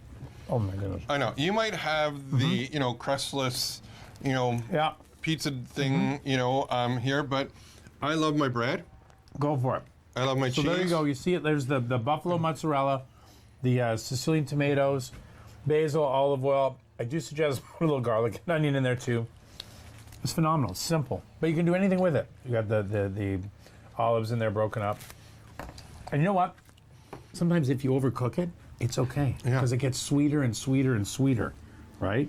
And the cheese, the oil, like it just slithers out. And what do you think, Chef? I have a moment right now. So do you miss the crust? No. Put that on a table and everyone goes nuts, especially with everything you've got here too, right? Simple. I would take the lamb bone and just put that through that. I had no shame, man. That's so delicious. Okay. 1, 2, 3, 4, 5 dips. Yes. Bacon wrap dates you can make anytime. That's like dessert, Chef. Right. And the great thing about this, you can make these at home, freeze them, bring them up to the cottage, bring them out. You know, we did it on the barbecue. Away you go. Our shrimp. Oh, love it. Try it with the roasted olives. Yeah. It just makes it. Yeah, you know? absolutely. Shrimp are great on their own, but that just takes it over the top. A little bit of balsamic glaze. We got our lamb. I know. I don't think I'm going to share this with the host. I'm not going to lie to you. Okay, good. Don't. It's all right. Okay. So, next year. Yeah. Come back? Yeah, I'm just already thinking what I'm going to make. Okay. Yeah. I'm thinking about it now. I'm thinking about it now because we've got a lot to live up to. But what I'm loving here, love all this stuff, but the quickness of all the dips you made. Right. Because that's what, again, we talk about being at the cottage or being at home any time of year. We need quick, we need real ingredients. You got them all there. Exactly. Hey, till next time, I'm Chef D. You never know which cottage we'll be coming to, and it might be yours. Till next time.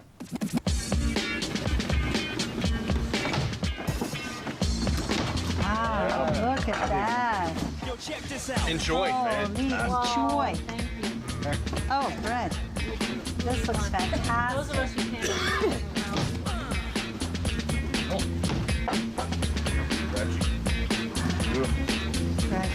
Look at that. Oh, that's the bacon cheese stick.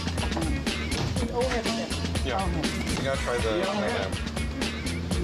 It's a great name, man.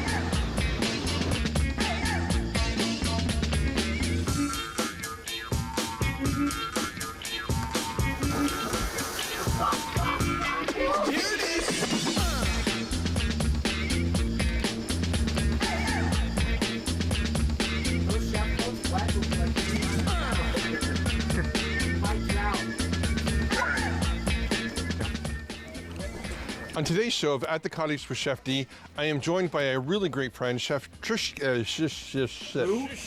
Fresh shish kebab.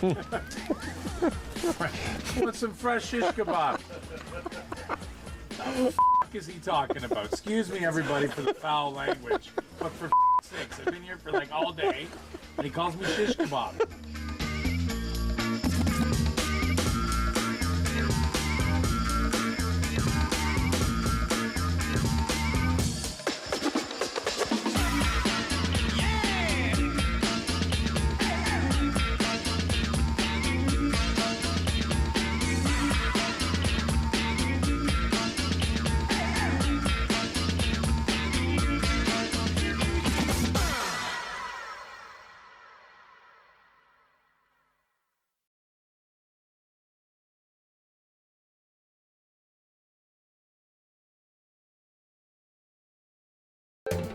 Call the Rogers TV viewer response line, email us, or connect with us on social media.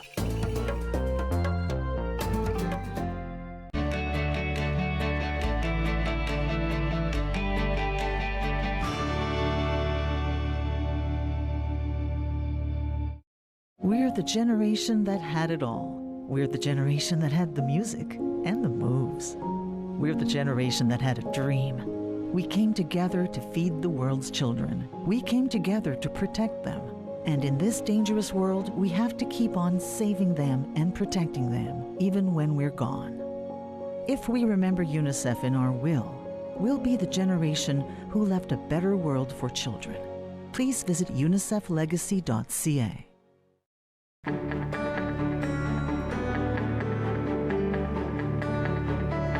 This is Rogers TV, Orillia.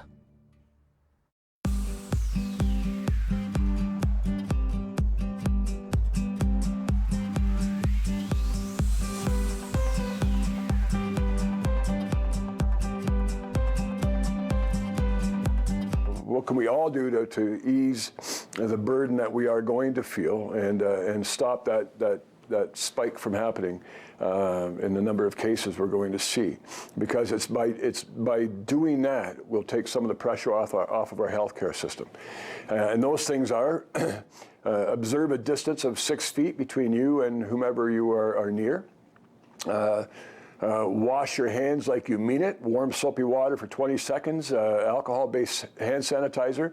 As I say, wash your hands like you're peeling a habanero pepper and about to change your contact lens. If you need to sneeze or cough, do so away from people and into your sleeve. That should be habitual already, and also one of my pet peeves when it doesn't happen. And if you are sick, certainly stay home. And I would also add to that, my understanding from all sources is that the supply chain is in great shape. So there's no need to panic buy. There's no need to hoard products. And in fact, I would ask you to reach out to those you may see that need help and do so in a safe way. The closing of bars and restaurants, which was recommended by the province, and it seemed to me the vast majority of the owners and operators were going to adhere to yesterday, became legislated today under the provincial emergency declaration. But that's part of what I'll describe as at least the temporary new normal. There are many things that are changing in our daily lives, and that is where we gather, what we do for recreation. Our socializing has changed. Our eating habits will be changing, and so I commend those who took the lead in before the declaration and did close up shop. And that's not easy. It's not easy on the operators, and it's not easy on all the wonderful staff that make a living working there on a daily basis. So I would hope those operators, and I'm sure they will find ways to assist their staff in claiming employment insurance, which the federal government has said will be more easily attained. So we take our lead really from our medical officers of health. We have Dr. Charles Gardner and his team in Simcoe, Muskoka, and certainly we've heard from Dr. Williams, the provincial medical officer of health, in the last few days. So they have, a few days ago, said that if it's a group of 250 people or more, do not gather. And I know a number of our faith-based institutions adhered to this past weekend, and probably for maybe the first time in their history, didn't have services. And now, I believe as of today, the number is 50. So those things are going to happen, and as I say, and whatever's happening today, Deanna, will change and evolve with every hour. And we made a number of decisions on Friday at the municipal level on shutting down facilities and some of the programming. And Saturday we added the library and more March break programming. And yesterday we made a decision to shut down more. Of course, the province preempted that with their decision today. So whatever is closed, not happening today, could even be more different tomorrow. And that's the new reality that hopefully with everybody's proper behavior, we can shorten that period of adjustment. Yeah, so we took, I think, some proactive steps. I would say we often look for our medical officer of health to take the lead, and we adhered to all that and even added a few more proactive steps. And now I think the city, as far as the municipality goes, is pretty well in full shutdown mode. As far as public access goes, we still have people that will work behind the scenes at City Hall and some of our facilities in the city. And certainly we have some critical services such as water and wastewater that we will continue to provide. There's plans in place for that. The one thing I would add to my list earlier, if you do feel symptoms coming on or you think you are sick, do not visit the emergency department. Do not visit your primary caregiver or your doctor. Make a phone call, and you'll be given instructions on what to do. And actually, the province has a terrific self-assessment part of their website now, which you can go on and go through the symptoms and see if you match, and if you do, then you can make a further phone call. But as I say, do not go to the emergency department. Do not go to your doctor. Make a phone call, and they will give you guidance. We're literally virtually in constant communication with our district health unit, which I've alluded to a couple times, and with Soldiers Memorial Hospital.